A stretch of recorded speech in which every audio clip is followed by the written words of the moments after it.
What's up, everyone? Terrence Popp here. And we have another episode of Grunt Speaks.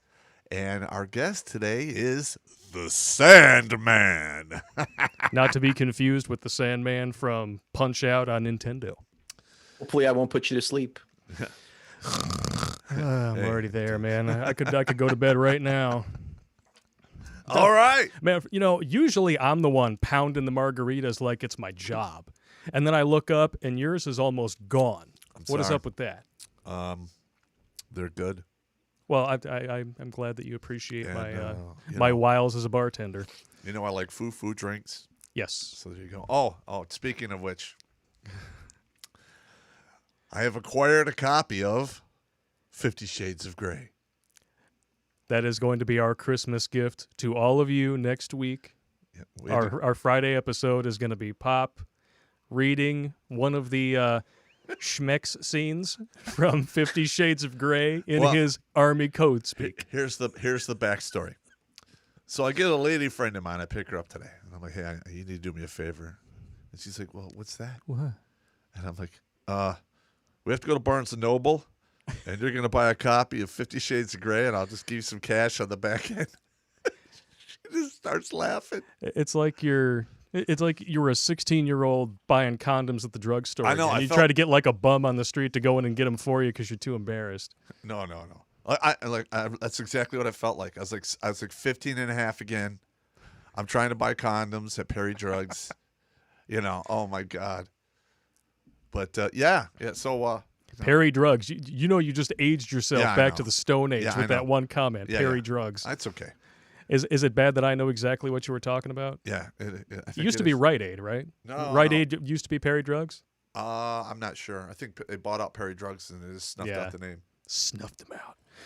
So anyway, how you doing, Sandman? Not bad. I mean, all I know in the States is CVS. Like, isn't everything been bought out by CVS by now? No. Basically, yeah. Because CVS they bought out Arbor Drugs, right? They're still... And then Rite Aid bought out Perry. Well, no, there's Rite Aid, there's CVS, there's Walgreens. Walgreens, yeah. That's right. And there's a couple other independent ones out south. Yeah, not too many of those left, thanks to the Yahoo! Yeah, you're right. We got what we got here. We got Shoppers Rug Burn. Get on your knees and take it. That's what a friend of mine used to work there calls it. It's called Shoppers Drug Mart, but that's what he listened it as. Get on I like it. And take it. Easy take it. That actually, just because we're on the subject of the unspecified illness of unknown origin, there was something Sandman and I had a talk yesterday. We just wanted to run a quick test to make sure that this lovely mixer of ours is going to work. It seems to be doing okay so far. Yeah, and you mentioned something specifically that just interested the hell out of me, and I know Popp would love to hear this because you have a theory as to why the dock lounge have been working the way that they're working, and I thought it was fascinating as hell. Okay. All right. So there's a documentary. It's called Century of the Self, and it's cruising around on YouTube. You could find it, and it talks about how Sigmund Freud, with psychoanalysis, he came up with the whole theory of people buying things with, subconscious, unconscious bias, and they bought things not because they wanted them, not because they needed them, but they bought them because they wanted them. So he had a nephew in New York named Edward Bernays, and Edward Bernays wrote the book On Propaganda. He also was the first person who created modern day public relations. And he basically got women to start smoking because up until the First World War, women didn't smoke in the United States. So what he did was he started selling. He got a bunch of wealthy New York women to start lighting up cigarettes in the middle of a parade, and then he hired a bunch of reporters to come around and report on the story. And the women said they were told to say, "We're not lighting up cigarettes; these are torches of victory." And so when other women saw that in the newspapers, they all started smoking too. So he single-handedly expanded the smoking market for the tobacco companies. He doubled it by making it socially acceptable for women to smoke. And he also created whores. And he capitalized on that innate oral fixation. Pretty much. It's good times.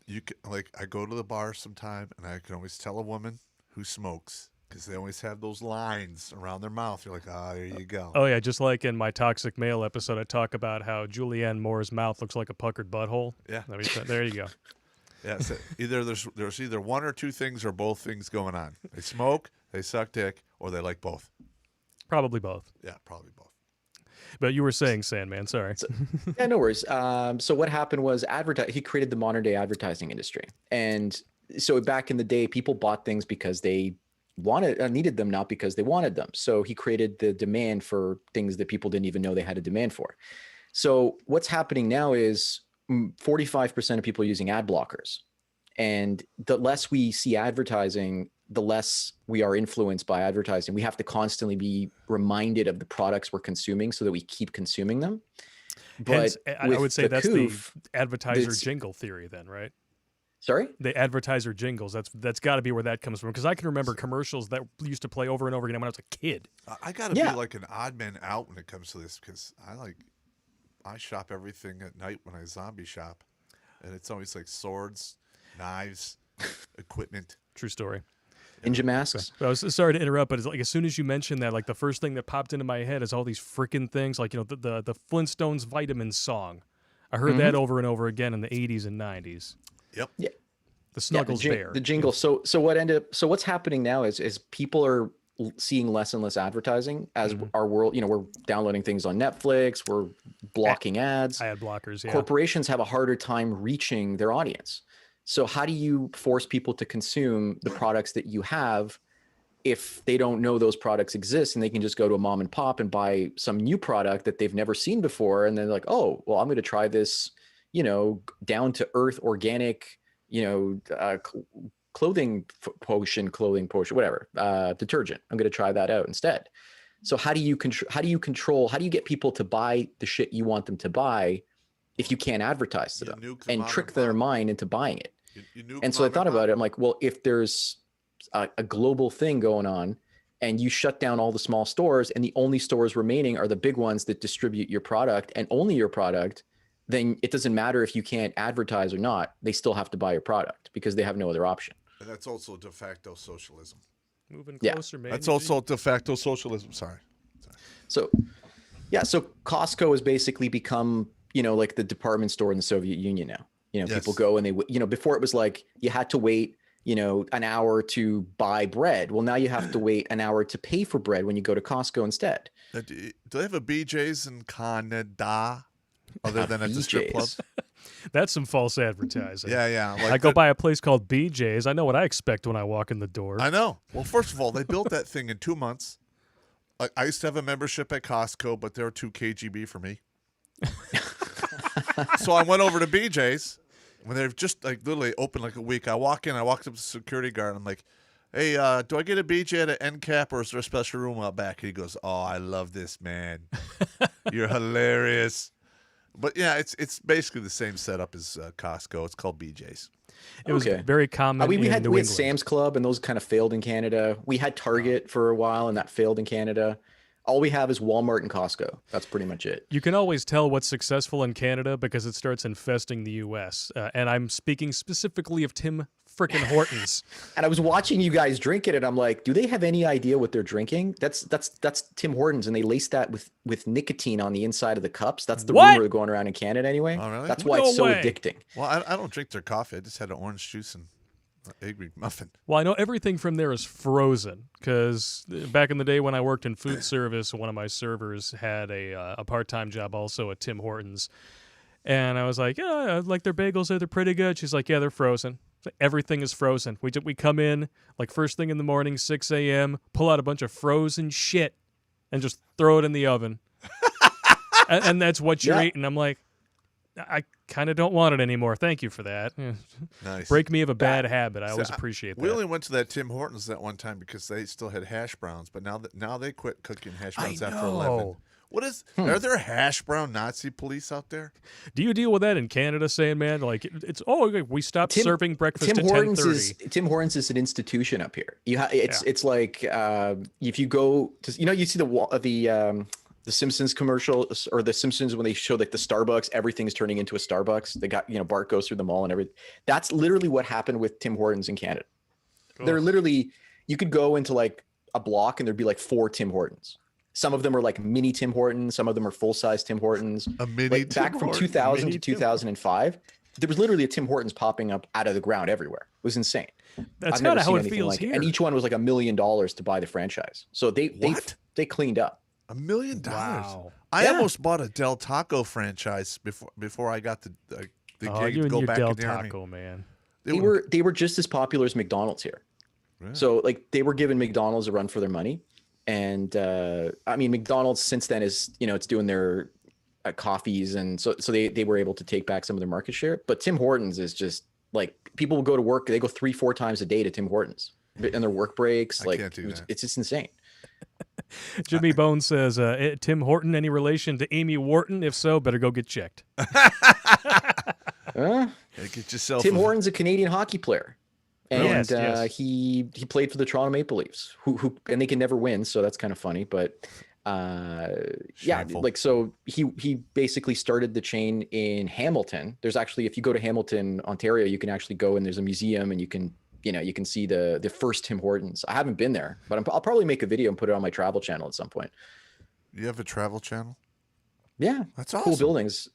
So traveled to like 40 states in the last 5 years. All right. So Good yeah. for you, man. Yeah, no, we were talking about that yesterday too. How like in the blue states, like, there's all this like gaslighting, and like all the gaslighting comes from these like junior land whales. It's pretty crazy. Junior land whale. Hey, did you just see our video, the different types of fat?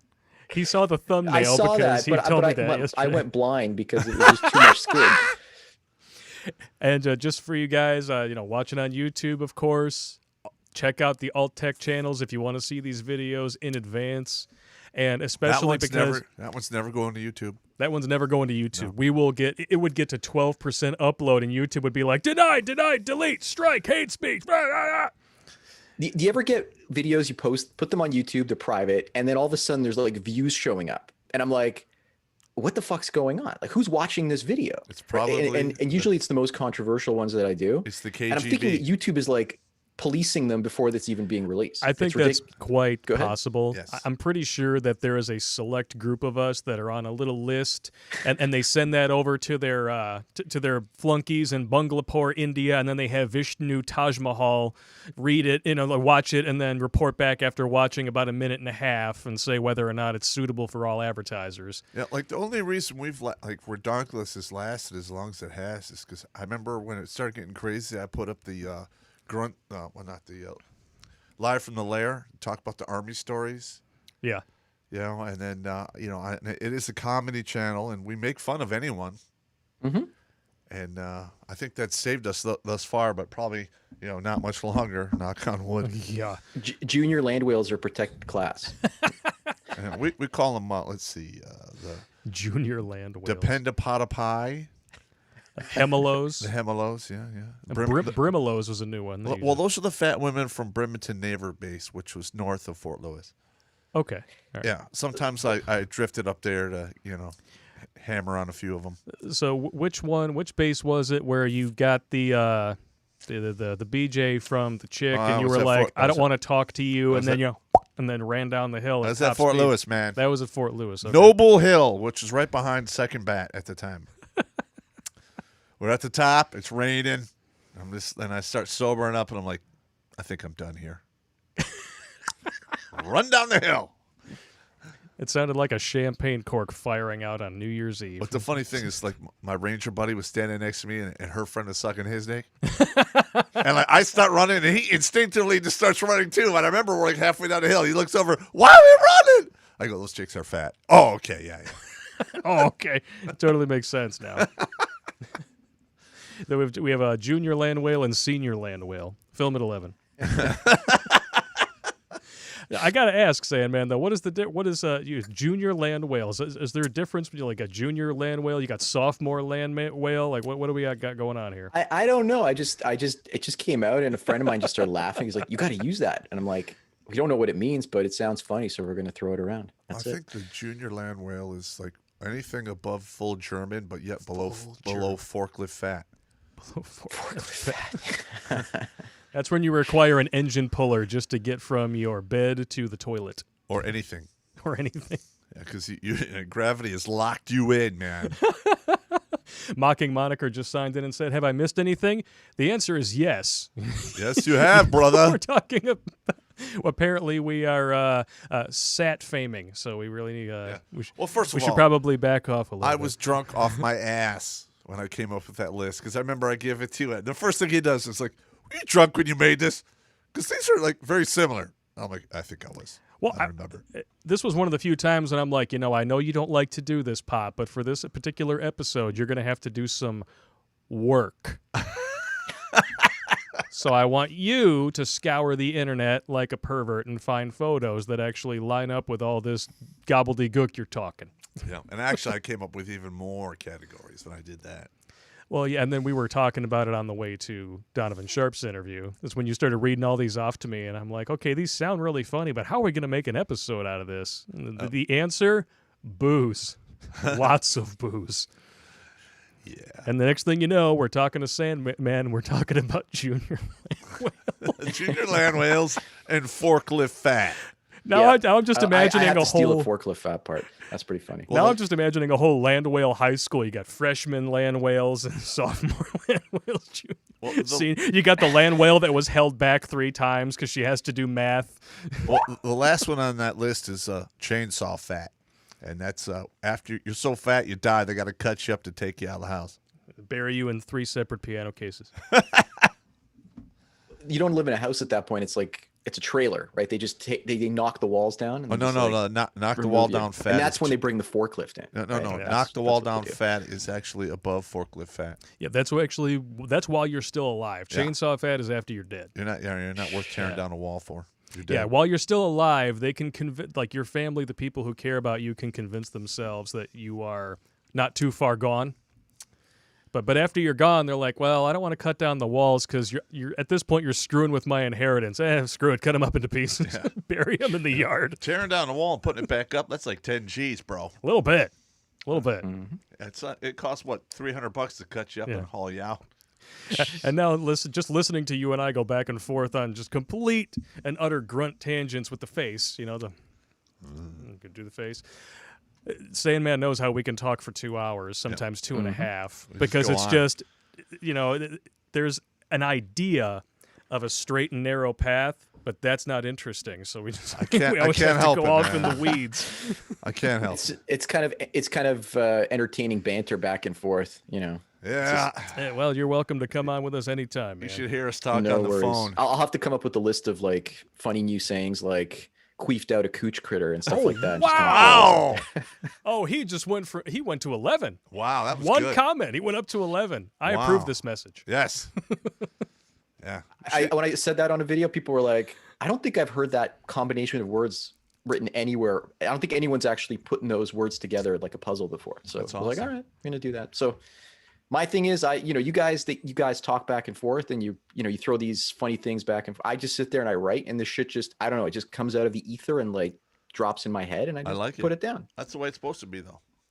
Yeah, that's a lot of my best material for episodes that I come up with is either just drunken off the cuff, or I'm in the process of writing, and it's like my fingers get ahead of my brain, and then all of a sudden I look and the sentence is already there, and I can't help but laugh. Yeah, because I'm like, where did that come from?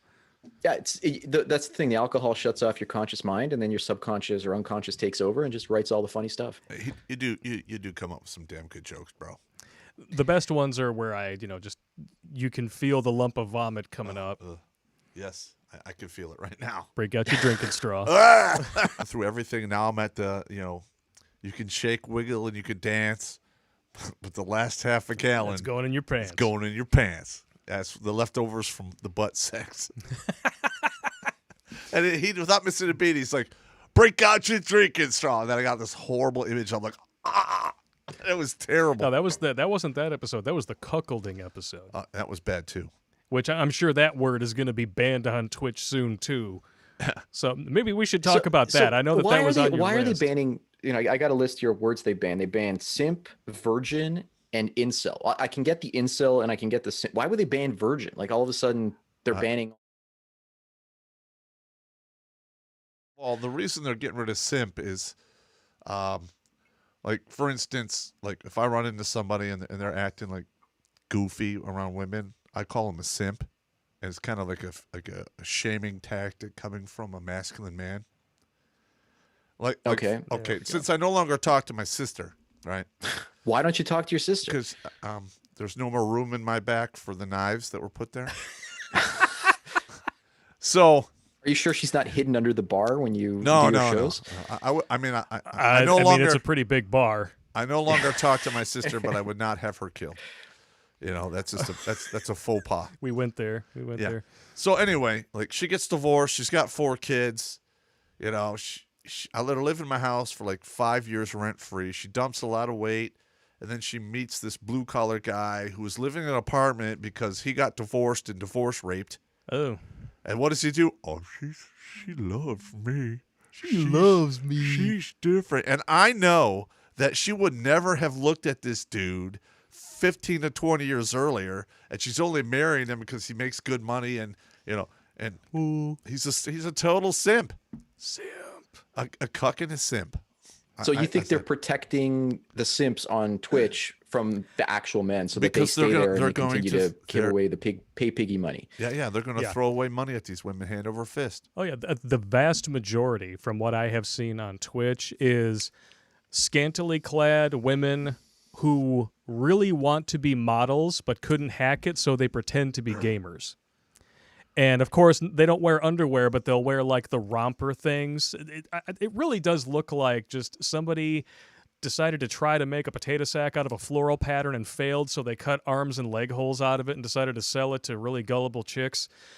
And then, you know, they're sitting in their seat, you know, crisscross applesauce, and then they turn because they have to get up and go and take care of their dog for a second, and then their leg flops open, and then these guys hit pause, and they're like, "Did I see what I just think? Suddenly, I am hungry for Arby's." Yeah, that's pretty much what's going on. These women are on, like, I'm seeing them on OnlyFans. Like, you know, they're like 4s and 5s, and they're like, "I got a house from my OnlyFans subscribers. Thank you, guys." I'm like, what the fuck is going on? Like, the standards have just collapsed. It's insane. And the entitlement of some of the thoughts on Twitch is just insane. O-beef. O-beef. That's a new acronym for the O-beef. O-beef and SNARF were the 2 acronyms that we came up with on Tuesday. I don't remember what SNARF was, but O-beef was hilarious. From the Thundercats. That's where he's from. Yeah. No, it was O-beef. It was old bitchy. Witchy. We need to be careful. Bitchy. Old witchy. Entitled. Expensive. And fat. Fat. Yeah. Old bitchy, expensive, entitled, and fat. That's O-beef. And then we had O-beef and cheddar in a catcher's mitt. And then SNARF was selfish, narcissistic, apathetic, repugnant fuckery. Yeah, it was a good one. That was a good one. That was a good day. That was a good day. That was a good day for booze and acronyms. Yeah, whenever you come up with new acronyms, it's a good day. Yeah, I came up with Simp Stravaganza and yeah, Simpgina. That was the mangina and the simp. Write that down. That is great. I like it. Simpgina. Oh, that's good. I like that. We're gonna have to use that one. Do you mind? No, go ahead. I think I write them, I forget them, and then people are like, "That's funny," and then I'm like, I should write these down. I keep a list because at some point, if I write a book, I'm going to want to use some of these, but you know, it would just end up being funny things the whole book. Maybe people want people. Why don't we do like a red pill dictionary? Yeah, maybe. Are we even allowed to say that on this platform anymore without getting crucified upside down like St. Peter? Look, it's anything I put on Amazon will probably get taken off immediately. It's going to be crazy. Really? Yeah, Amazon is starting to throw their hat into that. You're going to spend like, I don't know, like months and months putting a book together, and then like, you know, Bezos shows up and he's like, no, and just like takes your book right off. That's what happened to Roosh V. Yeah, I heard about that.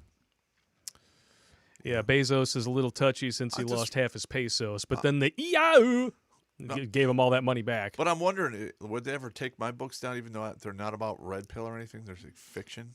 They really are just looking for those buzzwords. Oh, yeah. Because I think I told you once upon a time, one of our long-term sponsors from Not So Sane Entertainment wanted to purchase some Google ad space for his stuff. And he put MGTOW in as a keyword. And as soon as MGTOW got put in there as a keyword, Google Ads denied him the ad space. Wow. Because it's a hate group. Wah. Look, I don't. You guys remember in 2018, every single MGTOW channel was demonetized at the same time. Like every one of our videos was taken down if you had MGTOW in the title. It was just like after that CNN hit piece. So the whole community was destroyed. But the PUA, the Incel, and the MRA can still monetize. Even not all their videos, but most of them. Which is kind of like, well, I guess we know who they're really scared of. Yeah. Yeah. Hey, because once enough dudes walk away and they don't get your money. Yeah. Yep. That's the thing, right? So after that, like, I mean, they're also, if you use the word BitChute in a live stream on YouTube, you can't do it. They won't accept the live stream. Apparently, that's what I just heard recently. Really? Oh, that's a bummer. Yeah. So and we're then gonna have to come up with a BitChute new just word lost for their that. BitSlide app off the Google Play Store. So that was just taken off like a few days ago too. No one's covering that. I'm really surprised. You know, we were talking sticks, hex, and hammers and covering it, but he's the apparently biggest not. BitChute I don't think you user. saw it yet. So I mean, we're doing pretty good out there. Yeah, we're about 15,000 subs on the site, and 2 of our newest episodes, the Booty Call Mileage Reloaded, which that's just a masterpiece of it. That was pretty good. We pulled off a like John Carpenter's The Thing, where the remake is better than the original. You know, on that one. That was good. And then the Dating Over 40 Sucks, in parentheses for women. Both of those already hit 10,000 views on the site, and they're in our top 10, BitChute videos of all time, and they're climbing fast. Dating Over 40, I think, is actually going to surpass Booty Call Mileage, despite coming out like 2 weeks after. Something I always noticed, anytime I put the age of the woman in the video title, the video does phenomenally well. So it's like Sandman talks to a 45-year-old woman. It's like, boom, 70, 80, 90,000 views. Really? Right? Like, okay. I wonder why that is. Don't date women that are 50, right? Like, boom, like it's just like you just put the age in there, right? Like, and that's it. That's all you have to do. He's just unlocking Pandora's box in Pop's head. I can see the wheels turning. Because we did that, I think the first time that we ever really tackled that post-middle-age mileage territory was when you did the Hour Time video, and that one was hilarious. That was good. Because he basically created a whole bunch of catfish accounts on this site specifically for middle-aged dating. Oh, yeah. And had specific attributes, like one of them was like a UPS worker, one was like you had some blue-collar dudes, and then you had one... The widower, I think that was the one that just blew everything out of the water. The widower, he had a lot of money. His wife died.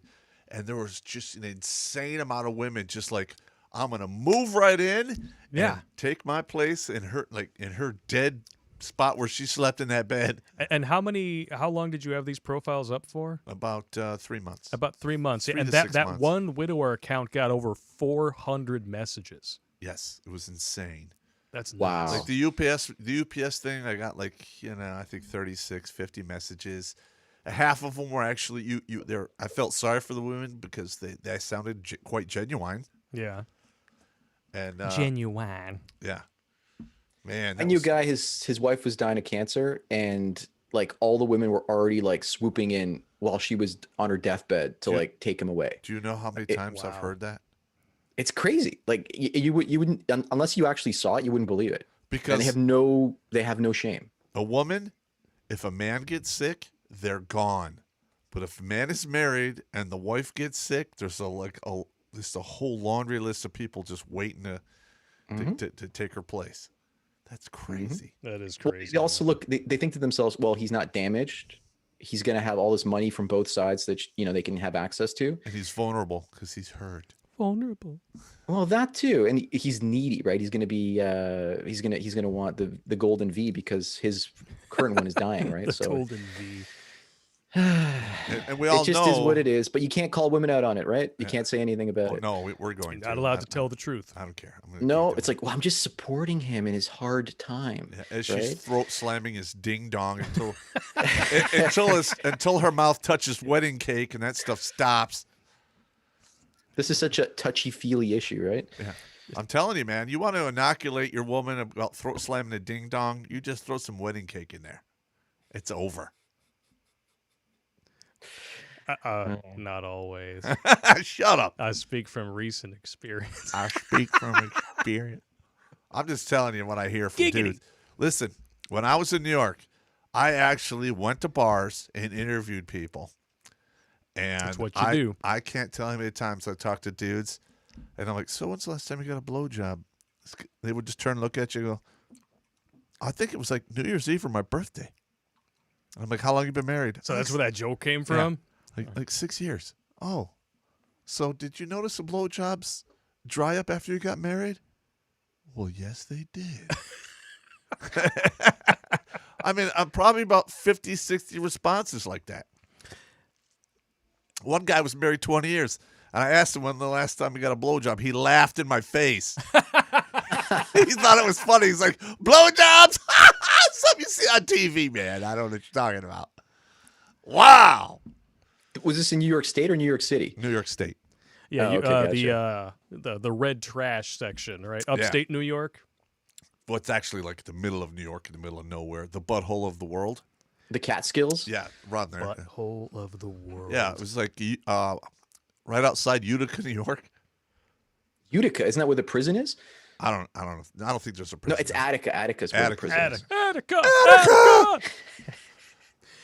Leda's in the house. I just saw her pop up in the comments. Leda, you're anatomically correct because obviously you've spent a lot of time down there. Ding dongs are still on the chalkboard. I don't know if you can see him in that shot. No, you can't really see him in the shot next to Pop. I could pan the camera over, but that's all right. I don't know. See, those ding dongs we might actually get in a little bit of trouble for. I don't care. I mean, yours look like diseased aliens with 3 legs. Hers. Listen, if you have 5 seconds to draw a dick on something, you don't have time for accuracy.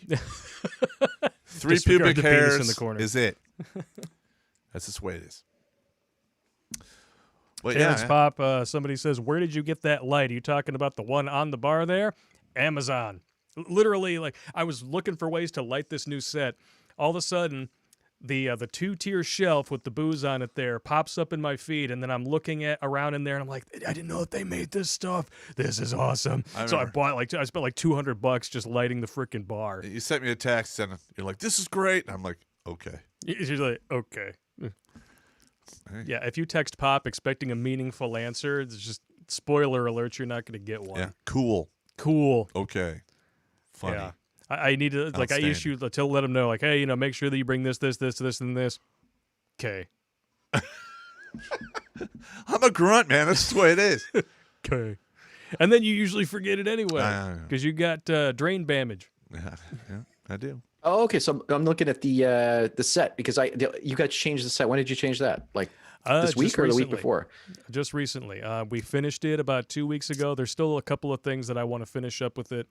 Like we needed to put like floor trim and things like that, but that never shows up on camera. It's just details. But yeah, I'm liking it. I still have to, like, the lights up on the wall there, I have to hard mount those because right now they're just kind of sitting on a couple of little squat end tables that we need to get rid of. But it turned out pretty damn nice. That flag behind Pop that you see there was made by a fan.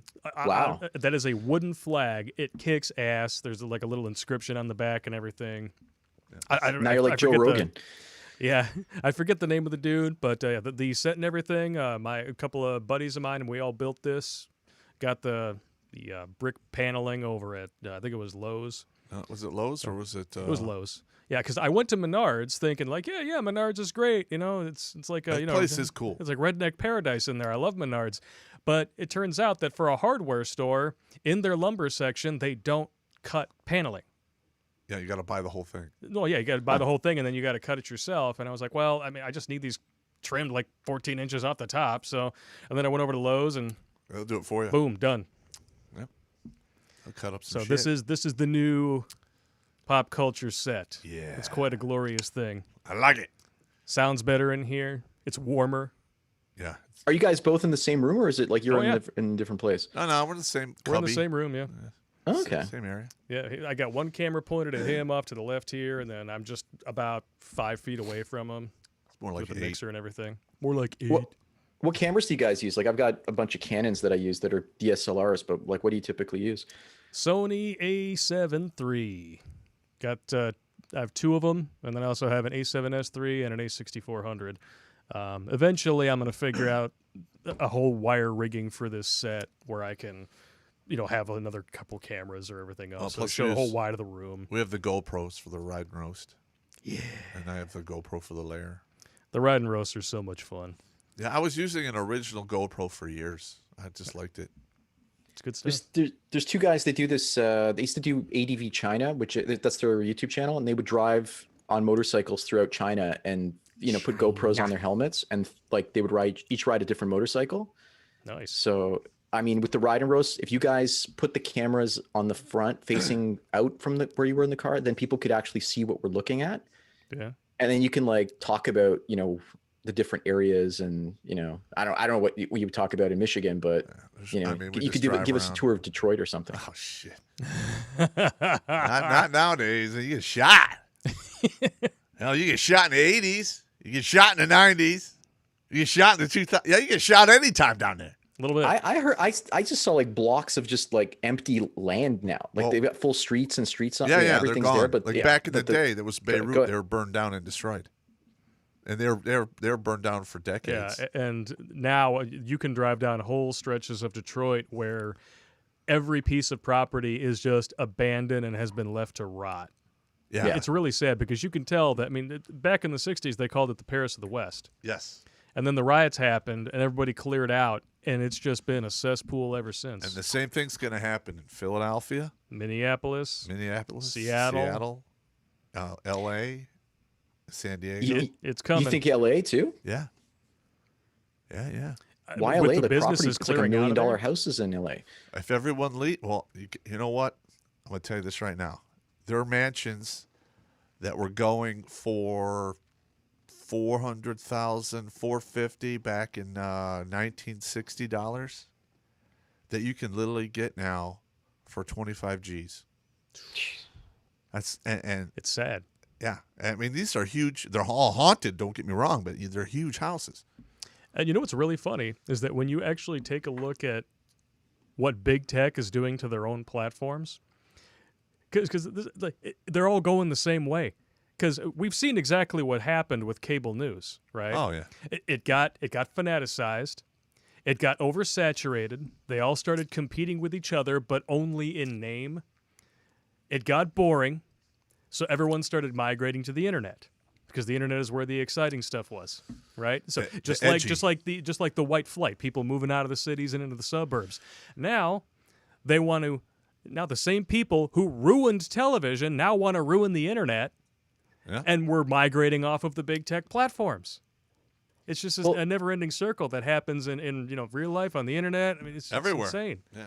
Well, it's right now. There's talk of the revision to Section 230. Again, we don't know what's going to happen, but we should all be terrified because what if they make hate speech is you're not a platform if you protect hate speech? Like, well, doesn't that violate the First Amendment? Like, what's going on here? Hate speech isn't real. Well, first it's just like a hate crime.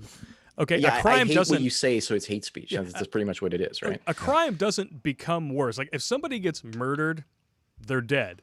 It doesn't magically become worse if that person got killed because of what they like to put in their mouth. You utter a few you utter a few words before you send him off into the great beyond. Yeah. And then all of a sudden you need 5 more years in prison because of a few words. Never mind the fact they changed nothing. Good day, sir. You changed nothing. You get nothing. So what do you guys think? Do you think the 230 is going to be changed or not really? Well, first of all, 230 is what allowed YouTube to get as big as it is. Same thing with Facebook and Twitter. Do I think getting rid of it, just carte blanche, is a good idea? No. I think it should be reformed. It should be like a license. And if, the second that you are caught editorializing your content, boom, you are no longer a platform, you're a publisher, and now you're liable. Correct. I think Tulsi Gabbard is actually on the right track because she said, look, we can't get rid of 230. It was too important and too integral in the creation of the modern internet as we know it. Getting rid of it entirely means turning over the entire internet to the companies that can afford it, that have the AI and the algorithm to block out a majority of the content that's illegal and what have you that they don't like. So essentially you would be killing every independent site that can't afford the lawyers or forcing them to migrate overseas. Yes. And that's another thing too that I think that's going to happen. I think the overseas thing's going to happen. Yeah, because BitChute they're safe because they're based in Britain. But even then, because of the EU, well, they're not really technically, they're still kind of part of the EU, maybe not, whatever. But, I mean, they're just as crazy socialist over there. But the thing is, the minute BitChute starts doing it, people just leave them. And, I mean, and they're not big enough to survive. Yeah. Well, they keep getting bigger. Where they're the number 1,600 in terms of site size on the internet now. So they get every day I look and it's like another 5 or 10 notches higher, and they're just cruising along. That's good. Well, I want them to survive. I want them to live stream. So I had a vision of this channel live streaming on like 18 platforms, like reaching out to millions upon millions of people all over the world. We're making money hand over fist, while we're just pissing people off and laughing our asses off. I mean, you retired so that you could drink and talk shit. That's exactly what we're doing. That is exactly what I told the commander of Fort Drum when I agreed to be medically retired. He's like, "So what are you going to do now, Pop?" I'm like, "I'm going to drink, talk shit, and piss off the world, sir." And he's like, "Good luck with that." Yeah, it's a good career if you can get it, you know. Well, you know, the thing is you know why I started this and why I do this, right? Yeah. To keep people from blowing the back of their heads out. Yeah. Did you guys worked on that movie you put together about that, right? 12 years ago now, man. Oh my God. It seems like a dog's age. That's how you guys met, right? Yeah. He was cruising Craigslist for directors, not Poon, and well, he might have been doing that too. I didn't ask, I didn't tell. So I just showed up.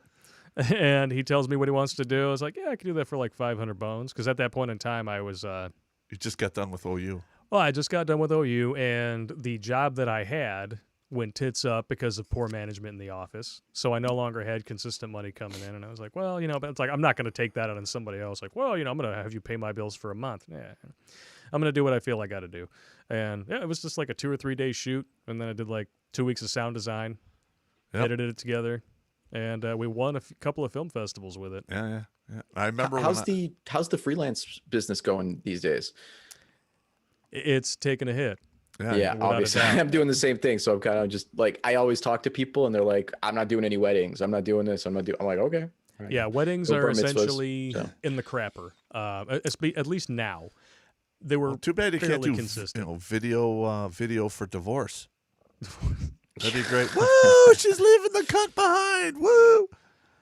I worked for a bunch of divorce lawyers and judges. So actually, I would annually shoot their annual conference, and they'd be like, "Divorce is up 20%. It's a great year for everyone."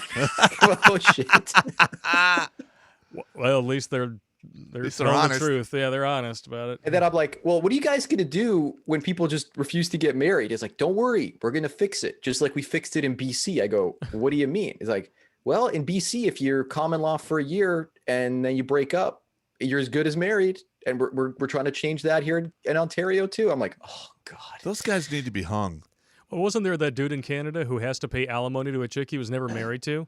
Yeah. What the hell's that? Yeah, for the rest of his life, because they shared vacations together and in the bed, you know, they had sleepovers. So I did a video called, you know, sleepovers are now illegal in Canada. Like, you know, unless you if you want to, I would liquidate everything single. And leave the country. I would not pay that biatcha a red cent. Wouldn't do it. Yeah, I'm not really too worried about the Canadian SWAT team. Just. They're going to send a couple of county mounties up to your house on horseback. You know, you really should pay your alimony, okay? Well, actually, the Canadian mounties will whip your ass. Yeah. Those guys are pretty tough. Well, but apparently now they have certain quotas for hiring. So that right now I think it's like they're going 60% or 70% has to be females for the Mounties. So they're retiring the men out of the Mounties and they're replacing it with new female recruits. Oh, okay, that's gonna go to crap. Now I'll watch women ride all day long. You know, bouncing up and down on a horse. It's good times. Just you know, get me up there with my 4K camera, 120 slow motion, put them in a low cut top. I'm there all day long. I will support the county Mounties. Speaking of like replacing the male Mounties with the female ones. Did you guys hear about the story about in Paris, France? How they basically had this rule where they can only hire 60% of the senior staff as like One- women Yeah, I've got that or one article men, gender. up but here, now they've kind actually. of blown through that rule. They've paid the fine for violating the rule. And now because they're women, the rule has been struck and thrown out. And now they can hire as many women as they want. And they'll probably get to like 100% of the people working in City Hall in Paris, women. That's Yep. awesome. Yeah, I've got the article right up here. It says the mayor of Paris has branded as absurd a 90,000 euro, which equates to 109,000 US dollars, fine imposed for appointing too many women to management positions. 11 women, 5 men were promoted in City Hall in 2018, breaching the rule, which I guess has been in place since 2013. And she's just like, meh, pay the fine, and then I'm just going to change the rules because, rules for thee, none for me. Yeah, that seems to be the theme around the world nowadays. In Canada, we have, because we love hockey so much, we call it too many ovaries on the ice.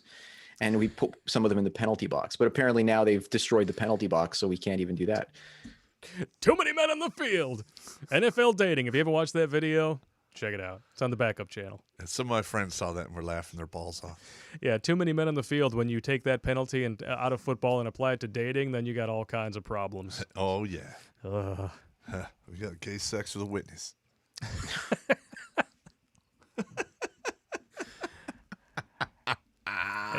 Different strokes. Yep. People like to do what they do. Yeah, I don't understand that, man. I just don't understand. It just sounds like, to me, it sounds like just kind of the same crap that we're dealing with over here. A lot of affirmative action needs to just go away. It's racism by a public relations friendly name, and that's exactly what this sounds like. It's actually like socialist communist ideas. Yeah, but I think it's kind of like the Red Green Alliance, because you get like the Muslims who are pretty much the majority in Paris now, and then they're creating an alliance with the lefties. And then what happens when they win? Then you're going to see that alliance break down, and then they're probably going to go to City Hall and force burqas on everyone. Absolutely, because we've seen what happens throughout history every time the left manages to successfully, quote unquote, win a fight. Every time they have completed the goal of their cause, they have to find a new one. Correct. Just like in the 1920s. Oh, we just want the right to vote. That's all. Okay, right, fine. Here you go. You can have it. Well, now we want, the ability to, the AAA option. We want to be able to adopt, abandon, or abort anything, so there's no consequences for our shagnanigans. Okay, fine, you got that.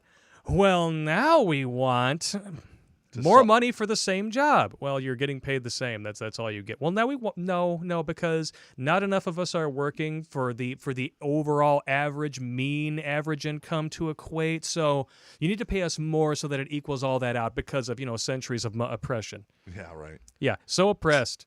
Getting to go from daddy's house to your husband's house, never having to work a day in your life other than keeping a home and having children. Yeah, in the military, we call that mission creep.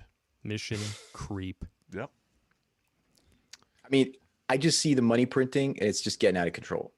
And they're going to destroy like all Western currencies if this continues. Now in Canada, it's gonna happen. Houses are rising by 1% a month in price. Wow. Yeah, it's going to get to the point where where they're going to ruin the currency, and then when nobody can eat or buy goods, it's going to go back to the old ways where the survival of the fittest, and all these ladies. Bummer for you. Bummer. But that makes me worried though, because you get, if you go back to some sort of conservatism, then you're going to see the conservatives versus the communists, right? And then what if you're kind of like, I don't want to be part of either of these camps. Well, so that's what really fucking worries me. You're going to get steamrolled, bro. Yeah. Well, I know what side I'd have to take if I took it, but see, I do not have that luxury. I cannot stand in the middle. I will have to take a side.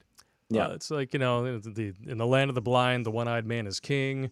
And if you're the only sane one in the nut house, you're actually the crazy one. Well, first of all, I have a very big public presence. All right. Everyone and their mother knows of my credentials. I mean, I literally have the knowledge and the know-how and the wisdom and the skill to train and raise an army. I have a very particular set of skills. I do. I mean, that's what I did. And I know how to do intel, and I know civil affairs. I mean, I know how to run stuff. Skills that make me a nightmare for people like you. They're not going to let. If I sit there, I'm not getting involved. They're going to go, oh yeah, I can't have this guy. One day we're just gonna have you, recite the whole monologue from Taken just for fun, because you're talking about your skills. I'm just saying, it's the way it is. There's a lot of guys just like me. There's millions of us since Vietnam walking around out there that are just an absolute nightmare, and you just don't know it. Yeah. The thing that scares the shit out of me is the disintegration of the United States in terms of cohesion. Oh yeah. My background is I'm half Serbian, but I'm quarter Croatian, so I've got relatives on both sides. And during the 80s, I was in Yugoslavia. I was visiting relatives, and you could, if you were in Canada, you talk to people like, oh, you're Yugoslavian. They're like, no, we're Croatian, or oh, you're Yugoslavian, and like, no, we're Serbian, or we're Bosnian Muslims, or like there was already this kind of division, and you're already seeing that in the United States. And when I would go down there, I would see the same type of anger from one side to the other. Uh-huh. And this is what I was seeing around 85, 86 in Canada. So if that has anything to, if that's at all related to what's going on now, then that means another 5 years, and then the States is pretty much going to tear itself apart if the economy goes bad. Well, that's what did it in Yugoslavia. Tito died. Yeah. The economy turned to shit. The money printers went crazy, and then the sides started going at each other. Well, no, it's going to be bad. Oh yeah, with your little EAU stimulus bills. Yeah. That they keep trying to get people comfortable with the idea of a universal basic income over here, which is essentially, what they're trying to do. And they'll run out of money. Yeah, because you keep printing your funny money, the the value of it just goes into the crapper, along with your communist politics. Yeah, it's going to be ugly. It really is. Because right now, if Texas actually secedes from the Union, there's about 18 other states that are immediately going to follow. And then you're going to have 6 to 8 more that are going to, that'll trickle in after that. It'll be like a 55-45 split. You think those states will all kind of form their own union? I believe so. They would have to if they want to survive. So I'm all for that. I've been saying that for years now. I think it should happen, and there's no way to. Now, my big thing is, how do you control the inflows from the blue states into the red states? That's going to be I mean, we don't know, but that would be something to kind of look at. Yeah. Well, first of all, that's a good question, and a lot of those answers are going to be solved on the fly, and they're not going to be good because you're going to see people like just put up checkpoints, and until you get central control of all that, there's going to be a lot of two-way rifle range action going on. Mm-hmm. So basically, it'll be like Bosnia. Yeah, for a little while. Yeah. Like I myself, if that happens, I would probably relocate down there. And if it happens, I'm moving to one of Canada's red states red provinces, because there's been a secession talk from the prairie provinces for 30, 40 years, and they want to join the United States. They've been talking about that. Well, I'll be honest. Like if things go south here, and that happens, the conservatives will eventually win because we have a large majority of us are in the military, are vets. We have lots of firearms, know how to use them. And a lot of the industrial base is now in the South. So in the first Civil War, the South lost because they didn't have the industrial base. Where now that is a majority of that is in the South now. It used to be in the North, but all of those jobs went to China. And not to mention, if you look at the map of the United States, there are so many red counties.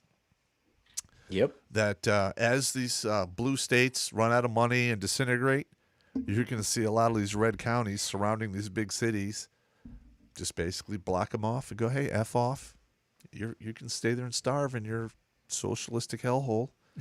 Well, I've seen like differing reports. Like I was looking up a few days ago, and they said that there's more transfer payments of money from blue states to red states than the other way around. Like the government is sending more money to red states, which kind of shocked me. But I don't know if it's true or not. I got to like take a look. But I don't have those numbers in front of me. That sounds a little off to me, but you never know. Because I look at like not Louisiana. What's that? Not Missouri. What's the Arkansas. Arkansas was getting like massive transfer payment because they got nothing there, right? So, and I was looking at most of the red states, and they were getting more federal money than the blue states. I don't know. I know New York State, like The only reason that New York State is a blue state is because of New York City. Yep. Everything around there in the red trash areas. Red. Those guys are they're so conservative. It is sick. It's crazy. They're like, fuck those guys. Why is Wisconsin, Michigan, and not Minneapolis? What's Minneapolis is in Minnesota.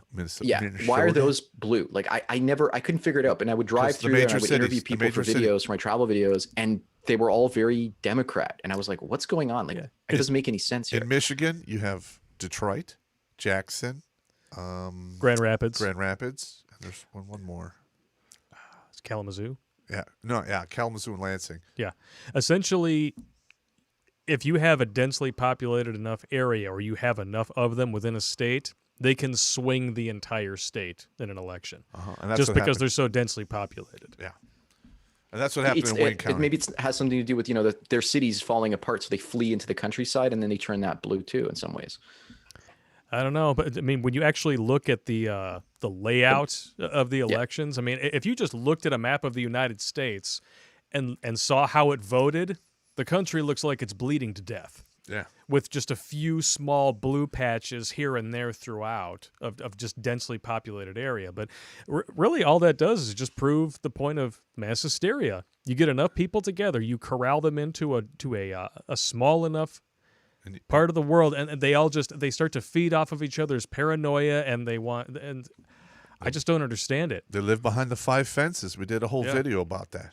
Yeah. They all start thinking like each other. That's why in California, Stan, like the millennials, like I said, in some parts of California, Stan, like, San Francisco, which is beautiful this time of year, except for the feces and the needles. And then, all these other densely populated areas, you're talking like millennials, up to 40 some odd % of them identifying as gender fluid. Like, what the hell is that? The only gender fluid that I'm interested in is what I leave on the hooker's chest before I leave her money on the nightstand. Just saying. Okay. Not that I do. Not that I would know or anything. Just saying. Just saying. Just saying. Come on. But that really is what cracks me up. One of the big things, I love this excuse every time the lefties try to pull this out. All of a sudden, the subject turns political, and it's like, well, college-educated people tend to vote Democrat, because we're smarter. It's like, no. It just means that you were corralled into a bunch of brainwashing institutions ran by Marxist dickbags. That's all it means. Correct. And like, to get done with college, 3 years of their education, a lot of it's just useless baloney before you get to take the core classes of why you went to school in the first place. Yep. And I mean, they're literally like piping in just raw propaganda, and these young kids are eating it hook, line, and sinker. If you guys haven't seen it's a website. I think it's called Film Your Marxist Professor. I don't know if the website still exists, but I know at one point in time it did. And those videos are still circulating the internet. Some of that stuff is downright bone chilling. Yeah, it really is. Professors I went to college in the late students. 90s, and the school I went to is called Ryerson University. And it was the place where all the Marxists that were banned from all the other universities went to. So they all just get together and we're bowling? talking about deplatforming on YouTube. They tried to called the cops to basically get me on hate speech charges to throw me out of school because I was just too much back then. Wow. Too much. And then you got an online platform, and that's when things really got interesting. I was in the computer lab building websites and making money, and D for degree was my motto. I just wanted to pass my gender studies class, because guess what? We were being pushed gender and sexuality classes back in the mid 90s. We were some of the first kids that went through this shit. So when I one day I walk into my classroom and I see this giant vagina on the screen being fisted by someone. All right. I'm like, and everyone's like, one of my friends is looking at me like, you don't know what's going on. And I'm like, I just got to give each other this look like, what the fuck's going on? Yeah, what is this shit? And apparently we were watching a movie, adult movie by Annie Sprinkles. And that's what we were, it was Andy full on lesbian fisting. Sprinkles? And that was our curriculum. So yeah. Andy Sprinkles? Annie Sprinkles. Annie Sprinkles. Is that? Wow. Is it like an Ornpay actor or something? Yeah, but it was lesbian porn back in the 90s. So this is like, it was experimental lesbian porn in the 1990s. Experimental Ornpay. I couldn't make this stuff up. Half the people in my classroom were just like constantly complaining because they're like, what the fuck are we learning? Like, what is going on here? And the professors were all, former Marxists. Like one guy looked like Fidel Castro. We had Justin Trudeau is your professor? Trans men, like all the stuff that's been going on the last 10 years, I was exposed to in the 90s. I would have went to the and dean. I was pissing these people off, and I know how they think. I know how to make them happy, and I know how to piss them off. So anyway, go ahead. You want to say something? I would have went right to the dean, man. There's no way I would put up with that. The dean is one of them. Look, when they hauled me in front of the tribunal to basically talk in front of my professor, my head of my department, and the head of the university to like defend myself for the art that I made that was against their philosophy, it was all them. Like you can't say anything.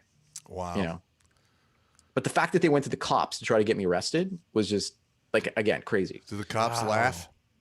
Sorry? Did the cops laugh? Like, this is stupid. What are you talking about? They're like, well, he didn't do anything. He just, and the whole thing was the whole idea behind the art was you want to make art that's it rocks the establishment and challenges the establishment. But what I didn't realize is that you don't challenge them when they're the establishment.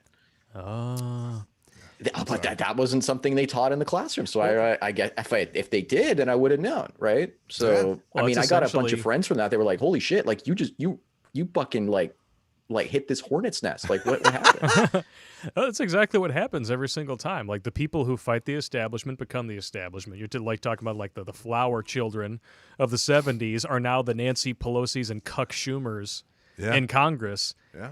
And they're just a bunch of whiny, narcissistic, entitled cry-bullies, and they want what they want. They want it now. They want a side of money to go with it. And rules for thee, none for me. The truth be damned. Yeah. And it was all about, the magic word collaboration. And it was like, they would make groups, and it would be like, they take half guys, half girls, and two guys, usually me and another guy, would do all the work, and they would just like hang around. And then, so if we didn't do the work, there would be no mark. So we're like, we want to get a decent mark, so we better do something. And the whole idea behind collaboration was the people who were more able could do the work, and the people who were less able, they could just like bullshit as to the theory of the work. And so that's what our working establishments have become, group work, and it's like team building and all this. Like you work as an individual, you get graded as an individual. Your work that's what you're supposed to do. But the people who are incompetent can't get by on that, so they have to like fix the rules. Yeah. And so they were teaching us to like pass these ideas off into the workplace. Yeah. Well, back in the day, in the mid to late 90s. You want to build a team, you go in the military, because when they start shooting at you, if you're not acting as a team, people die. A little bit. Yep. If that sounds to me like they're basically setting up a team and letting the strong person do all the work while the weak follow in the boot and take all the credit. I was always that guy in group class. It's like, oh, we're going to do a group project. There's always that one or two people who do everything. And then you got one or two people in the group who just fuck off and do whatever the hell. They're on their phones. And they show up and like, hey, I got an A. Yeah. Okay. People who actually think socialism will work didn't do group projects in school. Or if they did, they were the ones with their noses in the phone trying to get everybody else to get them an A. Yep. No, that's why I said D is for degree. And then I just started building a business while I was in school using their computer lab and their cameras and stuff. Nice. And that was what I did. I was making money while I was in school, paying off my tuition. Awesome. That's what I did. I was already firmly in my career by the time I graduated. Yeah, graduation day was funny because all the snowflakes were like you could see them lining up to get their diplomas. They were ready to start crying. And I'm like, and then I realized, why are they crying? And oh, wait, they're unemployed. That's why they're crying. And really, as far now as... they have to go into the real world. Uh-oh. Yeah, they have to go into the real world. I already world. built my job, and now I have money coming in. So I don't care. And most of those people, by the time when they walk across that stage, they grab that useless piece of paper that they're going to buy a frame that's expensive enough probably to pay off, the one payment of their student loans. They've peaked. That's it. They've already had the best times of their life. That's sad. Everything from then on is just Starbucks aprons and No, it's Dutch. would you Dutch. like coconut milk, almond, or soy, Mr. Smith? I'm gonna go cry in the back. Yeah, life is a grind, man. Yeah. I'm a gender studies major. I should be making more money than this. We have a crop of youth out there that think they're going to make a living doing what they love. You don't. That is extremely rare. Well, yeah, it is. Like, I'm trying to teach my youngest daughter this. I'm like, listen, maybe you should she doesn't know what she wants to do. She's a junior. I'm like, hey, look, how about finance? You can be an accountant. She's like, well, I don't know. I don't know how to do that. I go, well, your back hurts. You don't really. You're not athletically gifted, And I looked at her and I'm like, just telling her how it is. It's like, well, you suck at this and you suck at that, and hopefully you don't suck at sucking. I'm just but saying, I know. I'm like, honey, JOB is not spelled FUN, and I told her that too. The people who do what they love, they don't make money. I do. I'm the exception though. Like, that's why when I went back to my 10-year high school reunion, like I knew it was going to be an absolute shit show. You got half the people have already slammed face first into the wall, and then the only ones who haven't, by and large, got stopped short by the fact that their gut sticks out like 2 feet in front of them, so they just had like a built-in airbag. Yeah. And I'm one of the only people there who's just kind of walking around, actually proud of what I do. Like, hey, how you doing? Oh, what do you do for a living? Do you do like finance or something? You were always so smart in math. Like, no, I'm doing exactly what I told you I was going to be doing 10 years ago. I'm making videos and movies and talking shit and having fun. Oh, well, good for you. And then they walk away, the open bar, go drink their sorrows away. Hey, it is what it is. And it really is amazing just how much people from that era don't get over baggage from that long ago. You show up and you see these people, you haven't seen them in 10 years. Maybe they're on your Facebook if you feel like tossing them a social bone every now and then, but they just look at you with this daggers in their eyes like, I don't even know what I did to piss you off. Get over Go away. Bro. Get over it, bro. You know what you did? You basically did what you wanted to do to make you happy, instead of falling in line with what everyone else was doing. When people see you doing your own thing with confidence, it fucking destroys them because they have no self-confidence and they get jealous of your self-confidence, and then they have to attack you and treat you like shit. Yeah, I ran into that a lot too. Oh yeah, and social media just makes it even easier to single these people out because they randomly pop up in your feed and you're like, you're still hanging out with all the same people you knew 15 years ago. Except branch out your social circle a little bit. Like they're like, I'm like, they've either married each other girlfriend, boyfriend from high school. They're married now and they have these kids. And I'm like, you didn't like grow. You just like slotted in to the first thing you found, and that was it. That was your life. Every once in a while, that can be sweet. Like, I know people that were dating in high school and wound up sticking together, and they wound up getting married like 5 years after the fact, what have you. They're still together, cool, good for them. Half of all marriages end in divorce doesn't mean the other half have to. Cool, whatever. But the stuff that really cracks me up is that, these people, that they always add me on Facebook. I don't add them because I just don't care. But all of a sudden I'll get these things where like a new relationship is starting between people that knew each other back in high school, and now they're like talking about on their Facebook wall how I'm dating the senior class president. I'm like, he was a senior class president in 2001. Now he looks like he fell down a flight of stairs carrying body hair and lard. That's good. It's I like bad. That. But that's just the way it goes. A lot of people. Let me rephrase this. A majority of people are sheeple. Nah. They will never do anything more than what they need to do.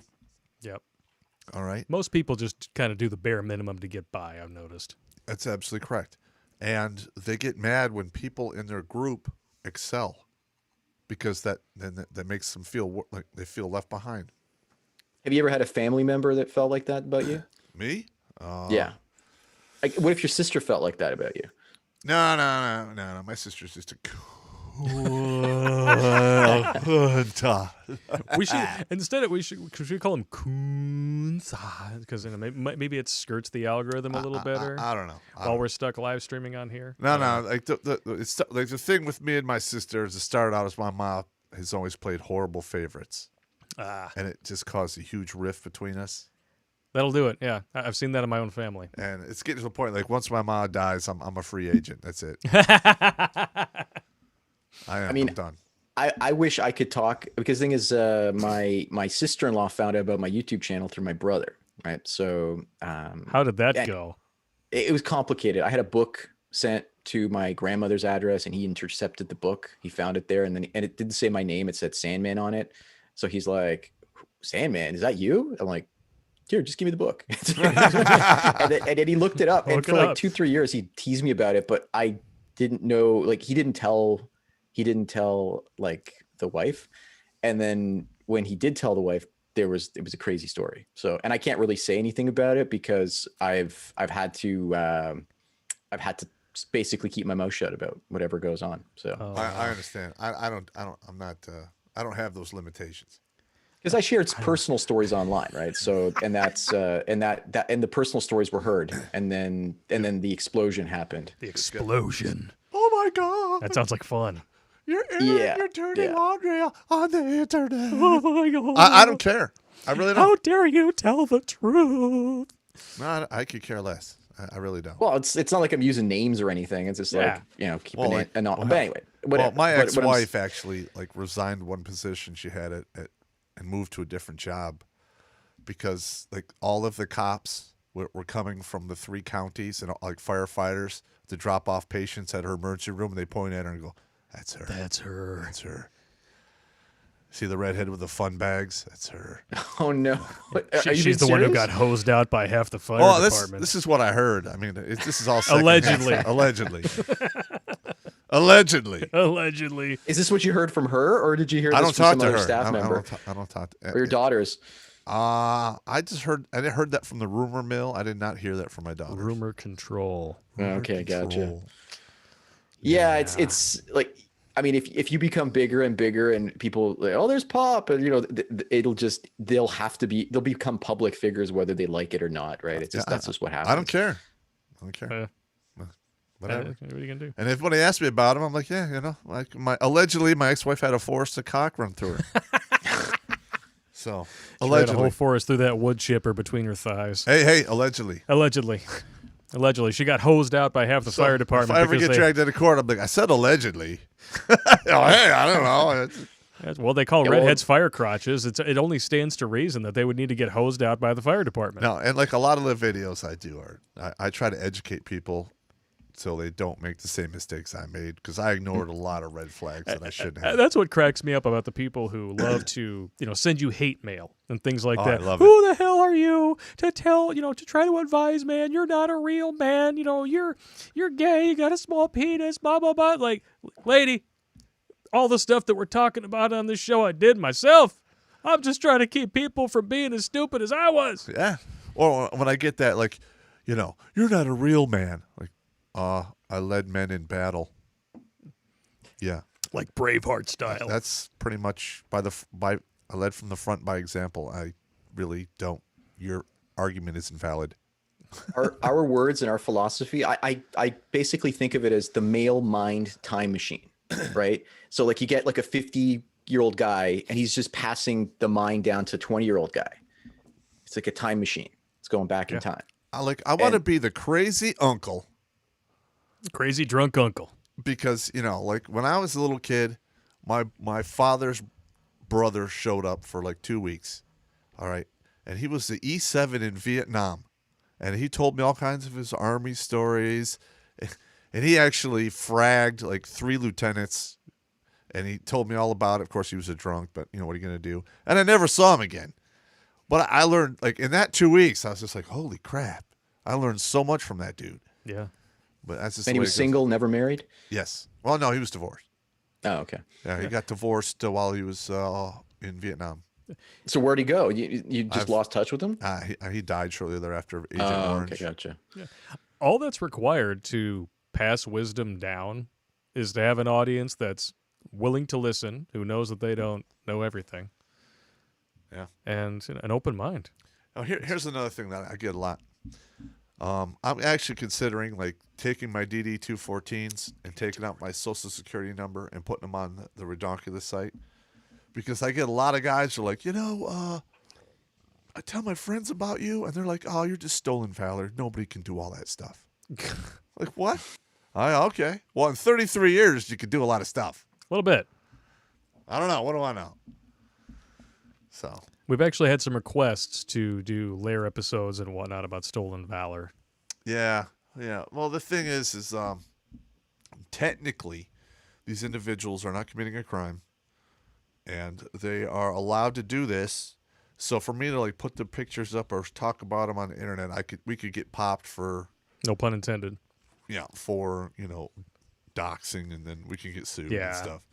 Now I think that's reprehensible, but it is what it is. If the laws are on our side, we really can't do anything about it. What exactly is stolen valor? Is that like taking somebody's credit for doing something in terms of military? Yeah, like say you never went in the military, and all of a sudden you show up, you're wearing dress greens, you got all kinds of crazy fruit salad on your chest, saying that talking a bunch of mad trash. Mad trash. Like most vets who've did some time in the military, the minute you start talking, like, yeah, right, yeah, shut up, you know what you're talking about. Well, so it's like the Sandman guy in Washington with the drum that messed with the Sandman kid. We just had a very interesting comment come up in here. Buck Star Chaser says Obama made stolen valor a crime. Did he? If that's true, then I don't know. We could have some fun with that. Well, just saying. I just think that's reprehensible. Like, yeah, I heard about that guy, the Indian guy. He said he was in Vietnam and did all this crazy stuff, and that's stolen valor right there. Oh, the dude who was actually a refrigerator mechanic who pretended to be an actual Native American when he was confronting Nick Sandman and all the other Covington kids. Yes. Yeah. So if under Obama, then he should be going to jail. Well, he should be going to jail, period. I don't know if it's a jailable offense. I don't know the details. All I know is have to look it up. I don't want to get. I have very little money. You don't make a lot of money in the military, and I don't want to get sued into the Stone Age. Yeah, and it's probably just as the punishment is just the same as giving someone AIDS in California. Yeah, probably nothing. Now I'm gonna be honest. Like if somebody gave one of my kids AIDS, they're done. Done. They're gonna disappear. Okay, so let me. I'm gonna bring this up on the screen here for you. So you guys can all read it with me. Of course, this is Whack-Offpedia, so take it with a grain of salt. But it says the Stolen Valor Act of 2013 is a United States federal law that was passed by the 113th U.S. Congress. The law amends the federal criminal code to make it a crime for a person to claim that they have served in the military, embellish their rank, or fraudulently claim having received a valor award specified in the act with the intention of obtaining money, property, or other tangible benefit by convincing another that he or she received the reward. So it has to be tangible benefit. So that would take the native guy off the list. And I think it has to be a Valor Act too. Okay. So I mean, like if you're wearing the Medal of Honor or something like that, that's specifically for valor. So it's a microphone. It is not a magical piece of equipment. Sorry, you're messing around back there, bro. I got the hump in my back is killing me. So the hump in your back. Oh, yeah, the Quasimodo in me is hurting. Do you need your butt donut back there? I might. Thank you for bringing that up. He needs his butt donut back there. Yeah, I used to make fun of people who said, don't make fun of those things. Those things are horrible. Well, no, listen. When I was younger, I used to make fun of those people. Oh, he's got a butt donut. And now you got the butt donut with sprinkles. I had prostatitis for like a year. And I sympathize with you. I can't sit on my own ass. What the fuck, right? Sucks. Now I'm back to normal. But hey, really? For a year, I was like, if I sat any longer than like 20 minutes, I'd be like in pain. So you're lucky. I had mine for a long time, bro. That was terrible. Oof. Terrible. Like I got caught with driving. I was on the way to Key West from Miami, and I was like, I left it in the trunk, and I was like, oh shit, my ass is. And I'm on the highway. I'm like, fuck, I got it. It's gonna be like another 20 minits to get to gas. I had to pull off on the side of the road and get like in the middle of the trans Caribbean highway or whatever that is to Key West to just get that thing out of my trunk. It was just ridiculous. But here's the bad thing about the butt donut. Like, yes, it does help your prostatitis, but then you also develop hemorrhoids. Ooh. Yeah. Yeah. It's good time. I had a friend. I had a friend of mine that had not good, but not good. I had a friend of mine that had hemorrhoid surgery. That was not pretty. Hemorrhoids, you walk and you drink fluids and you're fine, and that's pretty much it. And just don't sit on extra hard surfaces. Yeah, he had his anus cut on, and I get a call like at 5 p.m. It's like, bro, come over here. I'm like, well, what's up? You all right? No. Well, dude, what's going on? I'm not going to say over an open line. Get your ass over here. So I walk in the door, and he's like laying on his face on the couch. Line. You know, and he's like, got his underwear on. I'm like, man, what's wrong? You sick? He goes, no, I just got back from the doctor, and they lasered my asshole. I'm like, well, what do you want from me? Dude, you got to help me get to the toilet. Like, oh, you got to be kidding me. I drove 20 minutes over here to help you get to the toilet. He looks at me like, I'm not joking, man. I'm like, oh, he's really got to be in pain, man. You just see the sweat forming on his forehead as he tells you, I'm not joking, man. I walk him to the toilet because he can barely walk. And he's in there for like 2 hours. I can hear him over there like just sobbing in pain. He's like, all right, I'm ready. Come get me. I had about a year and a bit ago, I had a kidney stone lasered out of me. They had to go up through my schwang with the laser scalpel. Oh, nice. And like burn it. They had to go up into my bladder, like through the urethra into the kidney, and like burn that sucker right out. Oh. And then basically you're pissing blood for a week, number one. But every time you're pissing through a catheter that's between your bladder and your kidney. And it's like passing a kidney stone like 5 or 10 times a day, because every time you're urinating, you're passing a kidney stone. That's the same pain. God. Damn. And then there's literally a string sticking out of your schwang, and then you go to the urologist about a week later, and he like rips out the catheter while you're awake. Yeah. With the string, like you're like a Tickle Me Elmo doll. They fucking pull the string out of you. Oh. Yeah, I had the catheter for a while. Yeah. It's like a week of horrible pain, but it wasn't the worst pain I've ever felt. It was only a week, right? So it's like you can handle it if it's a week. But, even still, I'm not sure if anybody could hear it, but my butthole just slammed shut like a time lock at the bank. No. When they took out my catheter, I remember the nurse is like, all right, I'm going to deflate the anchors. I'm like, this has anchors? Anchors. And I'm like, she's like, yeah. Did you hook it on anything? And then it felt poorly. I'm like, it felt like my soul was getting ripped out of my spinal column. That's what the feel. Shit. So then she deflates the anchors, and then she's like, all right, I'm going to take it out on 3. 1, 2. Pulls it out on 2, and it like burned for like an hour. I like pissed myself in the doctor's office. Oh. No, there's no shame. No shame. Like, no. Allegedly, it is what it is, right? Like you can't do anything about it. But it is what hey, this is our medical technology. So my dad has to get a kidney stone taken out, and he now knows what I went through, and he doesn't want to get it taken out. So he's just like letting it sit in there. Oh no, that's worse. You could die from that. I'm just gonna let it uncle fester, and we'll deal with it. No, you need to go in there. Can they? Sometimes they can break them up with like one of those ultrasound cannon things. Yeah. Well, the laser goes in, right? Yeah, you can do that, but you still get the catheter put in. You can't not get the catheter put in. Mm-hmm. So regardless of what happens, you're still going to be in that week of absolute hell, right? It's just like the morphine pills and the OxyContin. Yeah. It just took the edge off the pain. It wasn't even like oh, this is great. It took all the pain. No, it was I can breathe and think. It takes but it I'm from still 10 in to horrific 6. pain. Yeah, I got you. There's a dude in the comments who said I saw a guy on YouTube, and he's like, I went in and I didn't take any morphine, and he's like, if you go, you take a morphine, maybe take 2, and I'm like, oh shit. I'm like, I'll take 2, and I took 2, and it was still like ripping your soul out. I can only imagine what it would have been like if I hadn't taken the morphine. Damn. So we got some comments. Yeah, we got some comments. One dude was like, "Yeah, I've been shot twice. I would rather take a 3rd round than go through that." Holy shit! And then Ben RP with a $10 super chat says, "Not winning." No. Speaking of super chats, it's about 9:30, just about. You want to start going through this? Yeah. Let's have some fun. Let's get some super chats. Nigel Diggs with a $2 super chat says, "Your words save lives. Winning." All right. That's why I do this. That's why. Thank you very much. Bob Maluga super chat at $5 says, "Pop's the only one to keep things squared away airborne." All right. Obviously that's an airborne trooper.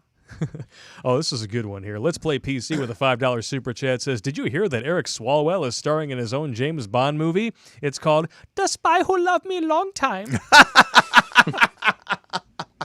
But of course, that's just a conspiracy theory. Like I love how every single time the truth comes out about one of these lefties being just an easily manipulated fool who broke the law, what have you, it's always a conspiracy theory. I know. It's like, dude, you're dead to rights. Just admit it. You put your wang wang in Fing Fang, and you got caught. Now he's getting the swing swang. Now he's getting the swing swang up his Fing Fang with the wang wang. And every single time Sandman says swing swang, I remember that old Adam Sandler skit from one of his comedy albums where, the dude doesn't know how to dirty talk, and he's asking the chick, "Oh, you want to live up on my schlubba-dub?" I'm sorry, what? You know my jimma jamma? Okay, I'm going to go home. I mean, I can't take credit for it. I got it off of Max Kaiser, but he doesn't use it anymore. And Max Kaiser, he bought Bitcoin when it was $1. He fucking loaded the boat. So he's sitting pretty, is what you're saying. Well, he's now buying exchanges, and it's just insane. But he's a stand-up comedian, an investment banker. He works for RT with his show, so he's like the Russian. He's basically, whenever you see his YouTube channel, like our channels don't say, this video was partially produced by or funded by the Russian government below our videos. His videos fucking say that below. Right? Pop's a Russian bot. Oh shit! That would never happen. He's a billionaire Russian bot. That's what he is. Yeah, they love to use the word swing swang over and over again. Swing swang, my schlubba dubba jibba jamma. Oh, what's the next one? My fing fang de fong fong. Somebody said I sounded like a preschool kid. Like, yeah, that's the idea. That's what happens when you got a frickin' U.S. representative who sticks his dick in a chick named Fang Fang.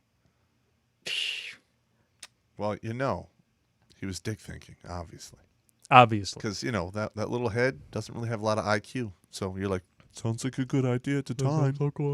She's different. She's not like the other Chinese spies. She loves me. Yeah, it'll be fine. It'll be fine. I can raw dog it. I won't catch nothing. Not like the other 2 million Chinese spies. Yeah. Oh yeah, that's a whole other ball of wax we got to unwrap there. Yeah, it's good times. Good times. Oh no, I didn't flip out on me here. All right, where is it? Here we go. Grant Rennie super chatted 149 in euros. Thank you very much, sir. No comment with that. Inquisitor Jack donated $5 through Streamlabs. There's supposed to be a protest/rally POTUS is calling for on January 6th. Is there any benefit to getting out there, assuming a buddy system is used, or is it futile? And is there something else I should be doing, assuming I'm good on supplies? Well, it can't hurt to go. It can't hurt. Yeah. I mean, if I might actually think about going out there. We'll see. Is it pretty much done though? Like, is Trump hasn't acknowledged? He hasn't said anything. Has well, he? To be honest, refuses to concede. Well, to be honest with you, it's getting to the point where he's going to have to do the insurrection act because there's so much fraud. It's obvious that's what it is. You said the magic word. Oh, I hope you don't screw us, man. I'm sorry, I shouldn't have said that. This was the most fair, balanced, and just election in the history of the world. No, it was the safest, most secure. Secure. Yeah, there you go. Yeah. To question it is to question democracy itself. Okay? No. But it is totally okay to talk about the 2016 election because that was clearly Russian interference, even though that was never proven. But that's just because Orange Man is so slimy, he was able to hide it all. Yes. But, right? Here in the States, you got 80 million people who are really upset, and they did not hide their hand when they did this thing. Mm-hmm. And I'm telling you, even Chavez is like, dude, you really can't just do it like that. You really should try to hide it a little bit better. You know what I'm saying? Listen to me, amigos. I know what I'm talking about. You are correct. What's the next one? Polska Bob, $25 donation via Streamlabs. Thank you, sir. Sandman's southern draw accent sounds horrible even for a Canadian. Hey, you know what?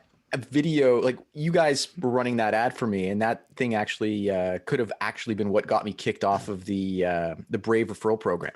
Now it's racist to do apparently, a Canadian apparently Southern the accent. CEO said that I was being offensive. It was just too offensive, and you know, the person that told the CEO that I was too offensive was some secret, was some like dark hacker. I don't know. Like like he just, I don't know. Was he making it up? I don't know.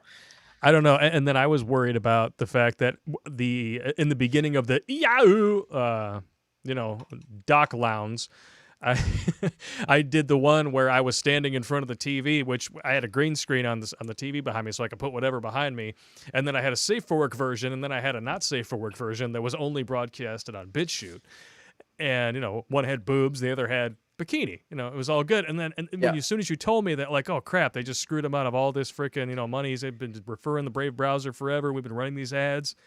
I was like, I hope it's not my fault. Well, he said it was not somebody's safe like, oh, there's work boobs. and very we can't offensive, have that. but they were running it for a year. Like, yeah, I'm just like, with the first ad anyway. So that wasn't an issue. Yeah. And I sent you that like highly offensive one that never got aired. Yeah. Yeah, the one with the two mules, let's just say, and that one never got aired. And I'm like, I don't understand. Like, it was just me in a fake cowboy accent. I'm like, well, I don't understand what could have been so offensive. I really don't know.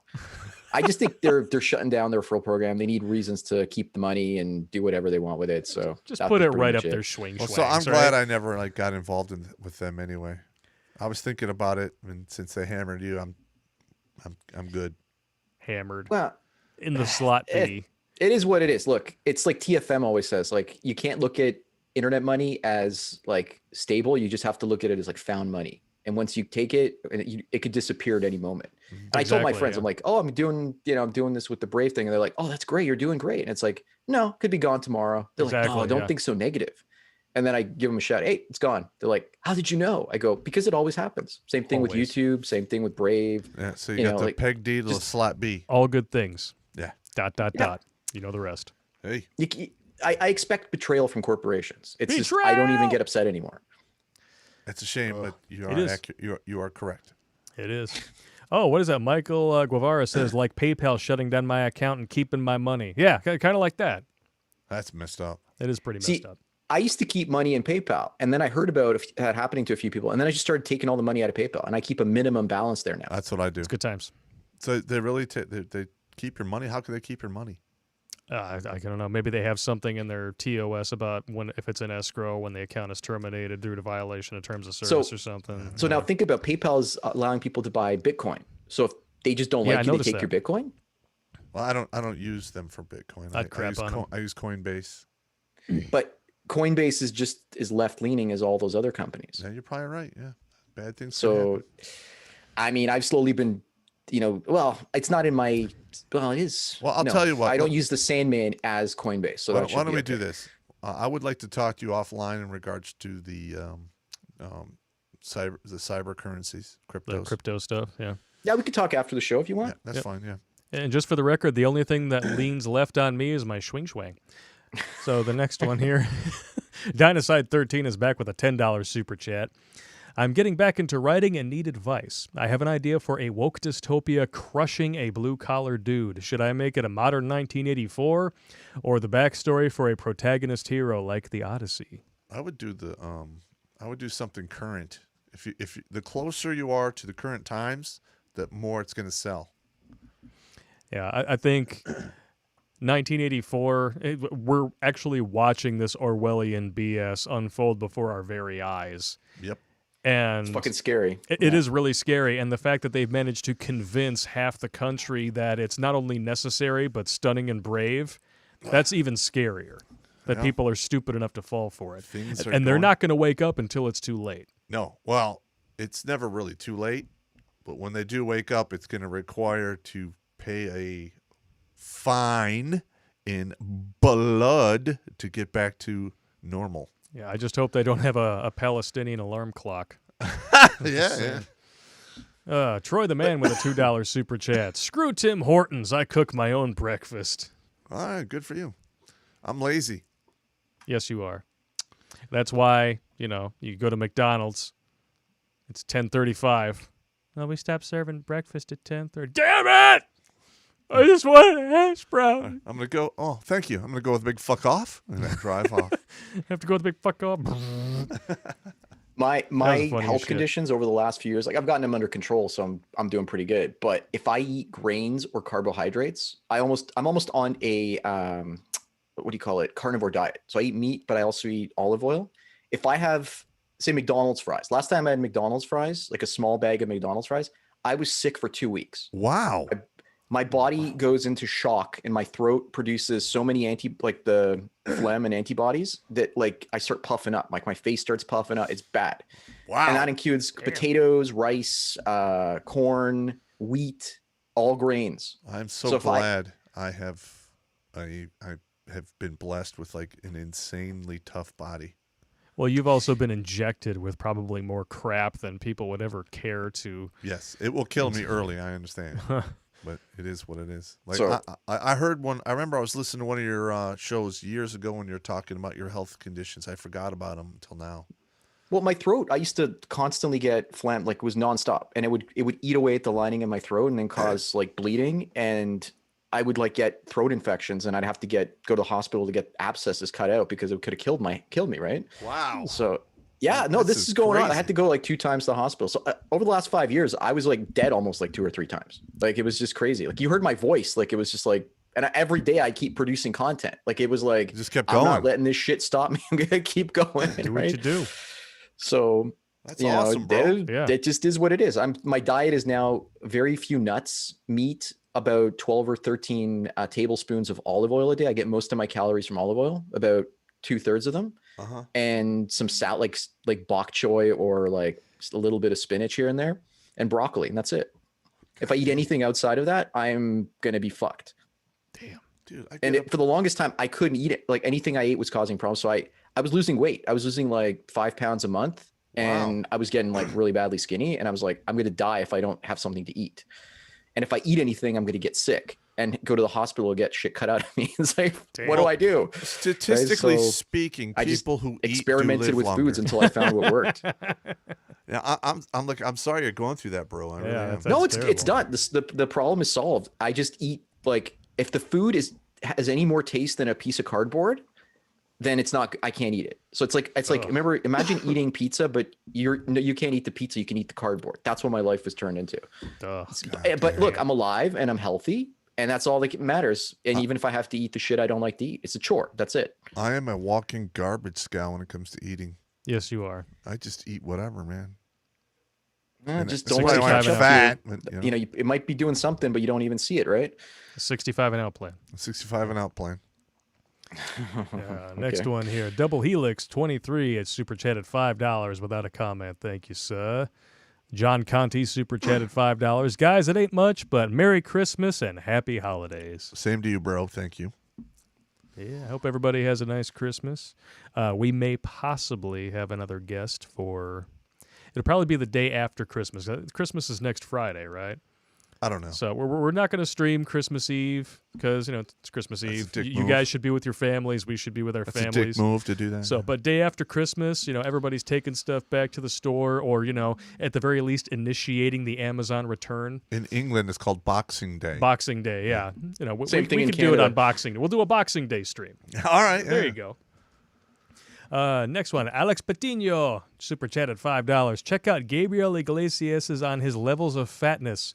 Strong, healthy, fluffy, and damn! And then another after that is damn, it was oh, hell no.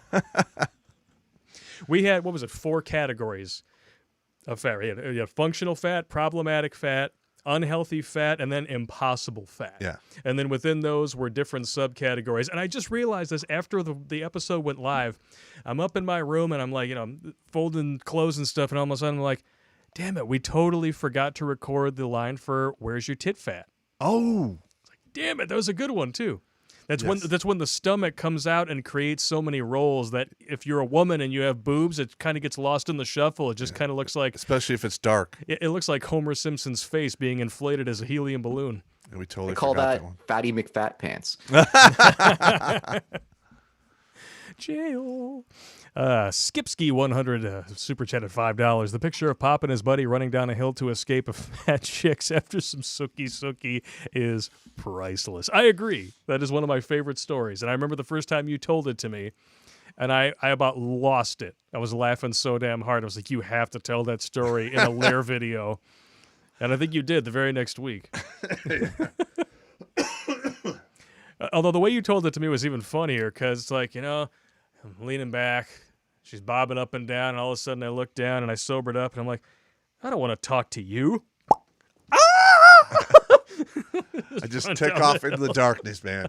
Hey! Yeah, it was 3 times. I got a worse story than that one. What? I was in Fiji for the first time, and I'd never been drunk before. And somebody gave me like a triple rum, and I'd been dehydrated, and I got drunk. And it was the guys. It was for a wedding, so the guys were one place, the girls were another. But with the guys was this lesbian, right? And she had to go somewhere. And so I almost like kissed the lesbian as I got drunk. I didn't know what the fuck I was doing, and everyone's like, "What are you doing?" That's called falling on the grenade. I've done that many times. I've been that guy. Yeah. Well, at least I was kissing a lesbian and not one of the other guys. Falling on the grenade. That's a good thing. Yeah, I mean, I remember going out with a bunch of my buddies, and they're talking to girls, and then like, "Hey, Popp, we want to get out of here. Can you fall in the anchor for us so we can take these chicks home?" Well, they're not going to go unless you go with her. I'm like, you guys are dicks. She better be a good cook. Yeah. What are you gonna do? Yeah. I that was the first time I got drunk, and I got a second time, and that was it. I get angry drunk, and I want to fight. Oh, you're so one I'm of just those, like, huh? That's not good. Yeah, I'm doing a comedy routine on they should name alcohol after its effect on you, not by these crazy names they give it. Yeah. Yeah. Yeah, because whiskey is We're fighting. fight in the parking lot. Fight in the parking lot. Bourbon is screw it, we're going to fight right now. That's right. Yeah. Long Island iced tea is who are you and where's my car? Yep.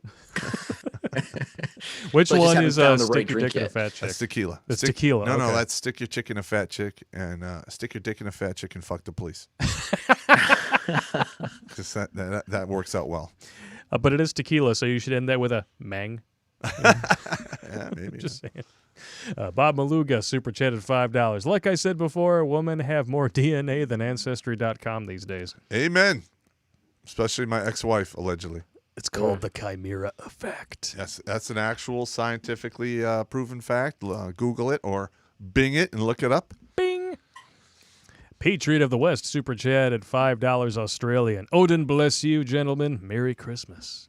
Yeah, same to you, bro. Merry Christmas to you. Patriot of the West, another $5 super chat from Australia.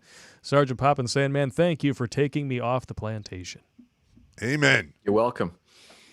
Gumby91 donated $7 through Streamlabs. Sandman, you demand. Best of luck to you. Feminism ruins good quality women. Yes, it does. Yep.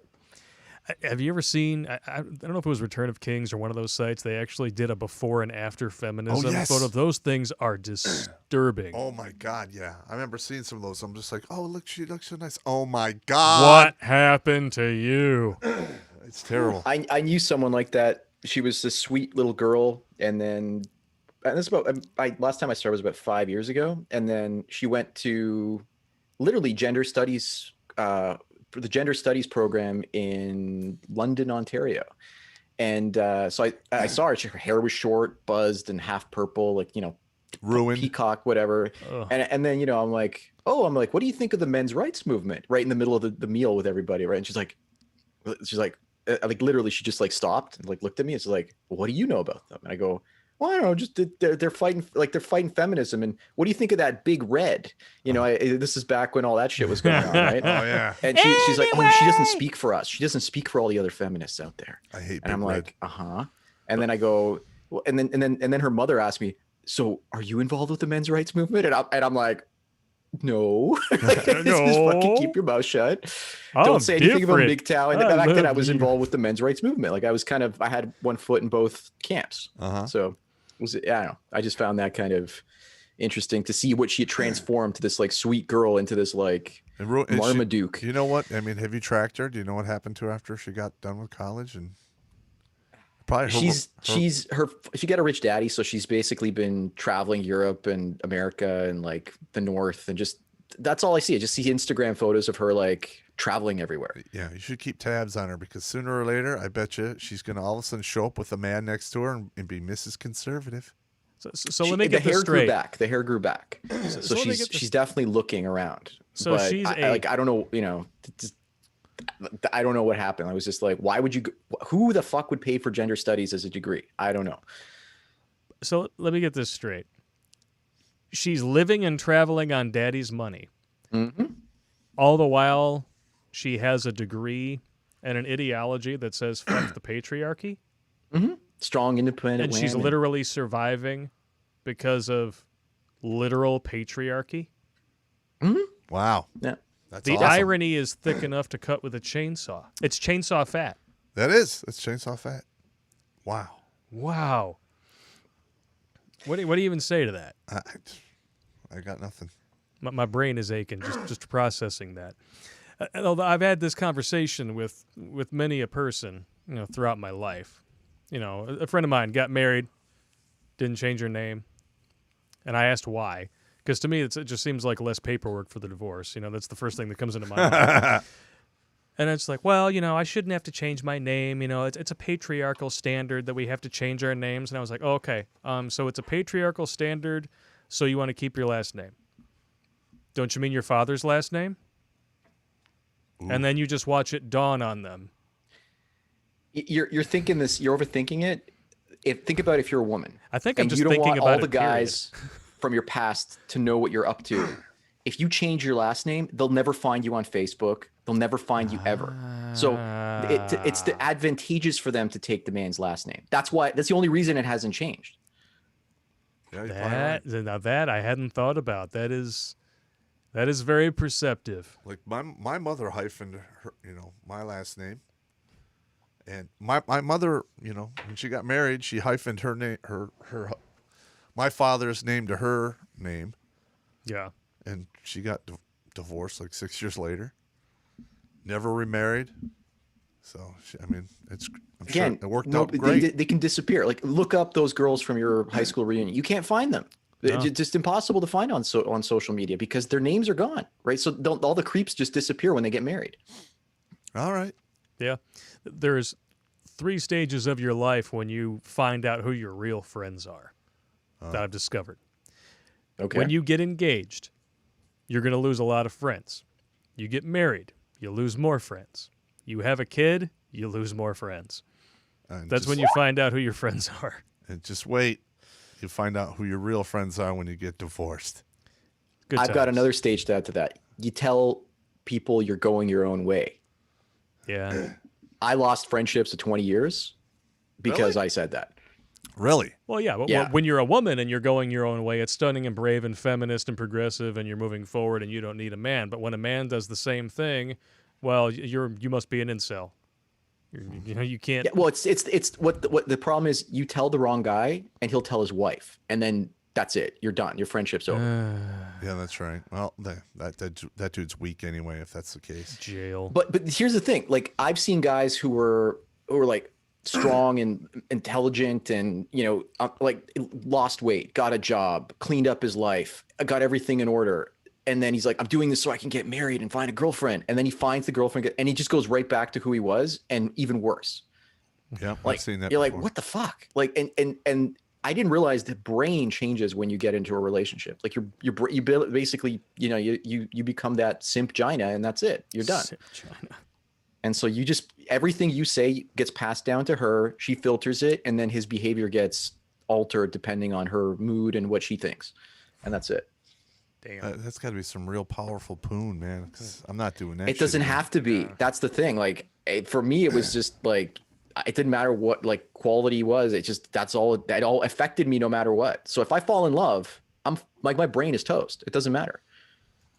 Don't do that then. Exactly. That's why I haven't dated in 5 years. I'm like, fuck this shit. Fuck this shit, I'm out. I love that song. Fuck this shit, I'm out. It's a good song. We've got some more super chats here. Forced Out 1 is super chat at $5. Sandman and Terrence Popp together. The Jedi's going to feel this one. Yeah. Yeah. I'm sorry we didn't really get the chance to advertise this too much because people may or may not have seen on the channel. We had a death in the redonkulous family this week. My grandma, 94 years old, forced into isolation by a stunning and brave Bruce Jenner lookalike governor's lockdown orders. A year ago, totally cool, decelerated and burned in faster than any of us could actually process. Damn, it was sorry to nuts. hear. Yeah. And that's why our stream got moved from Thursday night, because that's when the funeral wake was. So I had to go and handle all my family business with that. How many people And we here have we are. online now watching? We have 1,295 viewers watching right now. That's actually pretty good, man. Thank you very much for tuning in. Holy smoking Joe Frazier. Outstanding. And let's see, the next super chat on the list, Guardian Knight super chat at $4.99. I left the family gathering watching the Canelo fight for this little fight, for this title fight, Pops and Sandman versus the Simp Lords and Independent Whammons. I like it. The Simp Lords. He spelled title as tittle, so my mind went to a different place. I understand. So that's why I got distracted there for a second. Tittle. Gundanium Dova, super chat at $10. Gods be praised, something I'll enjoy watching while burning the After Dark diesel. Keep the laughs coming, gents. All right. Thank you for tuning in. Romer MGTOW, super chat at $5 Canadian, so it's like, what, 10 cents? Would you guys be willing to do a live? That's at least a couple. That's at least a couple Tim Hortons coffees. Shut up. The coffee I'll drink. I think that's $3.50 American. Just to get my nicotine hit, right? Well, Canadian dollar seems to be fucking going up. I don't know why. We're printing money faster than you guys. It makes no sense to me. I got nothing. Maybe it's because of his communist blood ties. Would you guys be willing to do a live stream with Drexel and or Nick Riquetta? Drexel is very red-pilled. Sure, I don't care. I'll live stream with anybody. Yeah. I love doing this stuff. This stuff is fun. Channel 1-800-DUMB super chatted not $5 from New Zealand. You darn Yanks, change your time zones, eh? Haha, love to pop up Lakey and San drink, brothers. I'm late to the party. Legends is our thing. All right. Yeah. New Zealand is kind of like Canada next to Australia. It's like the same kind of. Yeah, it's Australia's Canada Canada. has this inferiority complex when it comes to states, just like New Zealanders have this complex when it comes to Australians. It's really you weird. never call a Kiwi an Aussie. Yeah, You get yourself into a fist fight. Oh, those guys from Kiwi, they're big dudes. Yeah. Yeah. Yeah, and their egos went up after Lord of the Rings. Like the Basically Fijians, man. was a 9-hour travel commercial. Go visit the wonderful foothills of New Zealand.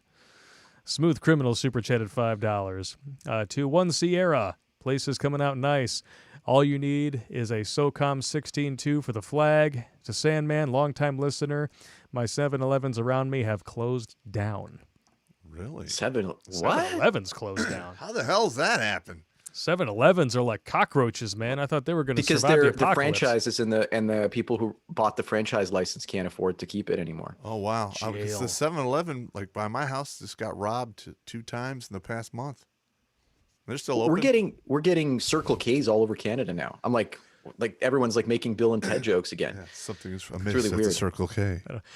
I have a particular grudge against the people who own the 7-Eleven by your place. So, I mean, I'm not saying they should get robbed, but I understand. Because you remember that time when, like your buddies, live in, help, whatever, was blocking the freaking driveway. I had to park in the 7-Eleven so I could come and get some crap from you. I come out and I'm in my car just texting hey, I'm coming home. And then all of a sudden the tow truck pulls in behind me, tries to block me in. And I'm like, oh, really? And then I waved at the tow truck drivers. Bye! And I take off. Because I warned you. Yeah, I know. 2 minutes later, you pick up the phone dude, I saw that! That was great! Those guys look so dejected that you managed to escape the tow. Yeah, those guys are dicks. Oh, yes, they are. Jimmy Bones, welcome back, sir. $15 donation via Streamlabs. Welcome to Pop's Pub. Come get a drink and have a side of truth, facts, and reason. Yeah! Warning, Feces will be hurt. Do not enter if you're a pussified soy boy, cuck, mangina, or a feminazi. And we are not going to serve you soy milk. No. It's not going to happen. Not gonna do soy milk. In fact, I mean, you would come over to my house. I can't drink regular milk because I have the lactose intolerance, which it just sucks. I miss ice cream more than anything. But I come, he comes over here, he's like, "You have any real milk, bro?" I have a problem, and now you're just rubbing my face in. You dick. You dick. It's a turbo dick. You want to know why you're a turbo dick? You are what you eat. That's incorrect. That's incorrect. Mocking Moniker super chatted $5. Any advice to run an Android device without any Google services at all? I'm not an Android guy, so I wouldn't know. I have Android, but you really can't get away No. from any Google. I mean, I looked at getting a Huawei phone, and I'm just like, this is just insane. Like, there's nothing I can do. There's nothing. You can't escape. You can go to Apple or you can pick Google. I mean, they have a monopoly. There's nothing we can do. Yeah. With Apple, I know that you can switch your default search engine away from Google. So I I use DuckDuckGo. That's pretty good. I use DuckDuckGo as well. Yeah, I do use the Onion browsers, and I search the deep web when I'm looking for nefarious shit. Nefarious. It's a good word, nefarious. I've heard Pale Moon is a good browser. I haven't used it. Yeah, I've heard much, about that. Yeah, Pale Moon. No, actually, I have some contacts in the deep web, and sometimes they give me some decent info. If I remember correctly, there's going to be a question about web browsers later on that's mostly directed at Sandman, so we'll get to that one in a bit. DeWall has super chatted $20. He just named himself DeWall because he wants those middle-aged broads to smash into him.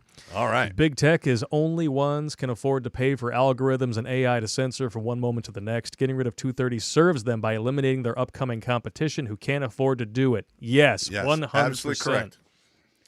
You called it, bro. Yep, preaching to the converted. Look, they spent so much money building all that infrastructure up to serve videos on Google and YouTube that like now bandwidth costs are so cheap. Yep. Like bandwidth costs are dropping. A couple of years ago, it was $5 billion in bandwidth fees per year. Now it's dropped to $3 billion. So you're going to start to see tons of streaming services and like video hosting platforms show up. Like that's why MGTOW.tv even exists, because they can afford to pay the costs. Yep. You know, 10 years ago, that would have been impossible. And so they now are the highest they're going to have to find a way to shut all that competition down. If they can't do it by, with 230 because all those sites go offshore, then they might create something like the Great Firewall of China American version, right? The Great Firewall of China. That's a good one. I like that. But at the American version of it, right? So that's like, because, if you go to Russia, they have their own internet version. And if you go to China, they have their own internet. Like they build their own kind of your wall social credit score, you can't right? access outside. But people will get VPNs and they can't control it really. Yeah, I sincerely hope that you're right, man. I want things to keep, moving forward in a good way. I mean, just knowing that BitChute reached funding saturation, that live streaming, HD processing, all that is coming down the pipe. Yep. And we already have good platforms strictly for video uploading. Like MGTOW.tv is phenomenally good processing and video quality. That's why everything that I embed on Redonkulous.com is from MGTOW.tv, because it's just that good. Yeah, no, the resolution, like I had to take down, I had to render a smaller version. For anyone who doesn't know what rendering, it's just like you create the video, you make a lower resolution, just because I wanted to save the money on like resolution and bandwidth. Yeah. I mean, BitChute's great, but again, like the restrictions with the quality of video, and you can see the quality of your video when you put it on MGTOW.tv versus if you put it on BitChute. You can see you're making sure everything's in focus and the lighting is just perfect and the exposure and like, that's something only somebody in the industry would be able to see, but you can't really tell on BitChute, but you can tell on MGTOW.tv. Absolutely. Yeah. Anytime I like screen videos for my friends and stuff, hey, what are you doing? What are you up to this week? Oh, MGTOW.tv. Here you go. Boom. It's the best looking quality. What do we got here? Kuro Ninja 00 has super chatted $5. Hey, Blake, I checked out RoxyTube, and they said they will soon have live stream access. It's a pretty good alternative to YouTube. Yes, we are on RoxyTube, and they do have live stream access, but I wish I had an ass to put up on the screen. The issue that we had, I actually wanted to live stream to RoxyTube today. I went to their site, and I clicked on Go Live just to check it out. Like, hey, I want to make sure I get the stream key, things like that. It automatically went live without any opportunity to like put in settings, a title, anything like that. And then I started getting this massive feedback through the mixer. I'm like, what the hell is going on? So I had to terminate it immediately. So, and I'm going to have to email the CEO and find out what gives. It's brand new and it's buggy. I bet you that's his answer. That's probably what it is, yeah. It's to be expected. But what's really great is like we can actually get in touch with the people who own the companies and like help them improve. Whereas, like you can't even get like anyone on support on YouTube. Like it's ridiculous. No, you can't. And I'm looking for an attorney to actually take Google and YouTube in court, because like all of our strikes are for videos that were already cleared for all audiences. And it seems like that's the only kind of opposition that they respect, is one that has a lawyer in their corner. Because Crowder started seeing results once he got half Asian lawyer Bill Richmond in his corner. Once that happened, then he was able to fight these fools. Correct. It's quite ridiculous. Dr. Phi donated $5 via Streamlabs. Hate speech determined by the government and enforced by human rights tribunals. They say what happens in the UK will happen in Canada 5 years later and the US 10 years later. Sounds like you guys down south are going the same way as the rest of us. That's a shame, but you see it. You see it all the time. Well, you know what? Go ahead. I think it's heading that way, but the thing is like once they trash the economy, it's going to get ugly. There's going to be a huge backlash. Oh, yeah. Because now you're screwing with people's money and lives. Yeah, people tend to start paying attention when you screw with their livelihoods. You notice that? But we're in an interesting time, because if they fuck around with the currency too much, people will just adopt crypto, and then they'll be like, we don't trust your currency anymore. Yep. And then all of a sudden they'll lose complete control. The central banks will be useless. It'll go back to the gold and silver and crypto or anything else. Well, this is the thing. Like I after 2008, because of all the money jigging that was going on after the bailouts, I was like, it's the only option is going back to gold and silver. So that was a good thing to buy at the time. But, other people were like, no, we're going to create crypto because it's the evolution, right? Like we're in this like feminist gynocentric society. We don't want to go back to traditionalism. Right. But everyone's like, no, we got to go back to traditionalism and, put women in the kitchen and what. I'm like, no, we want to move forward to something better. So crypto is just kind of like moving away from fiat currency, crypto is better than fiat currency. So it's just a progression. We have to move forward. We're not going to go back to the old system because the current system doesn't work. We're going to create a new system that's going to work better than both of them. It's going to be a hybrid system. And the bottom line is we're going to have to go back to some type of like the grassroots family structure, because I think we're going to atomize even more. I think society we went from like, small villages, clans, extended families, down to family units, nuclear families, and we're going to atomize even more. With technology, it's going to happen. I don't see how it's not going to happen. We're screwed. It may or it may not. One of the things that I have noticed, I think an unintended side effect of the Doc Lounge is they have essentially forced a lot of families to become single income homes again. And the virtual schooling BS is not working for a lot of kids, and a lot of parents are now homeschooling. Unintentionally, they have reinvigorated the nuclear family unit across the country. They didn't mean to do it. They wanted people to become completely dependent upon the state and split people apart even more. And yeah, there have been an increase in divorces and suicides and whatnot as a result. But there's also been that. So in this city, you could possibly see a downtown in the downtown core, the condos are emptying out because everyone's moving in with their parents as they lose their jobs. And the whole idea of creating these dense cities that they could control isn't working because people are scattering out into the countryside. Yeah. So it's the opposite of effect of what they wanted. I mean, if I could find a decent piece of land up north in Michigan, I'd buy it. Absolutely. I'm looking for one now. So excellent. All right. Yeah, we are over 2 hours now on the stream. Thank you for joining us, guys. 1,183 people still watching. Shinobi Wan super chatted 99 cents from New Zealand without a comment. Thank you very much. Jesse N super chatted $5. Tell Sandman thank you for making that Doc Savage video I did a donation for. I don't remember, but you're welcome. Dude, it's been like, imagine almost 3,000 videos. I don't remember what I did yesterday. Like, you it's got just us insane. beat by 3. A little bit. Written. No, I was telling you yesterday that I can literally put 80 books together, 200-page books. That's how much text I've written in the last 7-8 years. Wow. It's crazy, man. So I will publish them as the Sandman anthology. It'll literally like fill a whole bookshelf of books. It's insane. Go for it. Old materials, new money, man. Yeah, we learned that lesson. The wall. Super chat at $20. We're already past that economic tipping point. In the area that I live in, many people's properties have tents up on them or campers beside their houses that friends and family are living in. Escapees from leftist states. Don't cough into your microphone. Sorry, man. Sorry. You suck. I'm sorry. Cough into your microphone. No one wants to hear that. Yeah, escapees from the leftist states. Mm-hmm. Yeah, it's just kind of what we were just talking about. Zune 1144 super chat at $5 Canadian. The balkanization of North America has begun. Look, Dearborn, Michigan scares the shit out of me, and Americans are not aware of what the fuck is going on there. Oh, I know what's going. I know what's going on in Dearborn.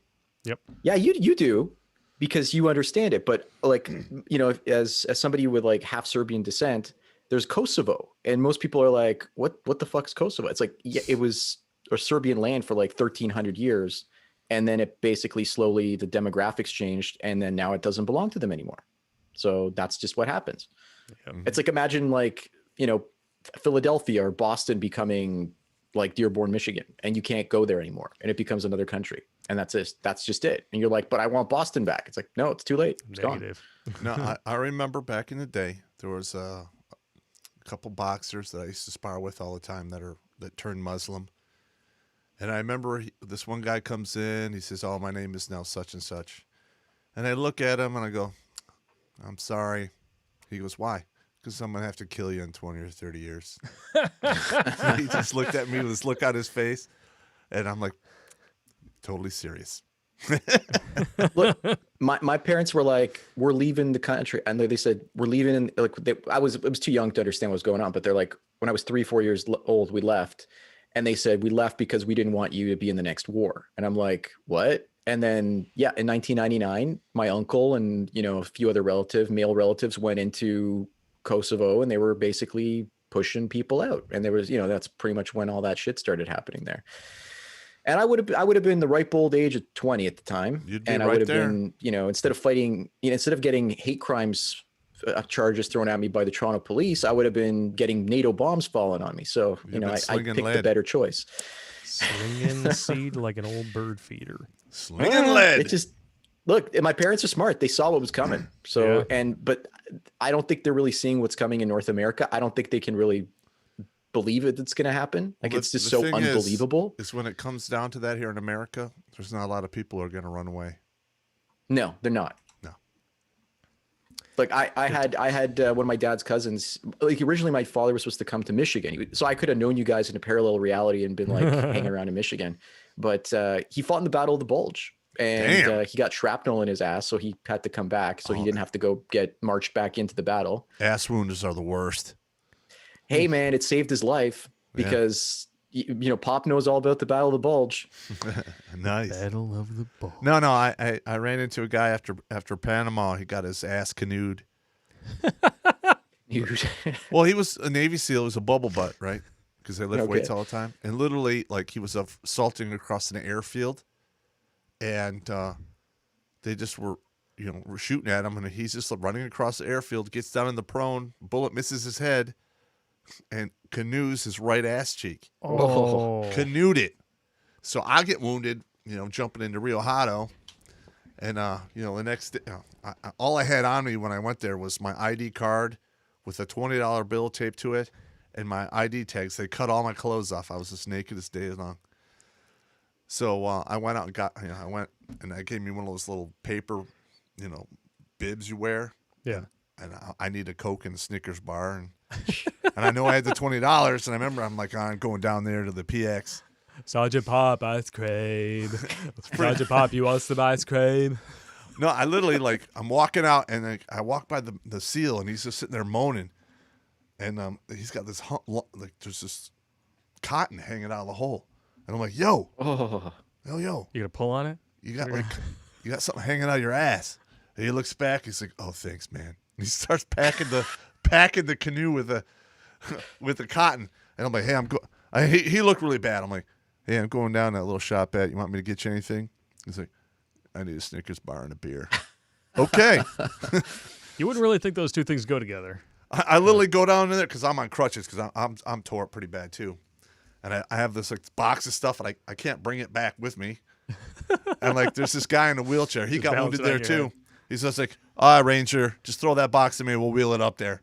So like these two wounded guys, I'm bringing like candy bars and beers and sodas to all the wounded people. German scat porn. Yeah. It was cool because his parents came to see him and they bought me clothes. Nice. That was nice. I needed clothes. I had none.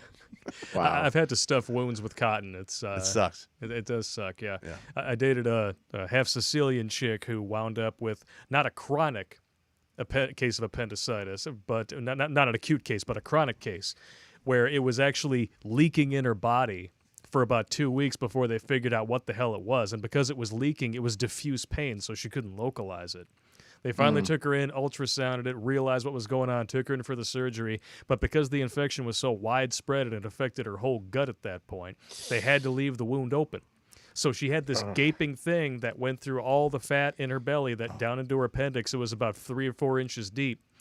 And I had to take a piece of sterile gauze about this long, soak it in saline, and then use a Q-tip and poke it in around it in a concentric circle until it was all the way in there, and then I had to bandage it shut. I had to give her freaking IV antibiotics through a PICC line twice a day. I didn't sleep for like a month. People die from that. Yeah. Yeah. It was pretty raunchy. Yeah. But you times. I guys can hear only about what happened to imagine. Vention MGTOW with the cancer that he's been fighting, the stage 4? Who's this? Ooh. Vention MGTOW. You know Vention MGTOW? I've heard of him. Yeah. What? He's what? Stage 4 cancer. Damn, that's endgame. No, but he's actually seems to be beating it. Right? Like we all thought he was like done, right? Like they were like, "Oh, no, you're going to get chemo or you're a dead man," right? So he's been taking like vitamins and going to Mexico, and he literally had his entire like gut, like large intestine or small intestine like cut out, and now he's like pooping out of a colonoscopy bag. Oh my god. I'd rather die. I don't. No, think I could do that. he's actually looking pretty healthy, and his life seems to be pretty good. Like he's made the best of it. Like you just, I hope you know, he kicks it, man. And That's you know, great. the crazy part is he's a multimillionaire thanks to Bitcoin. Oh, wow. So, I missed the I- boat on I this know, whole I- Bitcoin thing. I'm so He's like, upset. I'm such a rich, dumbass. but I'm fucking dying. Can you imagine having that like within like the same month or two of having news like that? Like, Well, you know what, Damn. I could retire and But- live my life. But Yeah. that's how reality is. Yeah, It doesn't care about your plans. It's crazy. It's like, yo, this is going great. You have cancer. I need to get there in a hurry. No, not You're just cut- like he had it had metastasized. It got into his liver, Oh my and God. it spread like from his intestine into the liver. And he's like, but he's had it for years. Like he's had this like issue for years, and he didn't really care too much about it. So he like literally he's like, I got a pain in my chest. So what I'm gonna do is I'm gonna cut a hole in my office chair and just lean back, and that where the pain is, I won't feel the pain there, right? And so I'm like, okay, you do that. But you know, he fucking beat. It looks like he beat the damn thing. That's awesome. Like, I hope he does. I'm like, I wow, hope he does that's too, yeah. incredible. That's awesome. We got a hilarious comment that just came through here from David H. Popp. I got shot in the ass in Mostar. Mooning the pricks across the river from us. Took me a week to get evac'd out to Austria for medical treatment. No fun. Oh. Damn. Yeah, ass wounds are the worst, man. Oof. Uh-uh. That's rough. I built So you- I built custom Kevlar armor to cover my ass when I was in Iraq. Custom. So you don't Nice. want to get hit where the good Lord split you, right? No, I don't want none of that shit. I got to take my ass back to the store. There's a crack in it. That's good. I like that. DeVay Adams with a $5 Canadian super chat. If America breaks apart, no one will be strong enough to oppose China as the single great superpower. Take back the U.S. or the world is doomed. Oh, why did I say that word? Doomed. Ugh. It's a valid point. That's a valid point. That's a Very valid point. But you can't, like, the thing is, the people in many of the blue states, their minds are fucking toast. Like, you can't re-educate them, and you can't convince them of a good argument. No. The only way you re-educate stupid people is with pain. Consequences. No, when there's no food, and there's no heat because the money's destroyed. And a lot of them were like, hey, you know what? This whole socialism, communism thing's not really working. You know, my uncle, my mother, my father, they're all dead now. Pain. Your brother, your sister, your mother, your uncle, the quakers, the bakers, the candlestick makers. Yeah. Do you notice that like a lot of these people are in places where the weather is always nice and there's never any snow, or you know, like it's always kind of like California or like Seattle. It's just raining. There's no snow. Right? And they're like trust fund. You know, they get mild weather. It's like I'm convinced that the milder the weather, the bigger pussy you become. Yes, I think so too. Somebody just put Doomer in there. I think we need to make that shirt. Okay, Doomer. I love that. We should totally make that shirt. Doomer. Okay, Doomer. Oh, dude, we have to do that. Write that down. I don't put Popp on the shirt. Okay, Doomer, and like maybe age Popp like another 20 years or so. I don't know. I'm just throwing crazy ideas out there. That's funny. Well, we already decided that we're going to be making, you know, if we're still around in 2024 for the next presidential election, we're going to make Popp and Blake for president shirts, and the tagline is going to be, "'Cause we're different and we love you." Oh, that's good shit right there, bro. It'll be good times. You mean, yeah, well, we'll see what happens with President Kamala, so that's going to be... No, please don't come swallow heels up Harris. Yeah, I'm really worried about this whole thing, man. It's it's all about her. That's what this is all about. They're going to put her in there. It's not even her, man. It's the Trojan. They're the Trojan horse for the cabal of globalists that actually pull their strings. It's the unseen hand that has been. Oh yeah, in Canada, we're going to get Justin's going to be replaced by Freeland. She's basically a protege of George Soros. Yep. And when that happens, like she's already talking about like she's saying, well, these Canadians, they've saved all this money during the coup, and you know they need to start spending that money. And if anyone has any creative ways for us to take that money and spend it into the economy, you just let me know. I'm like, okay. I'm like, she's literally saying, you know, like we have to like confiscate this wealth somehow and put it into the economy. Yeah, like, that's going to work. That's communist talk. That's not how that works. I mean, I love listening to the lefties in this country. We want this for free. We want that for free. We want free college. Like, okay, you do realize that you could tax every billionaire in this country at 100% of their wealth, and it still wouldn't pay for it. It's enough to pay for stuff for like a month. Exactly. Yeah. And after that, boo. Listen, just flush it down. Then they need someone else to blame. Who are they going to blame then? Yeah. If it goes south, that's why they're. Go ahead. If it goes south and there's a big, you know, hooty-doo and it all settles down, if I wind up in charge, I'm invading Canada and I'm turning it into like 4 or 5 additional states because you guys have great beer and you guys, you know, for the most part, other than the liberals, you guys are pretty cool. And you want to go out west, go out where Karen Strawn is, Alberta. Yeah. You want to go out there. That'd be cool. I show up with the whole army. Karen. Hey, how you doing, Karen? Karen, come out. Let's have some pizza. I'll take you out for another hangover breakfast. Yeah, come out there, all the honey badgers are wearing berets, and they're all armed, and they're like, let's go. You saw that video? No, you told me about it, though, that she just got so hammered, and you had to take her out the next morning, and she's just across from you all hungover, like drinking coffee and eating eggs. And no, this was in 2014. Yeah. So, like, literally, she's in the parking lot, and we're going to start off like at 10 o'clock. It's like 8:45. And she's just like, I don't know the area. Can anybody come with me? And like everyone like drives off and leaves her. And I'm standing there, and she goes, are you from here? I'm like, yeah, let's go. You know a diner? Got just the place. Yeah, you got it. I ended up, I went with that Puerto Rican girl. I went with what is it? Not Janice Fiamenko. Who was the other? The Tara. Oh, the redhead. Yeah. Like after we went to like some after thing after the bar or whatever. Yeah. But Tara. I like Tara. She got nice red hair and stuff. You know, if she was a few years years younger, younger, redheads. I'd have spanked her something fierce. Yeah, I was allowed to film only 3 videos, actually 4 with Stefan Molyneux, and I was like, they're like, you could only pick, and I'm like, well, who do I film? I'm like, Karen Strawn, Popp, and Tara. And those are the 3 videos I filmed. Yeah. And I was like, hey, I'll film them all. I'll just hand them off to you guys. And they're like, no, you can't film them. I'm like, what? Anyway, they thought I was being a dick for trying to monetize. And I was like, but I'll film them and just hand you the footage and you could do whatever you want with it. So yeah, the MRAs, the whole MRA thing didn't like me. But if there was so much infighting in that shit, I don't even know. I know. That's why I focused on the comedy. Because the Redonkulous wasn't really, I mean, it was just starting off back then. And when you're laughing about stuff, like when people get all pissed off at you, just laugh them off. It's not a big deal. Well, that's why the whole Big Red thing took off so much, right? That's why they used that over and over again, because it was so funny. It was hilarious. She didn't realize she was being, she became an icon for all the wrong reasons. Whatever happened to her? Does she still exist? From what I understand, I think she appeared in the Red Pill documentary, the Cassie J one. Yep. She interviewed her in that, and she looks even worse now. Oh, I can't stand that wretched bitch. I don't know what it is about feminists. It's like they go off to college looking all normal and stuff, and then it's like they dive face first into a cesspool full of blue hair dye, facial piercings, and propaganda, and they just come out the other side 50 pounds heavier and surly. This is what I don't understand. You know what an arrowhead frog is, right? From South America? Yeah. They come in all these bright colors. Because poisonous as hell. Because if you touch them, you die.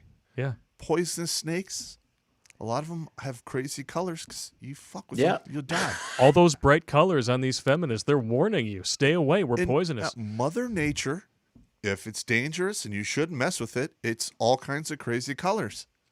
I'm going to have to use that on a video, if you don't mind. No, it's totally true, though. So these women, dye their hair. They do all this crazy stuff. And you're like, I'll avoid you because you're toxic and you'll kill me. Yeah. It's like you walk into a rattlesnake den and you can just hear him coming. David says, don't forget Trigglypuff. Keep your hate speech I love that. Heaven. Oh, my God, I hate that woman, too. That's some shankles right there. She's probably dead by now from some kind of coronary event. It's just keeping it light. I'm sorry. Like when you could barely fit in that chair, and like when you wave your arms, you're slapping yourself in the face. You don't have long to live. I could hear the heartbeat soundtrack kicking in, just watching the arms go up. Did you guys ever, it's see happening. the video It's I put on. together about Slut Walk here in Toronto? Oh, no. So they had the Slut Walk mobile, which is like an old Astro van with like mega speakers and like in the background so that people could hear what was going on. Yeah. In the Slut Walk, the woman that was like leading the Slut Walk, she was so fat she couldn't walk. So she had to sit in the Slut Walk mobile with this like megaphone and the fucking speakers blaring out the back. And she would lead the Slut Walk in the Slut Walk mobile. Right? Oh my God. And I have footage of her saying things like, she's like, this little girl came up to me and she said, ma'am, how do I know, what did she say? She's like, people say I'm big, that I'm too big. And then she's like, tell them you can never be too big. And I'm just filming this shit. Like I'm standing in the middle of like 150 like male feminists and like junior land whales with purple hair filming this. And I'm just like, just don't laugh. Just keep filming. Like this is, you don't even have to edit this. Just show it the way it is, and everyone will just be like, we might be able to use that. What the hell is this? Right? We might be able to use some of that footage. That's hilarious. That's some good stuff. And they actually ended up getting a photo of me at the Slut Walk. They were probably like looking through every camera they could find to get a photo of me. To kind of like put, and I was like, they're gonna do something. So I'm like, put some sunglasses on, grow your hair out, wear like shitty ass, just make sure nobody fucking recognizes, so you don't look like you would normally look if people saw you. Yeah, right? I don't care. You do like the glasses with the attached nose and mustache. I mean, are there a lot of MGTOW red pill guys out there that use their real name and face, or do a lot of them? Not a lot. I don't know. I mean, Vention, but I don't know his last name. And I mean, maybe that Vention's not even his first name. Who knows? I don't know. There are a few out there like that have given their identities away, like Big John for a while and Jerry Lou, but they're not technically MGTOW channels anymore. Like once the demonetization happened, they all disappeared. Like it was just like a quick cash grab for most of them, and they just disappeared. So it's unfortunate, but that's just kind of what happened. Yeah, is that what we didn't do? We don't do this for the money. We do it for the fun.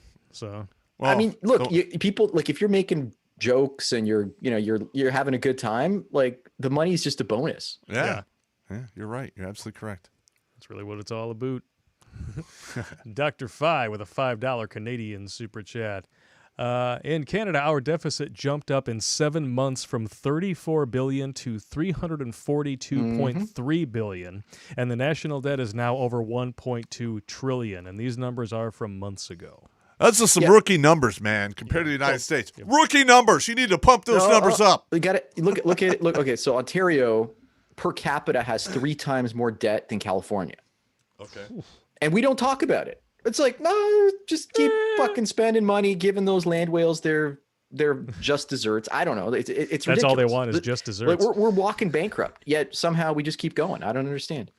I don't get it. Well, either, sooner or later, it's going to end. Yeah. Oh, it will.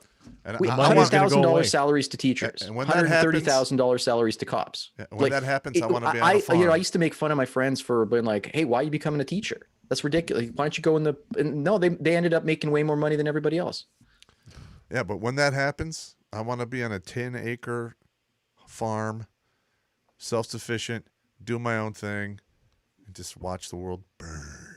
And I'm sure you're going to have, a nice nest on top of your house with, a couple facing all 4 cardinal directions, like a rooftop Korean. You're going to get the sniper rifles. I'll have that. So that way you got a nice, clear, open stretch of land. You can see these A-holes approaching from a distance. I'll have an 81 millimeter mortar. You want to get the fuck out of Dodge, or you want to stand and fight. That's the only 2 options you have at that point. True story. I mean, I've got dual citizenship, so if the shit hits the fan, I go back to Belgrade and I'm perfectly okay there. So that's okay. And I, just transfer some Bitcoin over there and I'm laughing. All right. But I don't want to go and do that, right? Like, it's just kind of like, I want this place to continue and I want us to fight and make it better. Like, it's ridiculous. Like, well, I you live here, you're emotionally invested in the continent. You don't want to see it fall apart. True. Yeah. Well, we'll see what happens. Yep. We'll see. All right, moving ahead. Bloggins super chat at $5 Australian. U.S. Electoral College needs to be expanded down to the state level. End the tyranny of the shitties. Oh yeah, I'm cool with that. Yeah, it's a little ridiculous that one county can flip an entire state. One city sometimes. It's population numbers, right? State. Too, to some extent. I guess the founding fathers tried to balance it out somewhat. I mean, do I think the system is perfect? No. No. Could it be tweaked to make it better for our modern times? Yes. But abolishing it is not the answer. No, that is just a recipe for disaster. Yeah, because then you have a whole bunch of people who claim they care about the interests of the minority, pushing an ideology that says that we just want majority mob rule, and that really doesn't work out too well. No, you're going to have 2 coasts running everything, and then all the people in the middle who provide all the food and all the other stuff are going to be like, what about us? Yeah, that's what's going to happen. Yeah. I agree with you. And, the whole thing about if the blue states are sending more to the red states, that's probably because the blue states are where the money printers are, and they're just, sucking the value out of the center by printing money and devaluing the currency. Yep. And the thing is, it's happening so in an insane way that nobody can even notice it, right? If inflation's 5-6% a year, and you're like, prices are rising, but it's not hyperinflation, but it's not like 1 or 2%. It's somewhere in between. So you just keep paying and you don't complain too much. In the ballpark of what lies in store in our future. We don't have the exact pictures. No. But, we have the outline. Yeah. All right. Next super chat here. Dr. Fi back again with $2 Canadian. Kids in the Hall art class 1993 going on for years. I remember Kids in the Hall. The Kids in the Hall, it's a show here in Canada. I don't know if you guys probably got it or no. I remember it. Kids in the Hall, yeah. I remember it, yeah. Okay. That was one of the few shows from Canada that made its way over here. That and Degrassi, Well, it was funny. The main actor from Degrassi died, but nobody knew for 5 years. And then they're like, this just in, the Degrassi actor died 5 years ago.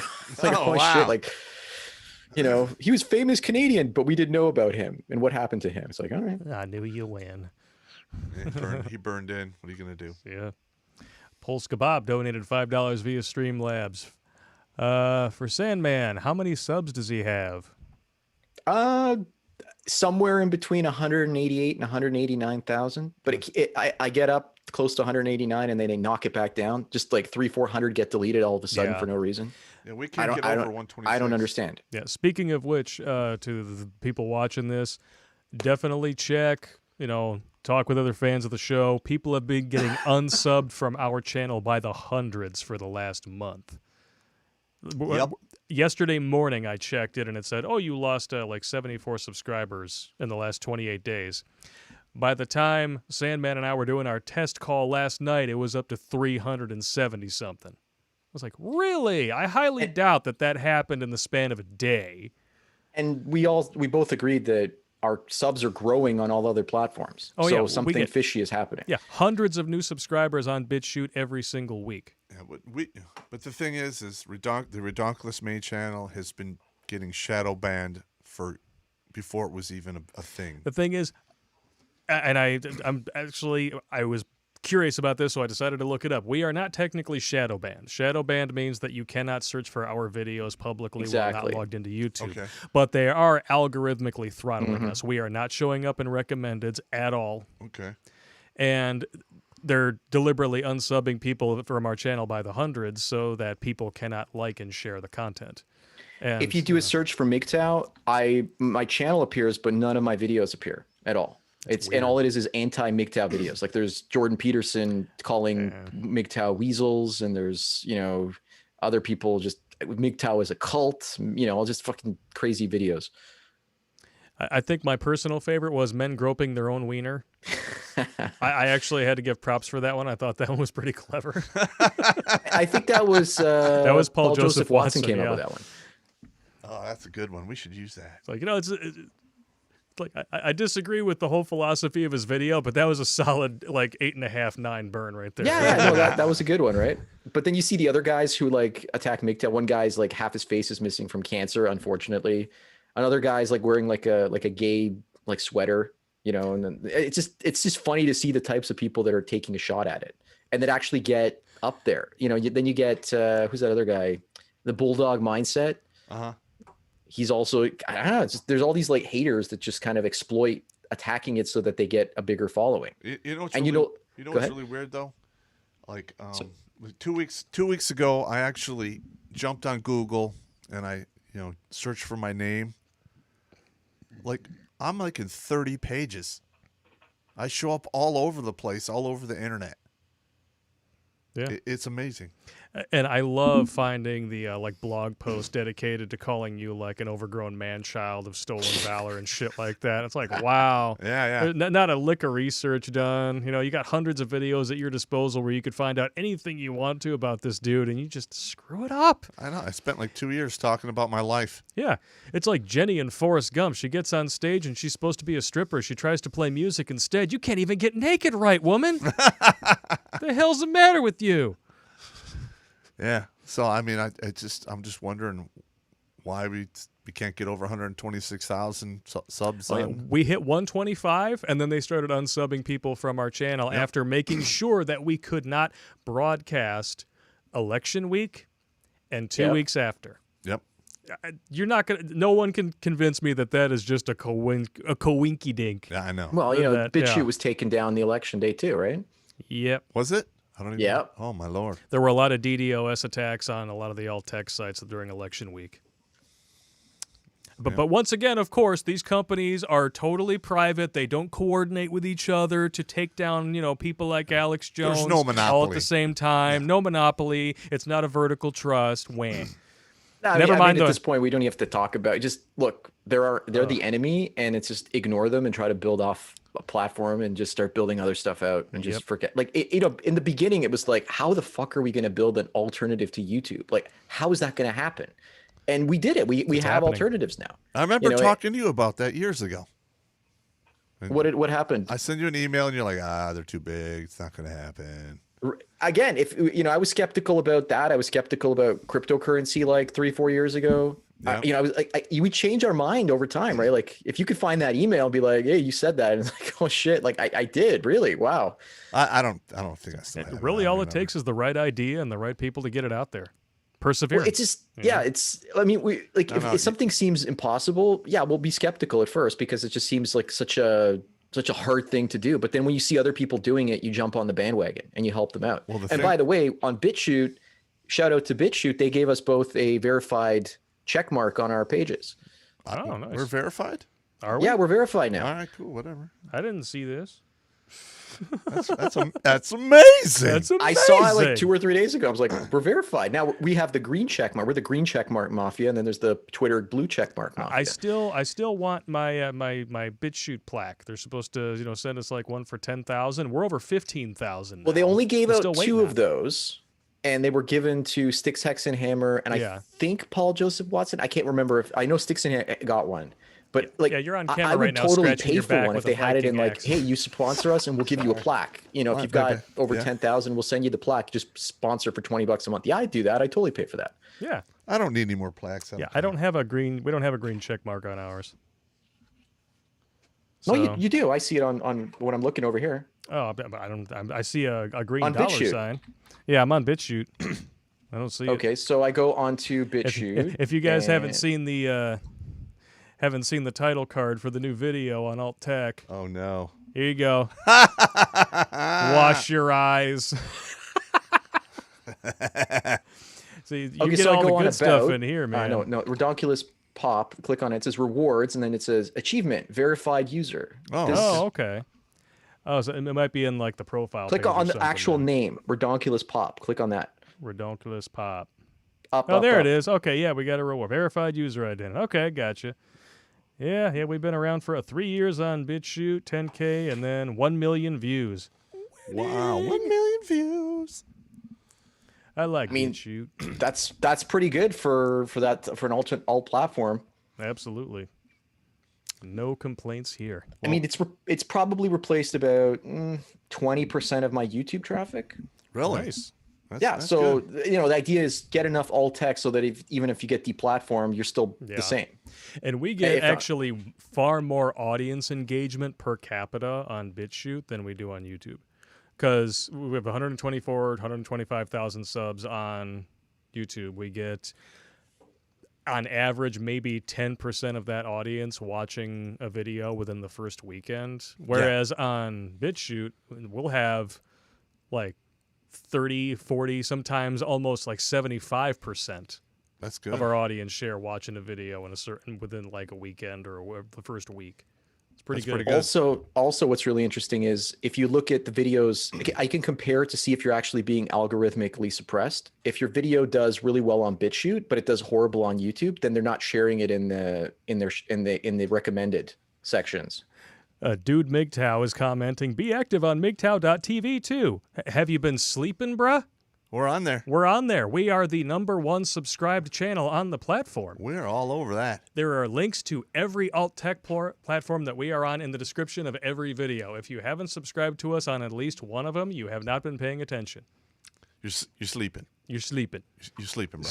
And MGTOW.tv will soon, I think they're adding Manosphere.tv. I talked to the owner and he says he's going to add, there's going to be a separate site called Manosphere.tv. So I asked him if he could just mirror the MGTOW content and then we'll just add the other Manosphere content too. So it'll kind of have both on there. I'm so excited. That's awesome.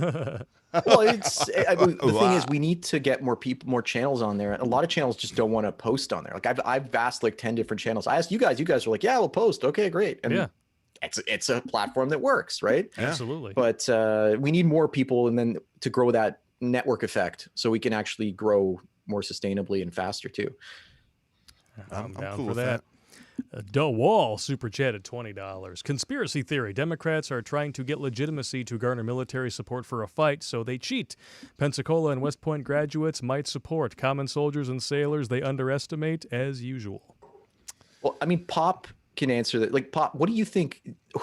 What side is the military going to take, or is the military just going to be torn if there's any kind of civil strife? It's going to be torn up.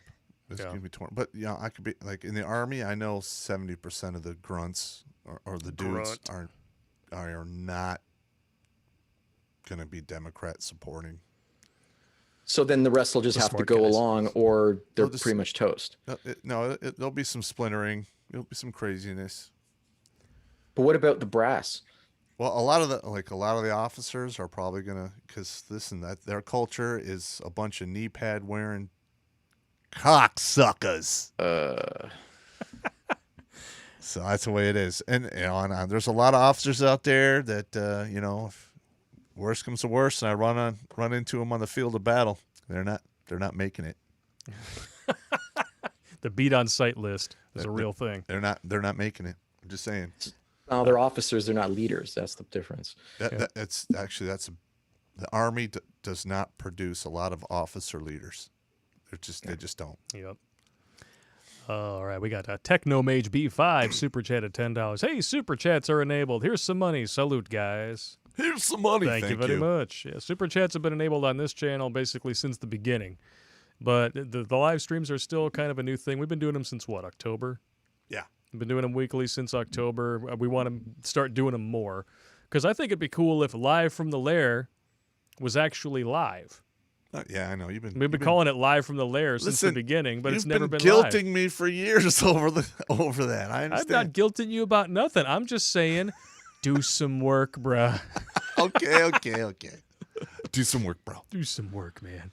I mean, doing a live show would be fantastic. I mean, I don't know if you've ever worked in live television before, but you need like a team of 10 people if you're running 3 cameras and like VTRs and switchers and all that kind of stuff. Yeah. But you could pull it off with like 2 or 3 people if we're doing the technical stuff. That's what we're doing here. I mean, I've got 2 cameras up. I lit the whole thing. We got, big monitor off to my my right side here, and got my computer here, a mixer and everything, deck right in front of me. I'm switching between cameras as we talk.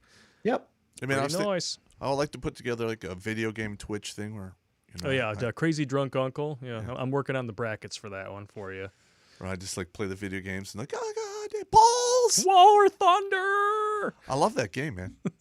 Like I'll go back, I'll throw back like 3 or 4 fingers of booze, boot up War Thunder, and just shoot at people. Mostly I die, but I get some lucky times there. Go back to the respawn point, call it good. El Snow super chatted $2. Osti Colis de Tabernac, Cibuare de Tabernac. It's Spanish. I don't know. Yeah. I got nothing. Mi habla española. If anybody can translate that in the comments, let me know. TR donated $5 via Streamlabs. That's a Big Mac, fries, and a Coke. Would you like a hot apple pie with that? And do you know of anyone that needs someone with a master's degree in political science? Ooh, that's a tough one. Maybe a university where they're lacking a political science professor. That's a tough degree, bro. Yeah. That's a tough degree. Become a cop. Become a cop. Or a lawyer. Well, most businesses will take you as long as you have a degree. Like there's companies out there do you have a degree? Okay, yeah. There you go. But you'd want to know what? In what? No. If you have a degree, they'll just take you. I know. Yeah. They don't care. I personally never used my degree. Same. That's why I told you I need to edit your books, because at least I could do something. So what per se would your degree be in? Mine? That's interesting. Public administration. That's where the dart landed.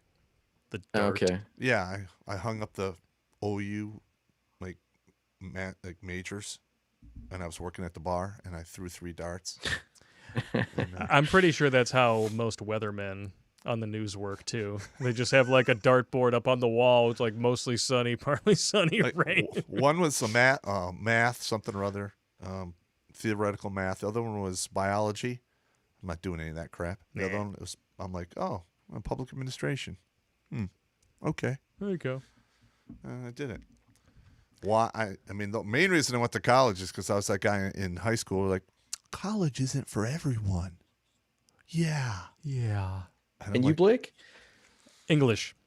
English. But I studied all over, so I had a concentration in cinema studies, minor in comm.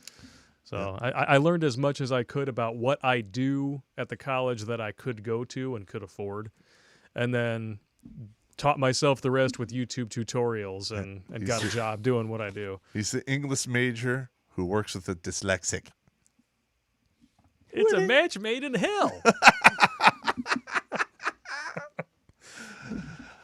And I'm working with like one of the key figures in the MGTOW community, and I shoot weddings for. That was great when I did that joke on stage.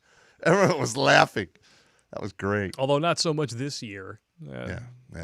I gotta tell. Well, yeah, this year's been dead, but it's so weird. The last few years, like older women with younger men getting married. I'm like filming weddings. Like I'm like, what is going on? Oh my it's just so weird. That is weird. Yeah. Like, and not even like not even small differences, like 5 or 6 or 7 years, or like one case it was 20 years. Wow. She's 50 and he's 30, and I'm like, maybe I go to her. I'm like, man, it must be great for him marrying a woman that makes more money than he does. No, she's like, no, he makes more money than me. I'm like, damn, not hypergamy. Oh my god. Damn. I was thinking he was hoping for widower money. No, I'm like, what the hell? And then, like the funniest part was like at the wedding, like there's his mother and there's his bride, and they live both the same age. Oh And my it's like, God. huh? Like, isn't that crazy? That's gotta be a really, really uncomfortable Christmas. Yeah, it's no, but they're totally in love with each other. I like it. It works. I I can't don't do know. it. I mean, I think can't it's just do it. the quality of the women has gotten so bad that guys are like, these younger women, my age or younger, they're just horrible to be around. I'm going to go with these older women because they're at least pleasant to be around. At least they're on their best behavior some of the time. I don't know. God bless you for having such a positive outlook on that whole thing, because that just sounds Well, like You talk to way too many you gotta women look at on it, those right? Like I dating look sites. at the, one guy, he married a woman's about 7 or 8 years older than him, and she's a single mother of 3 kids. oh my God. Right. And so Three strikes. and he found out about my channel, and then he told her about my channel, and then she's like, oh yeah, I saw you on YouTube and making those videos. And I'm like, oh, here we go. Here we And she's go. like, you're a funny guy. And I'm like, that's it? That I'm not gonna get fucking like thrown under a bus? That's great. Right. You didn't get waylaid. I like it. Sorry, go ahead. You didn't get waylaid. No, I was like expecting it, but no, but again, if this is what's happening, then it makes a lot of sense. Huh? Okay. It's like, and the guy, he dated other women that were his age and younger, and they were all like fucking bitches. They were hot, but they were all bitches. Like it's just that's just what happens. I don't know if that's just in Canada, but that's just what I've been seeing. Have you been noticing that, Blake, down here in the States? No, I haven't really been seeing that myself. That's got to be like a Canadian hell thing. Look, women in the States, like I remember going to clubs in Florida, and they're like grinding up to you, like making out in the club. Like I'm like, in Canada, you go up to the girl, you start dancing, she'll just like give you attitude. I'm like, what the fuck is going on? Right? Like American women are so much easier than Canadian women. Like it's not even funny. All right, I believe you. You're from Canada. Canada. I don't know if it's just the cold British snooty air. I don't know what the hell it is, but that's just that's always been the vibe. Even Rush V did a video on Toronto. He's like, that's the worst place to date in the world, according to him. I used to go to Windsor so I could watch the all nude ballet. The all nude ballet. Because you could like full nude review. No, yeah, they'd have like totally nude women, and you could drink. Winning. There you go. Are you sure you weren't just at a strip bar? You drank too much. Well, that's what he calls it. That's what he calls a strip bar. Is the nude ballet. Yeah, that's a nude ballet. Yeah. All right, there you go. The Shake It Club. The Shake. Yeah, that's an army. Hey, Popp, you going to the Shake It Club? That's my personal favorite. Right yes, there. I Shake am. It Club. DeWall super chatted $5. Pops, have you told Sandman a boot when you almost became part of the missing 411? Was it still better than going through divorce court? Really? What happened? Oh, okay. Well, I was in the 403rd Civil Affairs Battalion, and I just one day we're out, doing some stuff in the field, and I'm like, man, I'm just not feeling it. Have I lost it? So I'm like, I'm going to go out camping and walk around in the woods and see if I can, do my thing and get my Ranger back. So I went out there by the Crescent Lakes, and I was going to go Where exactly is that? Oh, it's called the Finger Lakes. Oh, okay. So it's in New York State. It's in New York State.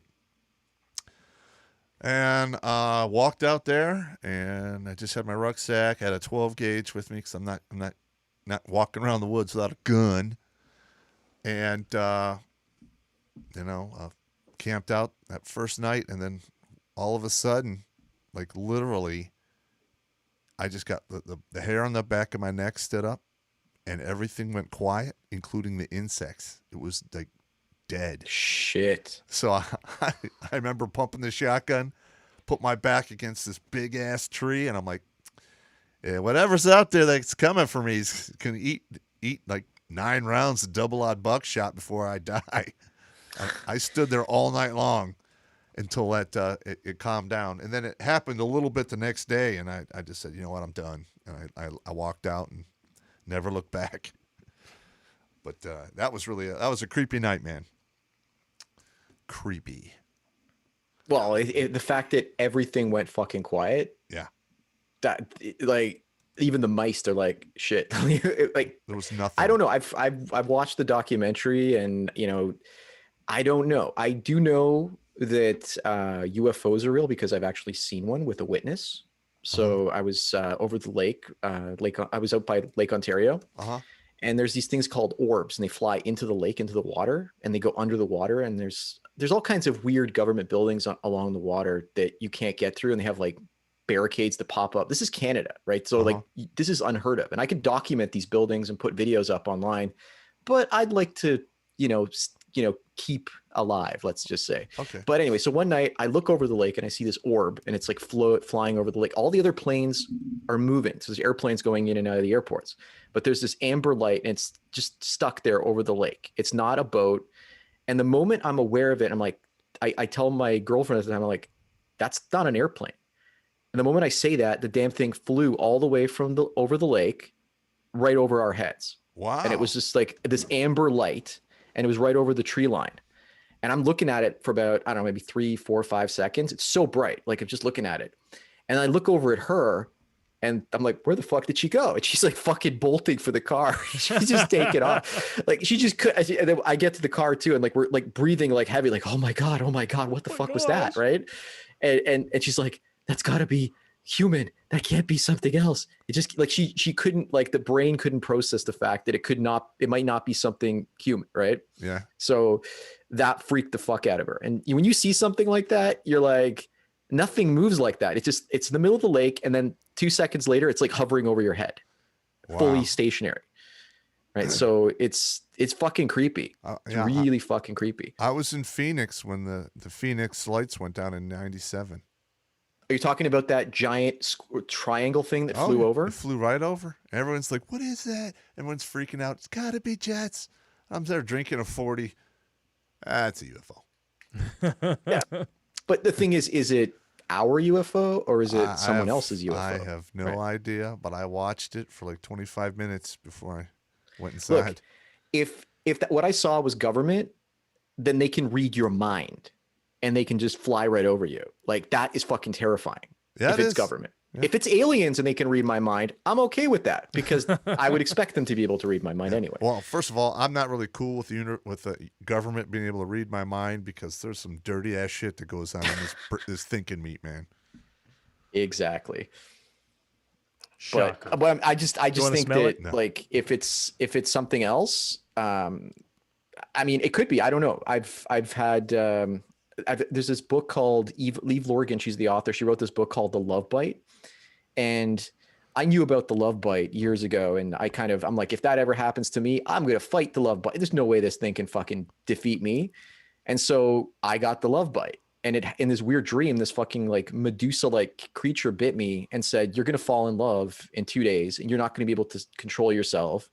And I just like laughed at him. I'm like, what the fuck is this? Like, I'm in charge of me. And then just as what happened 2 days later, I fell in love and I went fucking insane. Right. But the great thing is that love bite led me to MGTOW, which is kind of really fucked up. Well, you know what? That's usually how it goes, man. Yeah. MGTOW are not men who hate women. They are men who probably loved women a little too much and got ran through the ringer. You get your heart ripped out through your a-hole. Yes. Pretty much. Yeah. The weirdest experience I've had was, so I was sleeping. So again, Sandman, sleeping, weird experiences and shit. So I went to sleep one night and I'm in bed with this chick, and I get the feeling that it's either 1961 or 1963. And I'm lying there in bed with her, and she's like, there's something different about you. And I'm like, well, that's because I'm not me. And she's like, well, what do you mean? I go, well, I'm projecting myself into this person, and the guy you think you're with is not me. And then I told her, I told her about myself. And then she basically said, she's like, thanks for telling me the truth. My name is, what did she say? Anne Christie, not Agatha Christie, Anne Christie. And I'm a writer. Ooh. Look me up.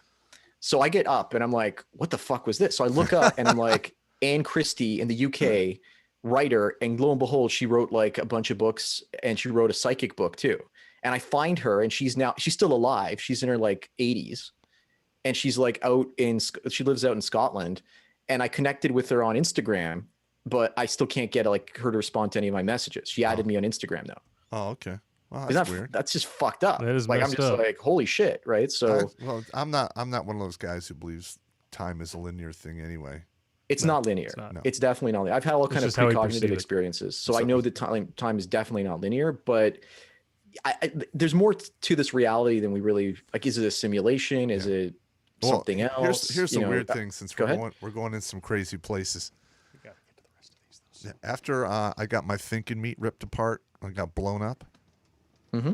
It never healed right, and like I literally, like sometimes I like see around corners, know stuff that's gonna happen before it happens. I can like detect ghosts. Yeah, we're driving to Philadelphia, and you're like, this tunnel's haunted, bro. I don't like tunnels.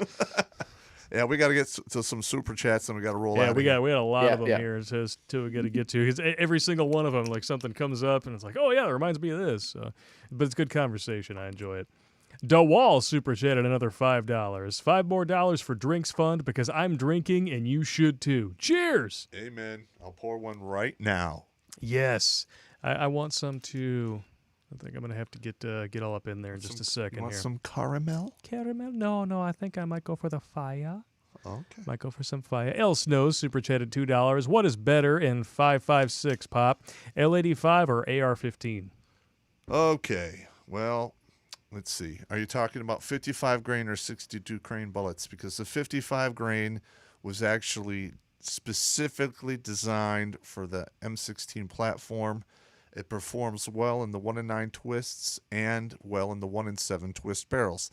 The 62 grain, it is good, except it has a steel core, which is not as stable, doesn't hold as good of a group, but it will burn through light armor and other obstacles better than the standard 5.56 round. So I'd have to go with the 55 grain because precision is the better part of valor. Winning. I can't believe I know all this. You just rattle right off too, like it's nothing. Dude, you were trained to put a gun together in the dark with a blindfold on. Of course you know it. No. They would throw 3 guns into a garbage bag and say, assemble them. And then all you had was your hands. You couldn't even look. Huh. Mm-hmm. Yeah. That's awesome. Oh, it sucked at the time. But it's cool. It's cool now. Cool now, yeah. At the time, that's like, how we used to develop film back in the dark rooms. You take the bag, you put the camera you have to open it up you have to open the canister, the little film container thing, and you have to open it and put it on the little reel, all in the dark in the bag. You can't even see anything. I took photo 1 and 2 in high school, and I had to do black and white and all that stuff. Yeah. Nice. It's fun. It's for good stuff. Yeah, I enjoy that stuff too. What's the next one? Edman209 super chatted $4.99. You have awesome stuff on both of your channels. Boom. Thank you. Thank you. Travel 4444 super chatted $5. Nothing but thanks. Many thanks. Thanks all around. Thanks. Many thanks.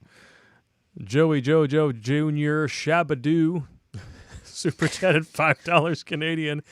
I wonder if he knows Swing Swang for the menagerie.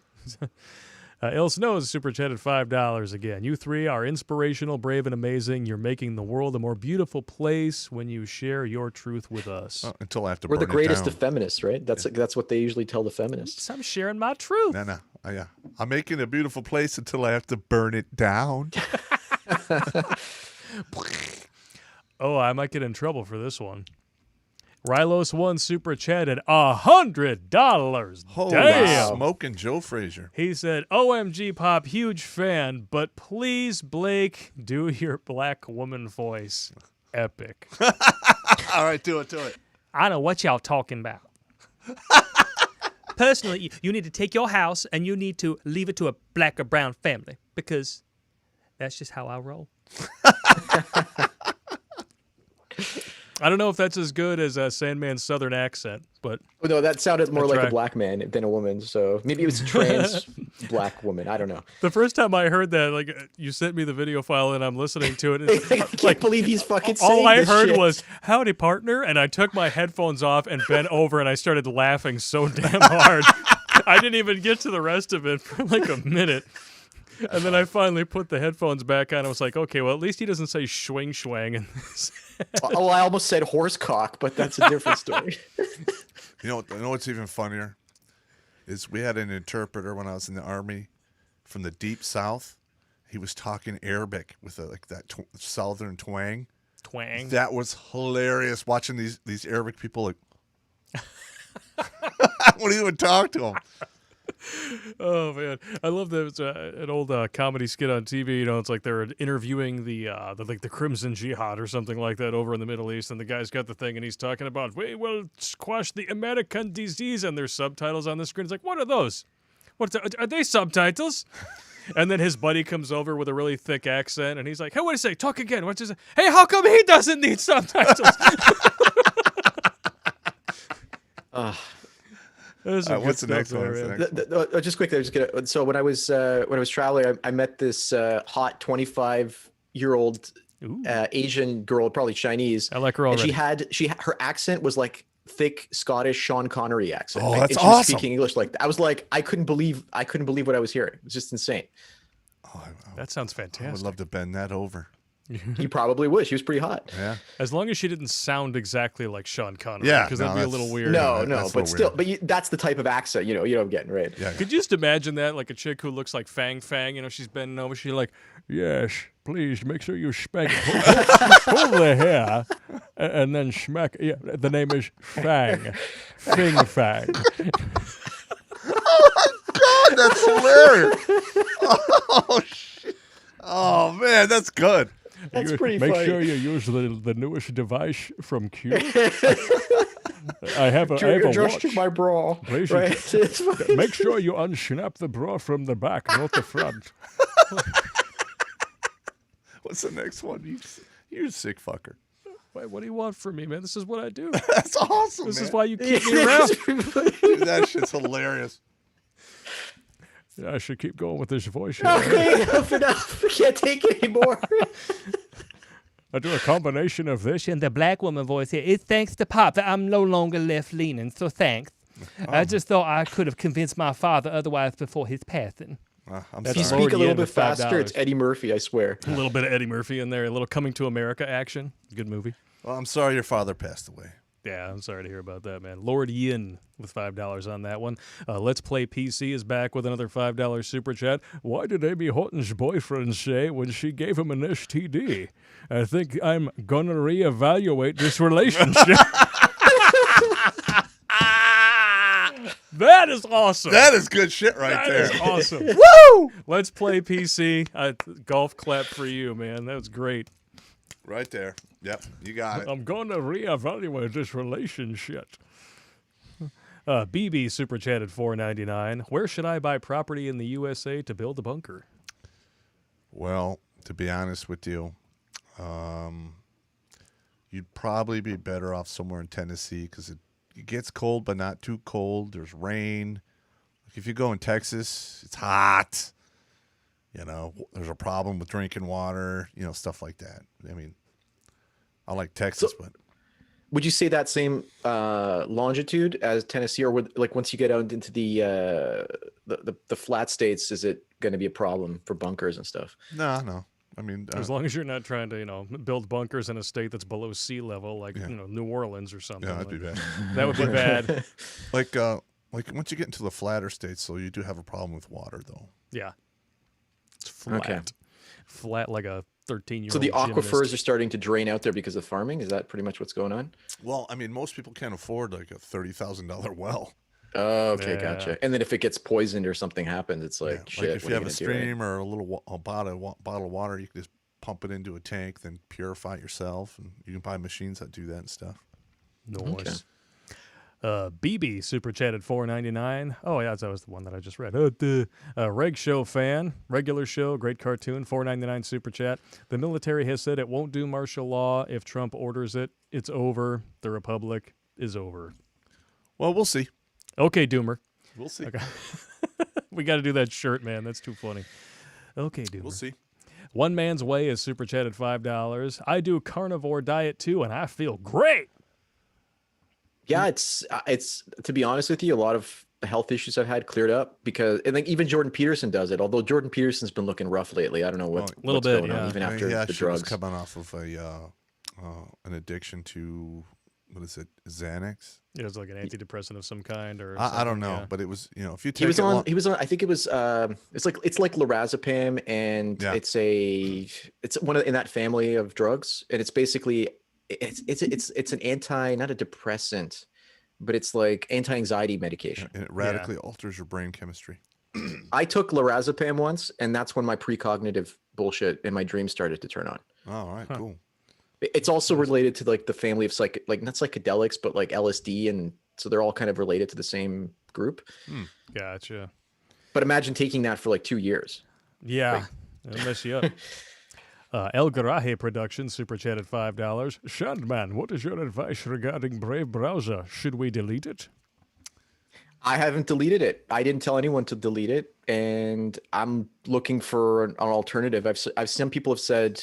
There was a DuckDuckGo browser or something. I mean, I'm going to look at Pale Moon again, but at this point, I want to be able to block ads, but I also don't want like spyware on my computer. So I don't know what to look for right now. And a lot of people have been asking me the same question. I don't really have an answer for you right now. Yeah, I use the Onion. Yeah, I've still been sticking with it, but I've also, I like Opera as well, and you were talking earlier about Pale Moon. Both of those are fairly good browsers. Opera, kind of like Brave browser, does have a built-in VPN. Oh, right. I'm not sure how effective it is, but I know it's there. So a VPN or a ad blocker? Both. A VPN and an ad blocker. So I'll definitely take a look at that. So yeah, that's the good answer. Good stuff. And then we have R. Mandiu? I can't really read it. One has super chatted $5. What was the name of the whiskey the two of you were drinking that has the coffee in it? That's the Jameson Cold Brew, right? Yeah. Oh, yeah, that was so good. Yeah, I've had like numerous people on like the Instagram, Facebook are like, dude, after watching the Cold Brew on the last stream, I went and I bought a bottle and it is gone already. Yeah, I have another bottle in the truck. Oh, well, why didn't you bring it in? I forgot, because I have a problem with thinking meat, man. What do you want from me? Shocker. Yeah. 99999. So it's Mad Hitler donating $5 via Streamlabs. Fair Sergeant, the Shaitan Pussy funeral cost GoFundMe isn't done yet. Let's share it out again for Christmas to bring that family closure. Also, my dick drawing in the army was a dick with a dick banging a dick with a dick. All right. That's kind of complicated. That's like dividing by zero, man. That's not allowed. Wow. Did you know that the number 0, when it was invented, was the Catholic Church tried to ban it? What? Yeah, it's like they tried to ban the number 0 because the Muslims had invented it, so they thought it was like evil or something. Oh, Lauren's in the comments. Hey, baby. I'm glad you like the cold brew. All right. Winning. Oh, man, we got another one here from Dowall, another $20 super chat. Thank you very much, sir. Longest living human recorded by scientists was an Englishman, lived over 160 years old, died of mostly turnips, died when the king invited him over to dinner. They did an autopsy to figure out how he lived so long. That's fascinating. Oh, that's weird. The king probably had him whacked, and then they decided to do the. This man here, he has the secret to immortality. We're going to vacuum and figure out what to do. Probably related to Rasputin. Although he's an Englishman, so he probably sounded a little more like Mr. Connery there. Yeah. Or Fang Fang. Here, you pull the hair and smack the ass. and you sauce the muffin top. You turn it into a cupcake. God damn. I think you found your calling. Your just voice. doing random voices and stuff. That's good stuff. Zoinks, like hey Scoob. What do we got here? Polska Bob donated $20 via Streamlabs. Thank you very much. Boys, here's some more monies. Love that it's a write-off. Happy holidays. Sweet nectar. Sweet nectar. Second-class citizen 501c3 donations to us via PayPal are tax deductible. Winning for you. Yes, they are. And Damn. us. The GD Bacon has super chatted $5.56 as one of those guys who sends calibers instead of just a flat dollar amount. I've just finished putting up the latest show on the site with this channel's name, Final End Times Report of the Year. What did I miss? I don't know. I don't know yet. Yeah. I don't know. I don't know, I'm man. not really sure what all that means. I've been having a problem, like after the election, Yeah. It's like I just dread the path before us, and it's messing with me. So I've been trying to stay away from doom and gloom, but it looks like I'm gonna have to go back there.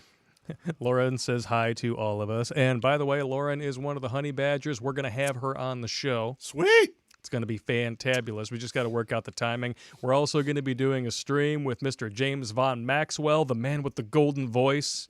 That dude. I can't wait for that one. We're going to have That's so a good much one. fun. Mr. Hamster. He's probably going to be playing MP3s in the background just to dick with me because that's what he does.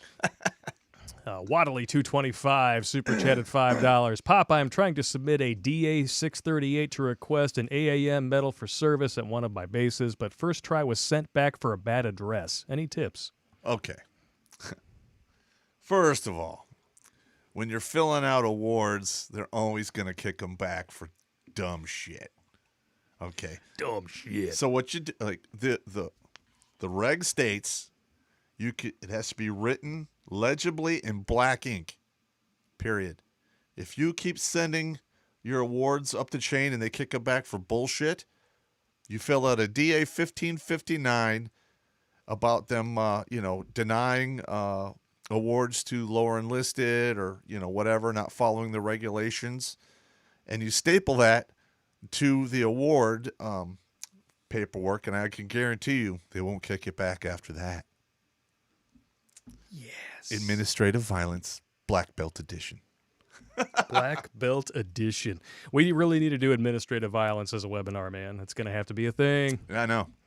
Joey S. with a $5 super chat. Nice to see two of my favorite channels having long-form conversations. Thanks, guys. Great job. Boom. Boom. GD Bacon. Mr. Bacon back again, 223. You lose friends when you hold opinions they don't. Amen. And you lose friends when you tell the truth. Yes. I lost a lot of friends. Well, they weren't friends. They were just assholes, but I thought they were friends. Yeah, that's one thing that you definitely have more of an allergy to as you get older is fake people and bullshit. That's absolutely correct. CyberGoth super chatted $4.99. I lost mad friends after a divorce, and my kid made people I did a lot for. Now I go my own way. It's awesome. Yep. Yeah, that's one I hope I never have to deal with. Is the whole losing friends and BS after a divorce. When I got divorced, I had to cut away family members. There's a lot of friends I had to get rid of. I mean, because they just weren't friends, and it became apparent after that happened. Yeah, and it was heartbreaking, and it was kind of like a death. Yep. But you mourn it and move on. That's the way men are. Yeah. Most friendships are friendships of either convenience or they are people who don't like you. They like what you do for them. And when you fall on hard times or you have a drastic life change, you find out who those people are pretty damn quick. Yeah. Real friends will tell you the truth even if it hurts. Some of those guys I thought were my friends. I went above and beyond for some of these guys to help them out. Yeah. And then they fucking stab you in the back. Or they just like, I don't want to get involved. Oh, okay. I'm going to draw this red line through your name. Don't ever talk to me again. Bye. Yeah. 20 years down the toilet. Yeah. I wouldn't say it's down the toilet, but, it is what it is. It is what it is. Mm-hmm. Next one here is Ron Some Fun. Has super chatted $20. Thank you very much, sir. Pop, I was red-pilled by Ronald Reagan. However, I love your content. I am 24 years married and miserable. Actually, that's actually fairly common. 50-50 divorce rate for first marriages, but 40% of the people who actually stay married are either experiencing moderate to extreme unhappiness, and they just stay because of convenience or they have to. So is that 80%? Is that 40% of the 50%, or is that 40% of? That's 40% of the 50% who remain married. Okay, so then you're basically saying only what, like 30% of 10% of the people who get married are satisfied, and like maybe 3% of them are actually happy. Wow, isn't that terrible? Yeah, I mean, talk about like marriage. Your Vegas odds are better than that. Oh hell yeah! Oh, marriage is great. Yeah, I want to do a comedy skit. Go ahead and sell me marriage. Yeah, come on, sell it to me. Let's do this. You're doing that thing where you're like you're down real low, and then you scream because I'm drinking. and then you peek, and then I'm over here looking like a schmuck with the mixer. I'm like, I'm drinking. My tongue is numb. what else is new? What are you gonna do? Drunk, dyslexic bastard. Next one here. Crimson Drake super chatted $4.99. Y'all help me laugh at the effed up stuff that you cover in your videos and your content. Let me know that I wasn't alone in seeing all the BS. Do you know how many times I hear that? Oh yeah. We've heard that thousands of times in the past 10 years. I hear, I already knew this stuff, but you just confirmed. Oh yeah. Like what? Yeah, that one seems to be big too. Yeah, it's a real thing. Because a lot of guys, like I think I have somewhere north of 300 guys now that have sent emails, or I talked to on the phone, or or over Facebook and shit. Who'd like Facebook and shit. Yeah, they are basically the same now. I'm Yeah, just gonna let you know that. yeah, and they're like, I thought I was alone, but I found you, and like you went through it, so I could go through it. And it worked out really well. Yeah. It's just all about confirmation bias, right? Yeah. Yes, sirree, Bob. Winning. Next one here. Jason Bravo super chatted $4.99. That same man who told his wife you're going your own way is most likely in a sexless marriage. Like CGA says, I'm guessing he means Coach Greg Adams, live the free agent lifestyle. Yep. Free agent. Listen, if you're in a sexist marriage, just leave. It's not worth it. Mark Henderson just contributed $10 to the Super Chat pile and says, need to get a compressor for Popp. He's a sound man's nightmare. Amen! I keep telling you, bro. If you want to talk low, you got to get close. If you want to shout, you got to shout from back here! Okay, you're right. Bastard. You're right. I got to do what I got to do, He's he's not the tech dude. I'm the tech dude, so I got to teach him. And just like, most military dudes, you learn through repetition and routine. Roger. Right? Hence why I usually speak at the same monotone level, because then it requires a lot less editing. Yeah, so I mean, what do I need to do to do that? I got to whip you in the nuts with a car antenna? Do I got to just asking for a friend? You see, doing it like in up. editing, you're fine, but when it's live, you're like, "Fuck!" You can't go back and fix it, right? What I need to do, I know exactly what I need to do. It'll get your attention. I will send a Scottish Asian hooker to your house, and yes, could you please bend over for me? You just spank that a little bit more on the backside. Yes, make sure you snap the bra. Make sure, yes, please frost the cupcake. Yes, very much. Thank you. No, she was, hello, I'm Scottish. Hello, I'm like, hello. what the fuck? I'm like, I'm from Scotland, but I'm originally from China. I'm very much like, Scottish. what the fuck is this? What's the next one? That's great. Blake, it's difficult to take you seriously with the little pink dumbbells sitting next to you. Yeah, those are my wife's. I didn't realize those were down there. And I have an ankle weight. I got an ankle weight on this thing just because the mic stands can fall over. And they have the extension arms, so having those at the bottom works. So having little dinky weights in the house actually can be helpful for stuff. Because I see some on the left there, but do you have any more on the right? In back, there seems to be some sort of like other grouping of red things on the corner. Those are like boxing gloves. It's a kickboxing bag over there. Oh, okay, gotcha. Good times. All right, what do we got next here? Channel 1-800-DUMB, $5 New Zealand. Sorry about your grandmom, Blakey. Love to the three of you and love to the boys. Thank you very much. Yeah, my grandmother was a really funny lady. She told me all the time about how when she met my grandfather, they went on their first date. They were at the beach. She tripped over something, and she reached out for the first thing that was handy to try to right her fall. It just happened to be his penis. Bravo. Bravo, yeah. And he's like, yeah, you had to check the jewels before I'd write a check against it. I see how it is. Yeah, you freaking broad. That's pretty good. My grandfather was a funny guy, too. Man of few words, but good dude. He was a sailor in World War II. He got the COPD from the asbestos below decks. Yeah. So. Well, see, being a sailor during World War II is like you could like actually die sailor. Yeah. It's not like, it's just not like cruising today. around the world now. Yeah. Yeah. That's the kind of stuff that you give my brother shit about, right? Yeah. Because you call him Navy, and you talk about how he's got, it's like, you need to shave your beard. Yeah, you need to shave your ass. It's all right. I did that, man. Next, we got Jimmy Bones with a $35 donation via Streamlabs. Thank you very much, sir. My condolences to you and your family for the loss, Blake. Thank you very much. This one's from my grandma. Your grandmama. She liked her whiskey, too.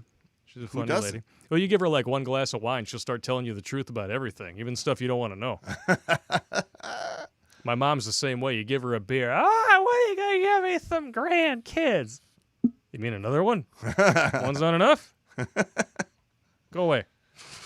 I don't know, man. Bryce Friday with a $5 super chat. Keep an eye out for the Eric Swallows Well story, the spy edition of the Hockey Socky Slam Bam. Or in the case of the specific Asian hooker that we're talking about, the Hockey Shocky Slam Bam. Keep up the good work and Merry Christmas. Yeah, we got to wrap it up. It's been going for 2.5 hours. No, 3.5 hours. 3.5 hours. Officially the longest stream we've ever had. Jesus. It's like that time when I had to hold my piss during the dark night, and then I get up. That was the longest stream I ever had up till I'm that having point. to do that right now. What are you talking about? I know, right? We're moving along. It's Wesley the I-70 Mad Hatter. That is a mouthful of a screen name, my friend. $20 super chat. Thank you very much. Popp and Blake, thank you both for all the information delivered in such a way that makes us laugh. By the way, I made the judge in family court call my ex a can't understand normal thinker 3 times with proof. Winning! That's That is awesome. Oh, I hope that they record those like court proceedings for posterity, and Oh then my he can God. have a copy and put it on the internet. That's almost as good as my telling her she could suck 6 dicks on half a You can Saturday. knock that on half a Saturday. You can knock that out half Saturday. But you know what? Even with a 3.5 hour stream, we still have 1,100 people still watching. Wow. That is fantastic. Thank you all for tuning in. We're going to rip through the rest of these super chats here. Any last questions that you guys have, we'll try to get to a couple of them. John HDN donated $5 via Streamlabs. Shout out to Young Man's Daily Red Pill YouTube channel. Check it out if you have an episode. Oh, check if you can have an episode with him. #winning. Winning. I haven't heard of that one yet. Actually, you know what? That might have been the channel that popped up in one of my Facebook feeds the other day, and I was watching it. That could have been it. I'm going to double check. Inquisitor Jack donated $5 via Streamlabs. I'll try to get as many of my friends to DC on the 6th. I'm going to exhaust every peaceful option that I can think of.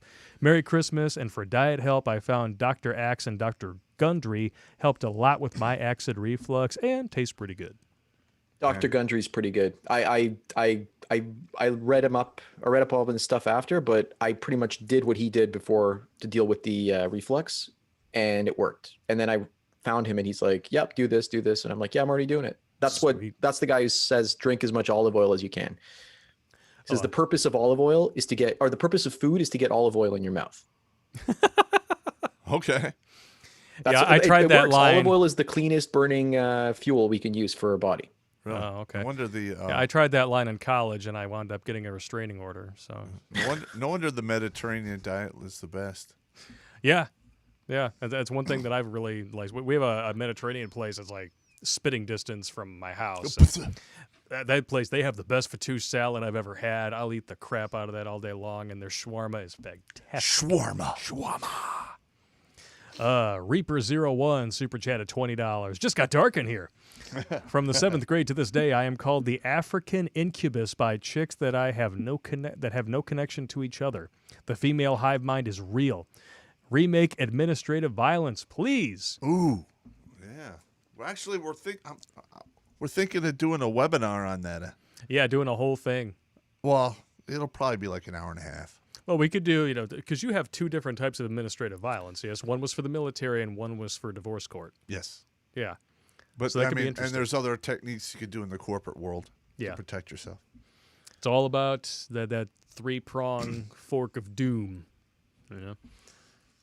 Dr. Watson super chatted $4.99. As a AAA tow truck driver that deals with other drivers can say, most are a-holes. Keep up the great work. Amen. Amen. Armandu1 super chatted $5. Tell Popp to put a piss bottle behind the counter, then he won't have to leave. All right. Yeah. Hey, Lex, you got to piss. You got to piss. Can you imagine use the that? It's empties. like, He's back there behind the bar, and all of a sudden he's just like, all right, hang on. All right, keep talking. I swear I'm paying attention. And then Fang Fang comes in. Hello, you're still back there? What's going on? I thought you left. I couldn't feel nothing. Have you ever gherkin pickle between your legs there, Sonny? What's going on? Tickle my pickle, yes. It's fantabulous. TR donated $5 via Streamlabs. There are smartphones outside of Apple or Android. Look for phones running Pine. It is Linux-based. Still really young, but it has a lot of promise. That's a good one there. ML The Voice, super chat at €5. Percio MGTOW adding translating subs MGTOW to the Latino community. Soon starting with Popp 2. All right. Keep growing. Wishing all the happy holidays, my brothers. Thank you very much. Winning.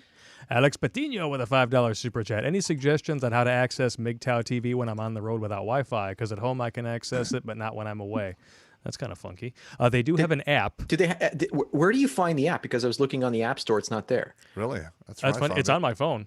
Well, you probably downloaded it before, but I'm looking at it like on Google Play, and I type in MGTOW or MGTOW.tv. I don't see anything. Wow. Oh, yeah.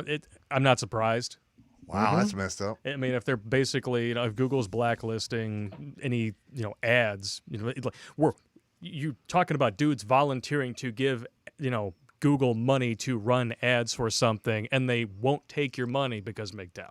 Wow. So the AdSense, MGTOW.tv got demonetized from AdSense, so you can't even run ads on there anymore. Jail. Nice. Polska Bob donated $10 via Streamlabs. Holy shit, Blake, I buried my grandma today. She was 97. Oh my gosh, she could drink pop under the table. My deepest sympathies. Yeah, my grandma was 94. She had a damn good run. Yeah, my grandma died at 78 or 82. Yeah, my grandma was full of piss and vinegar up until like the last couple of months. Yeah. And then all of a sudden it's just... They go quick, man. It was sad, man. It was really sad. Mine was 93, and she had Alzheimer's the last 2-3 years. It was pretty crazy to watch, like, just losing. Like, she would just start looking into corners of the room and hallucinating. It was just weird. Oh, wow. See, I'd rather die before that happens to me.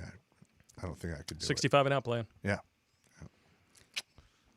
Jimmy Bones donated $10 via Streamlabs. Thank you, sir. Currency may go back to gold and silver, but people will forget. Lead and brass will be more valuable when used correctly. I made a poem about that. That's a good one there. The coffers of our country, they will indeed run dry. But don't you worry, they will be fed, and that price will be high. It'll be blood and lead. Blood and lead. Look, people in Bosnia were paying for lead bullets with gold coins. Oof, really?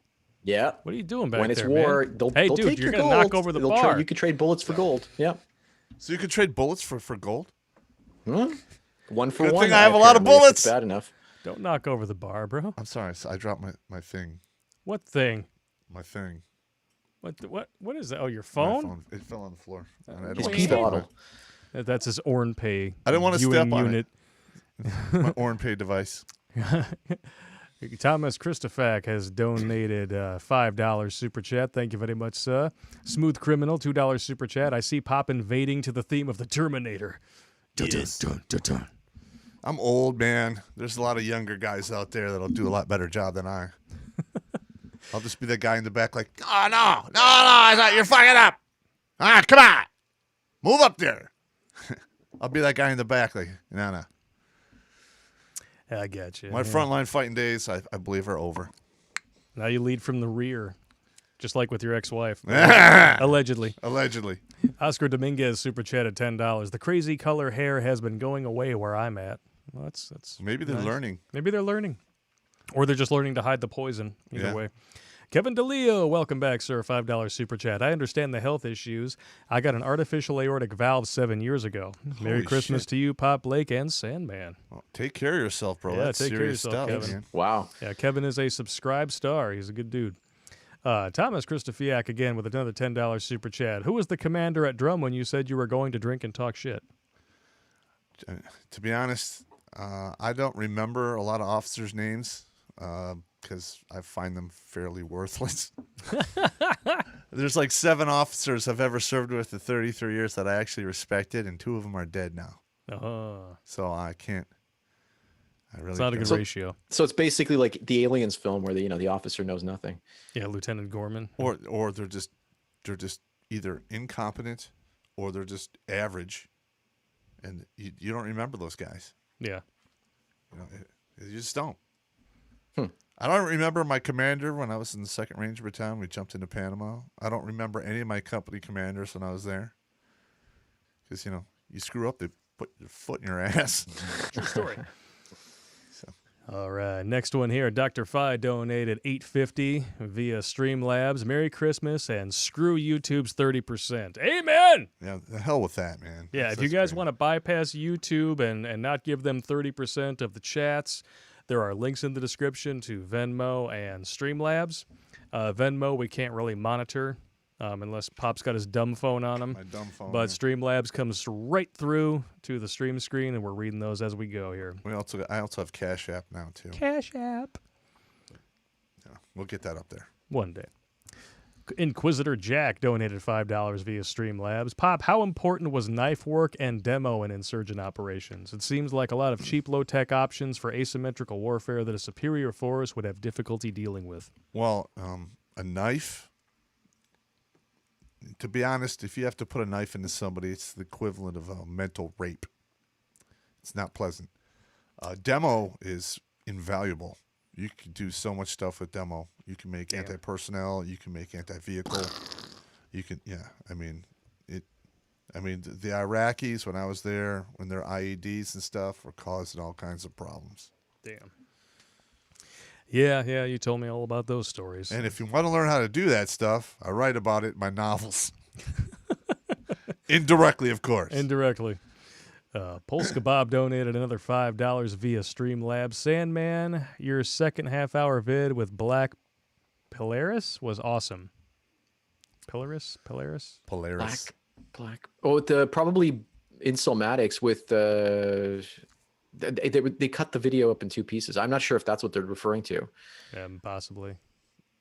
Yeah, the Insomatics one. I don't know if you guys have seen the Insomatics documentary about what Tinder is doing to the dating market, but if you watch that, you'll be like, holy fucking shit. That's why all these incels are popping up everywhere. Tinder's a virus, and humanity is the host. Kuro Ninja 00 super chatted $10. Hey, Pop and Blake and Sandman, Merry Christmas. What do you think of some of these senators wanting Trump to enact the Insurrection Act in these battleground states? He should do it ASAP. I have no comment because I don't really pay too much attention to U.S. politics. No skin in the game. I respect that. I have to pay attention to the crazies we have here. Yeah, and we have to be careful with what we talk about on YouTube, so jail. Kevin DeLeo with another $5 super chat. Pop and Sandman should do a review of the new TV show, Cat. Oh, Cat. Yeah, I saw a preview of this. It's about a lady who opens up a cat bar. And what the fuck? Yeah, it's not going to last, but I will watch that show. The lady, the cat, or the bar? Which one's not gonna last? You remember Third Rock from the Sun? And she was like one of the girls on the show. She's actually in another sitcom called The Cat. Okay. And I saw like a I'll have to look this up. I don't know. A 3-minute pilot for it. I'm just like, well, that's gonna fail. Or it could be Hollywood I'm waking into The up. Expanse right now and The Mandalorian. That's what I'm watching. Yeah. I hear great things about The Mandalorian, but I've actually had a really hard time getting back into Star Wars after, like, last December. For those of you who actually watched them, we did a whole Star Wars month, and I wrote all of those episodes except for the last one, which was the review of the Cries of Soy Woker, which is what I call it. And in order to write those episodes, I had to watch all the movies. And then Pop came over, we did some jokes together and everything, but I wrote all the scripts that strung all the jokes together, and then we had to perform all of it in front of a green screen. So I was at Star Wars saturation, And it has taken me a long time to where I'm actually to the point where I will even think about watching another Star Wars movie. No, they're bite-sized. They're only half-hour episodes. You watch the one with Ahsoka Tano that came out like a few weeks ago. It's like, oh my God, like they captured the spirit of Star Wars. The one that came out yesterday, they captured the spirit of Star Wars. That's what I hear. I was cheering at the screen. I was like, this is awesome. Like, oh my God. Like, they got Boba Fett coming back. It's like, it was well done. I was like, damn. What he's saying has basically been the consensus across the board. So don't shake your head. Favreau, from what I understand, actually gets it. And he does. One of the things that I really like that he's doing, because I people who watch this stuff, they tell me all about it. One of the biggest slaps in the face that Kathleen Kennedy did to George Lucas upon taking over Lucasfilm was by saying, well, we're going to respect what you've done. The extended universe, all that stuff is going to remain in there. One of the first things she did when he signed the piece of paper, the ink wasn't even dry yet, was say, fuck the extended universe, we're starting fresh. So she lied from go. Yes. Well, now Favreau and his buddy, who I forget his name, Filoni. Filoni, yep. Yeah. He worked on the Clone Wars animated series. Yep. They're actually rewriting in a lot lot of expanded universe material to make it canon all the again, characters just from the to Clone do Wars this are showing to back Kennedy. up. So they got Ahsoka Tano. You've got the Mandalorians. The other Mandalorians are in there too. I can't remember their names. I'm sorry. It's really good. Like Ahsoka Tano with the two white lightsabers, just phenomenally well done. Like I was like, holy shit! I don't doubt you. Sorry, yeah, it captured the spirit of Star Wars, and it actually building on it. So now they're doing all the little shows now. They're not going to be doing big series again, or not big series. They're going to be doing big films, which is smart. They should serialize it and make it TV shows. Disney spent $4 billion buying Star Wars from Lucasfilm, and they did not have the wherewithal or the discipline or even the forethought to put somebody in charge who is going to not shit the bed and wipe their ass with their sheets on the way out. And after she screwed the first movie, they should have stepped in and said, you know what? This isn't working out. You're done. But they let it go on for 3 movies. They allowed these people to bash on 3.5 decades worth of fans. Mm-hmm. I am not going to come back into the fold. I'm done. Well, it's going to take a long time for them to fix it. Like I didn't watch the last Star Wars movie in the theater. I was just like, no, I'm not fucking bothering. I'm done. Yeah, like with the movie, with the J.J. Abrams Trek and the Ryan Johnson stuff, I was like, no, I'm not watching this anymore. The only reason that we even went and saw it in the theater. But I look at Favreau created the Marvel Cinematic Universe with Iron Man, right? He started it all. So you have to kind of give him a chance because he created nothing. He created the Marvel Cinematic Universe out of fucking Iron Man, a character that nobody wanted to play. Yeah. So you got to give the guy respect, right? He's bringing George Lucas on the set. He's bringing the George Lucas legacy. He's taking elements of George Lucas's stories and putting them back in and doing it in a very tasteful and good way. Okay. Walt Disney, the corporate board of Walt Disney, if you're watching this now, please, from the bottom of my heart, smurf my balls. And please fire Kathleen Kennedy, for the love of God. I didn't memorize that entire Clark Griswold rant and rewrite it to make fun of Kathleen Kennedy for you to ignore my ass. You have any idea how many takes it took me to spit that shit out? They've destroyed so much of our childhoods. It's not even funny. But there's a few things left that I'm kind of into, but I think it's being done intentionally to destroy the cultural cohesiveness of people in society. Yeah. Anyway, we're off in the weeds here. Yeah. We got to go ahead. Keep going with the super chats here. We still the timestamps on some of these super chats I'm reading are still an hour old. Oh my god. Gundaminium or whatever. Dova super chatted another $10. Thank you very much. ETS from the Illinois National Guard after 12.5 years, knowing the new generation that was coming in versus who's gotten out gives me no faith for a coming split. We'll see. Yeah. Time will tell. Yeah, time will tell. Exactly. That's really the only thing you can say to it. Channel 1-800-DUMB with another $5 New Zealand. Last Super Brothers needs to go. Needs 3 things. A claw live from the lair. Pop. Norm Macdonald from Blake. I don't even know how I did that. Somebody said I said it. He sounded like Norm Macdonald at one point. I don't even know how I did. because I didn't know I could do a Norm Macdonald impression. Maybe I'll have to try. I don't know. I remember the first time I actually heard about Norm Macdonald was on Dennis Miller Live, because that show was the bomb on HBO back in the day. Yeah. And a late night talk show where you could curse. It was good times. And Norm Macdonald saying cock every 3 seconds. Cheers from the sand. Love hard. All be safe. Thank you very much. Thank you. Adam Bowman super chatted $5. Found your channel about 2 years ago and have been in stitches ever since. Keep tuning in and please share the videos because Nobody else YouTube's not gonna help. Like if we had the if we had the 1,000 people watching this show, share each episode 10 times. It would really help out a lot. Yeah, without a doubt. And we have the biggest donation of the night, Robert Taplin, with $150 super chat. All right. Thank you very much. Hey, Pop, you guys and your videos have helped me get through this crazy year, and it has been a crazy-ass year. Here's some money. Thank you so much, Robert. Tracy Wilborn donated $3 via Streamlabs. The political scene thing was a joke about how worthless the degree is. Oh, okay. Gotcha. Zeets03 super chatted $5. Sending love from between Midland and Bay City, Michigan. That's a long stretch of land in there. Or Midland is what's up north. Not too far, right? Yeah, Midland's not that far. Yeah, I've been there. That's not too bad. Bay City is, that's about an hour north. It's near Saginaw, right? An hour and 40 minutes. Yeah, I've been there many times.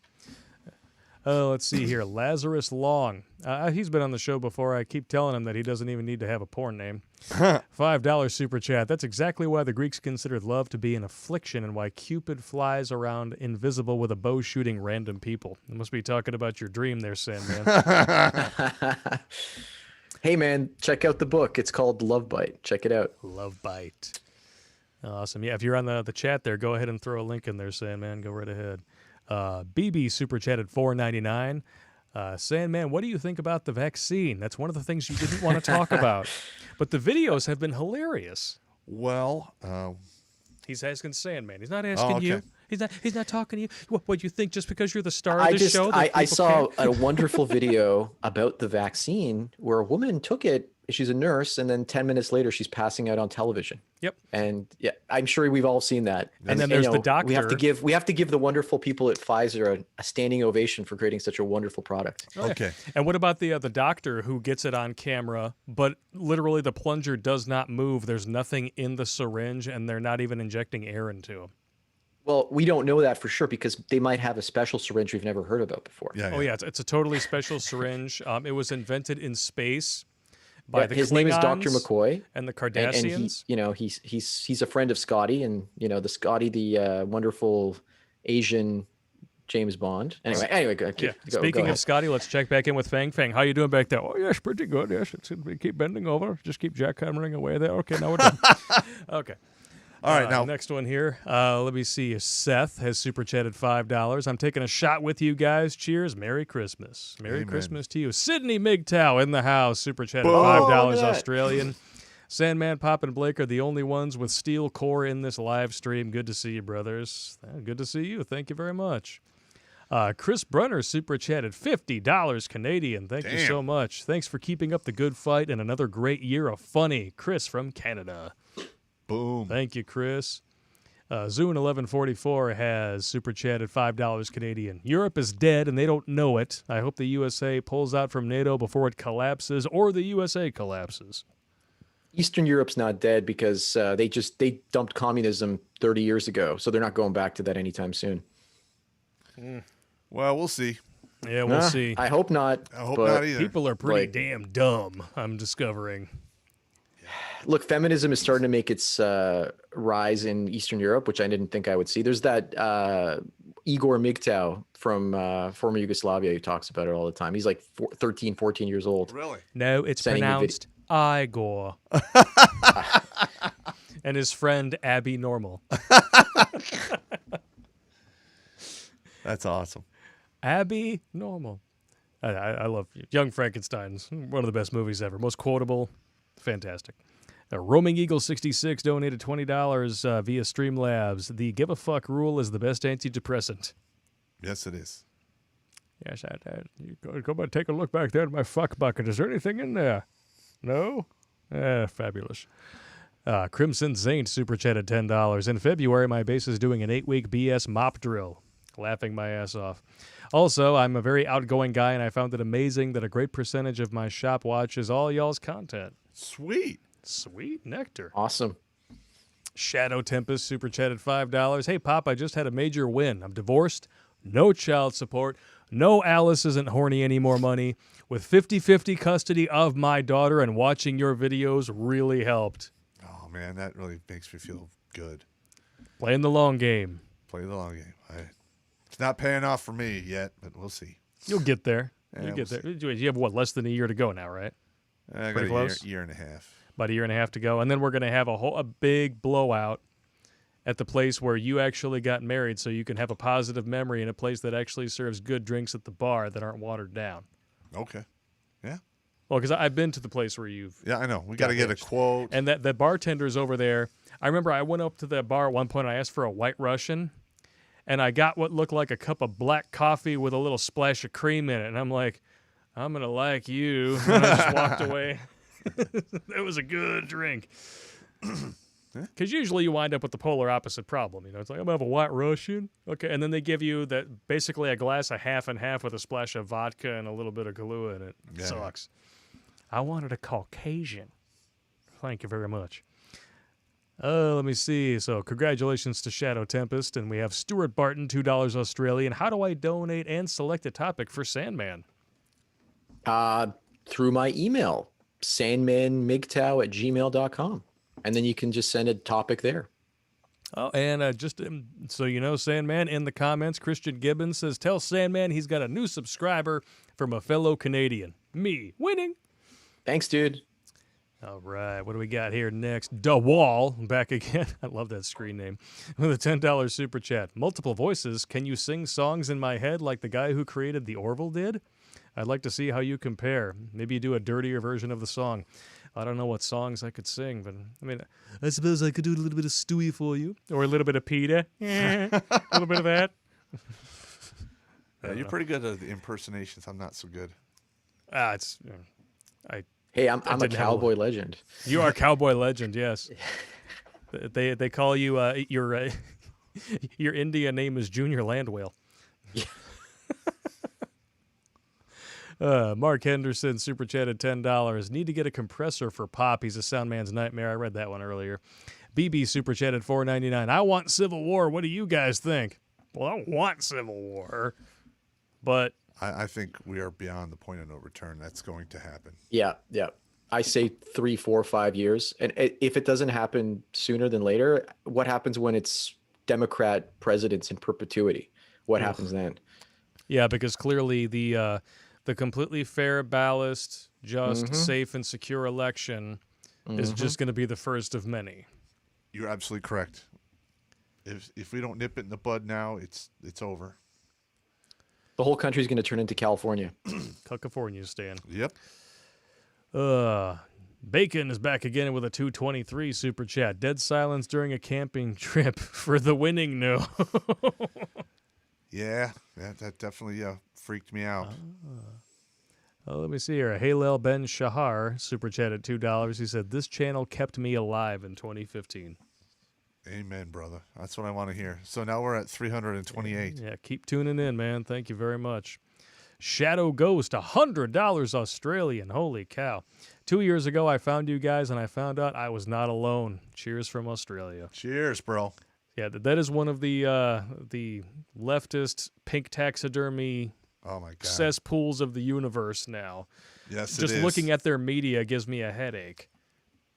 Look, I was in Australia in 2005, and the women were skinny with like the most perky nipples and tits I've ever seen, and winning. I didn't see any of the fucking like social justice-y shit. I went to Melbourne. I went to Sydney.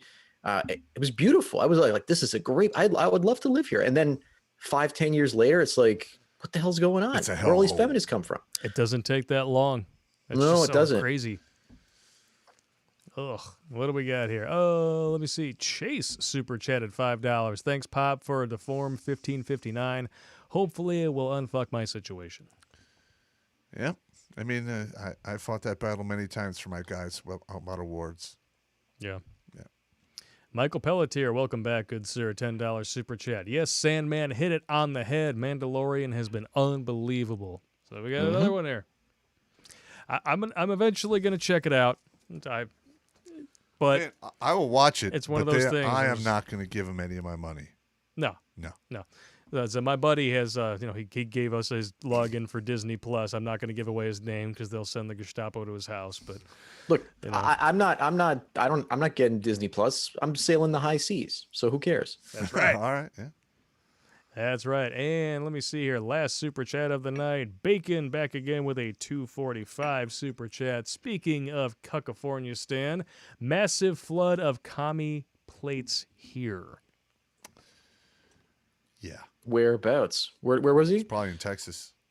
Yeah, he probably is. It's going to flip. It's going to go blue, and then what? We'll see.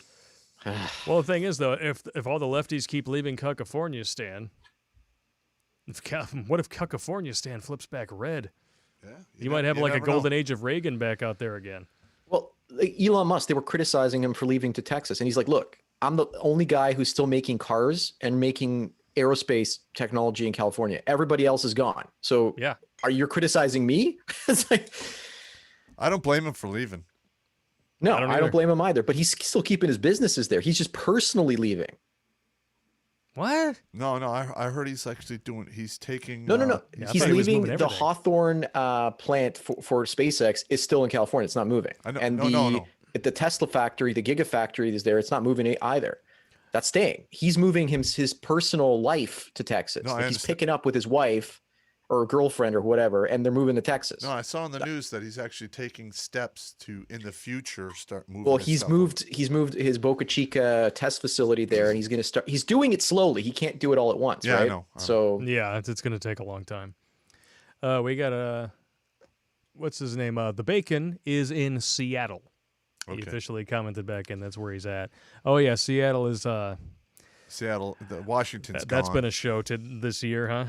Oh my God. Sydney MGTOW just super chatted $5 Australian. Sandman, you went to the city and beaches, didn't you? I'll to see you next Tuesdays with purple hair and pierced AF are in Enmore and Newtown.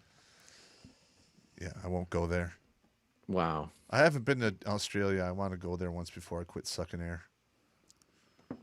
You know what? My favorite experience is you go check out the national parks and just go from one park to the other, take a tour. It's so much better than the cities. The cities is just like anywhere else, right? Yeah. And see the wildlife. You can walk right up to the koalas. You can literally pick up a wombat and it won't do anything. But animals are just crazy. You just walk right up to them. I'd rather not, because I'll walk up to the wrong animal and get my arm ripped out. The kangaroo will fuck you up. Yeah. You could have a boxing match with the kangaroo. I'd love to pay to see that. Like we should do we should get the boxing match set up with Popp and a kangaroo. Dude. And like see how many people would come and see that. I would Live pay stream money it. to see that. I ain't fighting an animal, man. It's not. It will whip your ass, right? Of That's course. probably what Well, will how happen. about Popp gets drunk and learns how to play the didgeridoo? I could do that. Or whatever the sound it makes. I don't know. I could do that. How to speak Australian. We got like 5 minutes before We didn't know. midnight. We got to roll out of here. Oh, I know, Yeah, man. yeah. It is almost midnight. We have been going for nearly 4 hours, but you guys have been phenomenal. We got one last super chat here from Thrill Seeker, $5 super chat. We still have 936 people watching the stream. Damn. I am glad to see fellow Red Pillars working together. It gives me hope. I will keep studying and make something of myself. Keep up the good work. Amen. Thank you. Thanks a lot. And Sandman, thank you so much for joining us. Oh, we have another super chat come in. Oh my gosh, BB, should I buy a rifle or a handgun right now? Rifle. Rifle. All right, done and done. And then Sydney MGTOW's throwing it in too. Popp the roo in that pouch. Punch it in the pouch. No. Or you could just jump in and take it for a ride. I'm not fighting an animal. Why not? Because I've watched some of those kangaroos like kick like big dents in doors, man. They kick you in the dick. And they have claws. They'll rip your dick off. You could put pads on. No. I'm good. No, I think Sandman gave us comedy my girlfriend gold, got and you're attacked just by gonna. a kangaroo in Australia. So I was like, shit. Like I threw some food and it distracted it, and it was going to beat her up because she wasn't giving it any more food. Well, to be completely honest, but the first time I saw would work better on kangaroos, Popp than a like they were just in some guy's like backyard, and you know, like you go to the park, like you know, here you drive to the park and you see some squirrels. It's like there you just drive to the park and there's some kangaroos, and they're like 2.5 meters or like 6.5 feet just tall, standing on their hind legs, and they're just like 5 of them standing there looking at me. That was the first experience with the kangaroos, and I'm like, holy shit, I don't want to fucking mess with those things, right? They're intimidating. They're intimidating things. Yeah. Well, apparently we just lost a camera. We ran it dry. But I can turn it back on. All right. Here we go. Is it going back on? It should. There it goes. All right. Wow. That's the first time that ever happened. That is a first. Uh-oh. Okay. It's not coming on. No, it's not coming back on. Hang on. Here we go. There it is. There it is. Jesus Christ. Yeah, we're running on batteries. That was bad. That one's going to go right. That one's going to go soon, so we definitely got to call it a night. Call it a night. We ran it dry here. But that's what happens with a 4-hour fucking stream. Dude, we're supposed to do 2. We went over by 200%, man. That's what happens. You know what happens every time I do these like 1 hour chats, people pay me and I do an hour chat. It usually every second day I'm talking for 3 to 4 hours in a chat. Shit. It's crazy. That's because cool, the conversations are fantastic and we just keep going and we don't even look at the time and it's just like, oh my God, what happened? It's like 3 hours later. That means you're having a good time when the time flies. You're definitely having a good time. One time it was like 7 hours. I was like, I got to go to the bathroom. Okay, we'll come back in like 10 minutes. Okay. And we just kept going for 7 hours. And then he was a former army guy and he was telling me about all the women taking over the military, although I shouldn't talk about that too much because I did get a strike about that before. So yeah, they took down one of our videos. Yeah. So that's we're talking about what happens when women control the robots in the robotic American army. That's going to be fucking crazy. But anyway, that camera over there is blinking. You're about to lose your battery. All right. Well, we're going to have to call it good for the night. Thank you very much to Sandman for coming in. Is there any information that you want to give out there? I know you said it was sandmanmigtau at gmail.com. Gmail.com. Right? Yeah, it's if somebody wants to suggest a topic, that's the best way to do it. All right. Awesome. I hope to have you on again sometime, Sandman. No problem. And don't hang up. I want to talk to you after we turn. Yeah, no worries. All right. You all have a good night. Popp, you want to give him a safety briefing? All right. Don't drink and swim. Wear a rubber. If you have to fight, don't go to the ground. MMA jiu-jitsu, great for a sport, but not in a gang fight. Carry a knife, carry a gun, and if you have to go to the police station, go with all your buddies. Never go alone, because that's when people get raped. Yes. And next stream is going to be next Saturday, 8 p.m., right here on YouTube and Twitch. Same time, same station. Hopefully RoxyTube as well, but we'll see exactly what happens with that. All right. Boom.